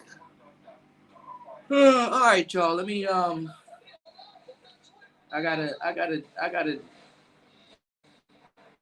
gotta do this damn audio book, and I want to at least fairly have my voice intact, and then I gotta do a show. Bernard is live. Ramil is live. Red Supreme is live. There's a couple people that's live. Um, I gotta set up my Well, I don't have to set up my mics. Everything is really here and stuff like that. I wanted to give y'all a really good show earlier. I bought the YOLO box and I bought everything. I bought my cameras and stuff like that, but we damn near spent the whole time riding around, and I couldn't really find a spot really to sit down and pull out all this equipment and shit like that. You know, I still got to be mindful and shit. I'm out in public and stuff. I don't look like anybody around here, so you know what I'm saying. So anyway, maybe if I go to the Philippines, I might blend in. You know, my eyes hanging around Asian people, my eyes without smoking weed, it's gonna start to get a little bit. You know, I so low, man. I look like an Asian. Jeezy wrong for that. Anyway, y'all, man, it's Player Talk TV. We out. Thank you for all the contributors and subscribers to the channel. I'll be back tonight or the afternoon for you guys. We're gonna be reviewing what is oh shit my this thing is sitting on my damn laptop. We're gonna be reviewing what is it called? What is a woman? I got it pulled up. We're gonna be reviewing that, and then I gotta take it down because I need to delete a lot of shit on this channel to get remonetized. Patreon. I'm gonna be launching. I'm gonna try to launch the Patreon right now. I'm gonna just go see about some food, and I'm gonna be launching a Patreon right now. So I'm gonna try to take all of those YouTube videos because I got a tier on the Patreon that I set up. I don't know what's going on with it. I got a tier on it called YouTube Dump. It's like the YouTube Dump. It's like a basically all the videos that I can't keep up here on YouTube. I will stream them, and if you guys weren't there, the replay and the playback, this is gonna be some more fucking work. I might have to hire somebody. I don't have the terabytes for this shit. I'm gonna have to rip it from here and put it on Patreon so you guys can view it on Patreon for like $2 or something. I don't fucking know. They like, oh well, you gotta charge something. It's like, no, I think I can do stuff for free on Patreon. I don't fucking know. I'm gonna have bundles and all kinds of stuff. Y'all know that if I figure that shit out, I'd give all that shit away for free. But that's more work. You understand what I'm saying? I'm working a lot now. I know Nice are gonna be here somewhere. And she's gonna be like, Kuda, we need a music stream. And I'm like, okay, I need to do a music stream. And I'm behind on the music stream. And then I need to clear off my OP1. I need to sit up here and learn how to fucking play this fucking piano. I'm a hot mess. So anytime I get on here and I'm giving y'all some game, trust me, it's coming from the heart. I got a lot of shit to talk about. And, you know, and like when I'm on live stream with y'all, new shit comes up. You know what I'm saying? I got to go get my clothes. My clothes are up here hanging out and shit like that. I need to clean up in here and shit. And I'm just thinking out loud. I'm stressed the hell out. So I appreciate you guys. Definitely we'll be back later on today. What time is it? Y'all time? It is 10:47 on the East Coast, 9:47 in Texas. I do not know what time it is. It's probably like 6 a.m. and 6:47 in Cali. You know, but I want you guys to be safe. Have a blessed, prosperous day and create something amazing today. Make sure you're creating every single day. Create something amazing. And I wish you guys wealth, health, and success, peace, and prosperity. See you soon.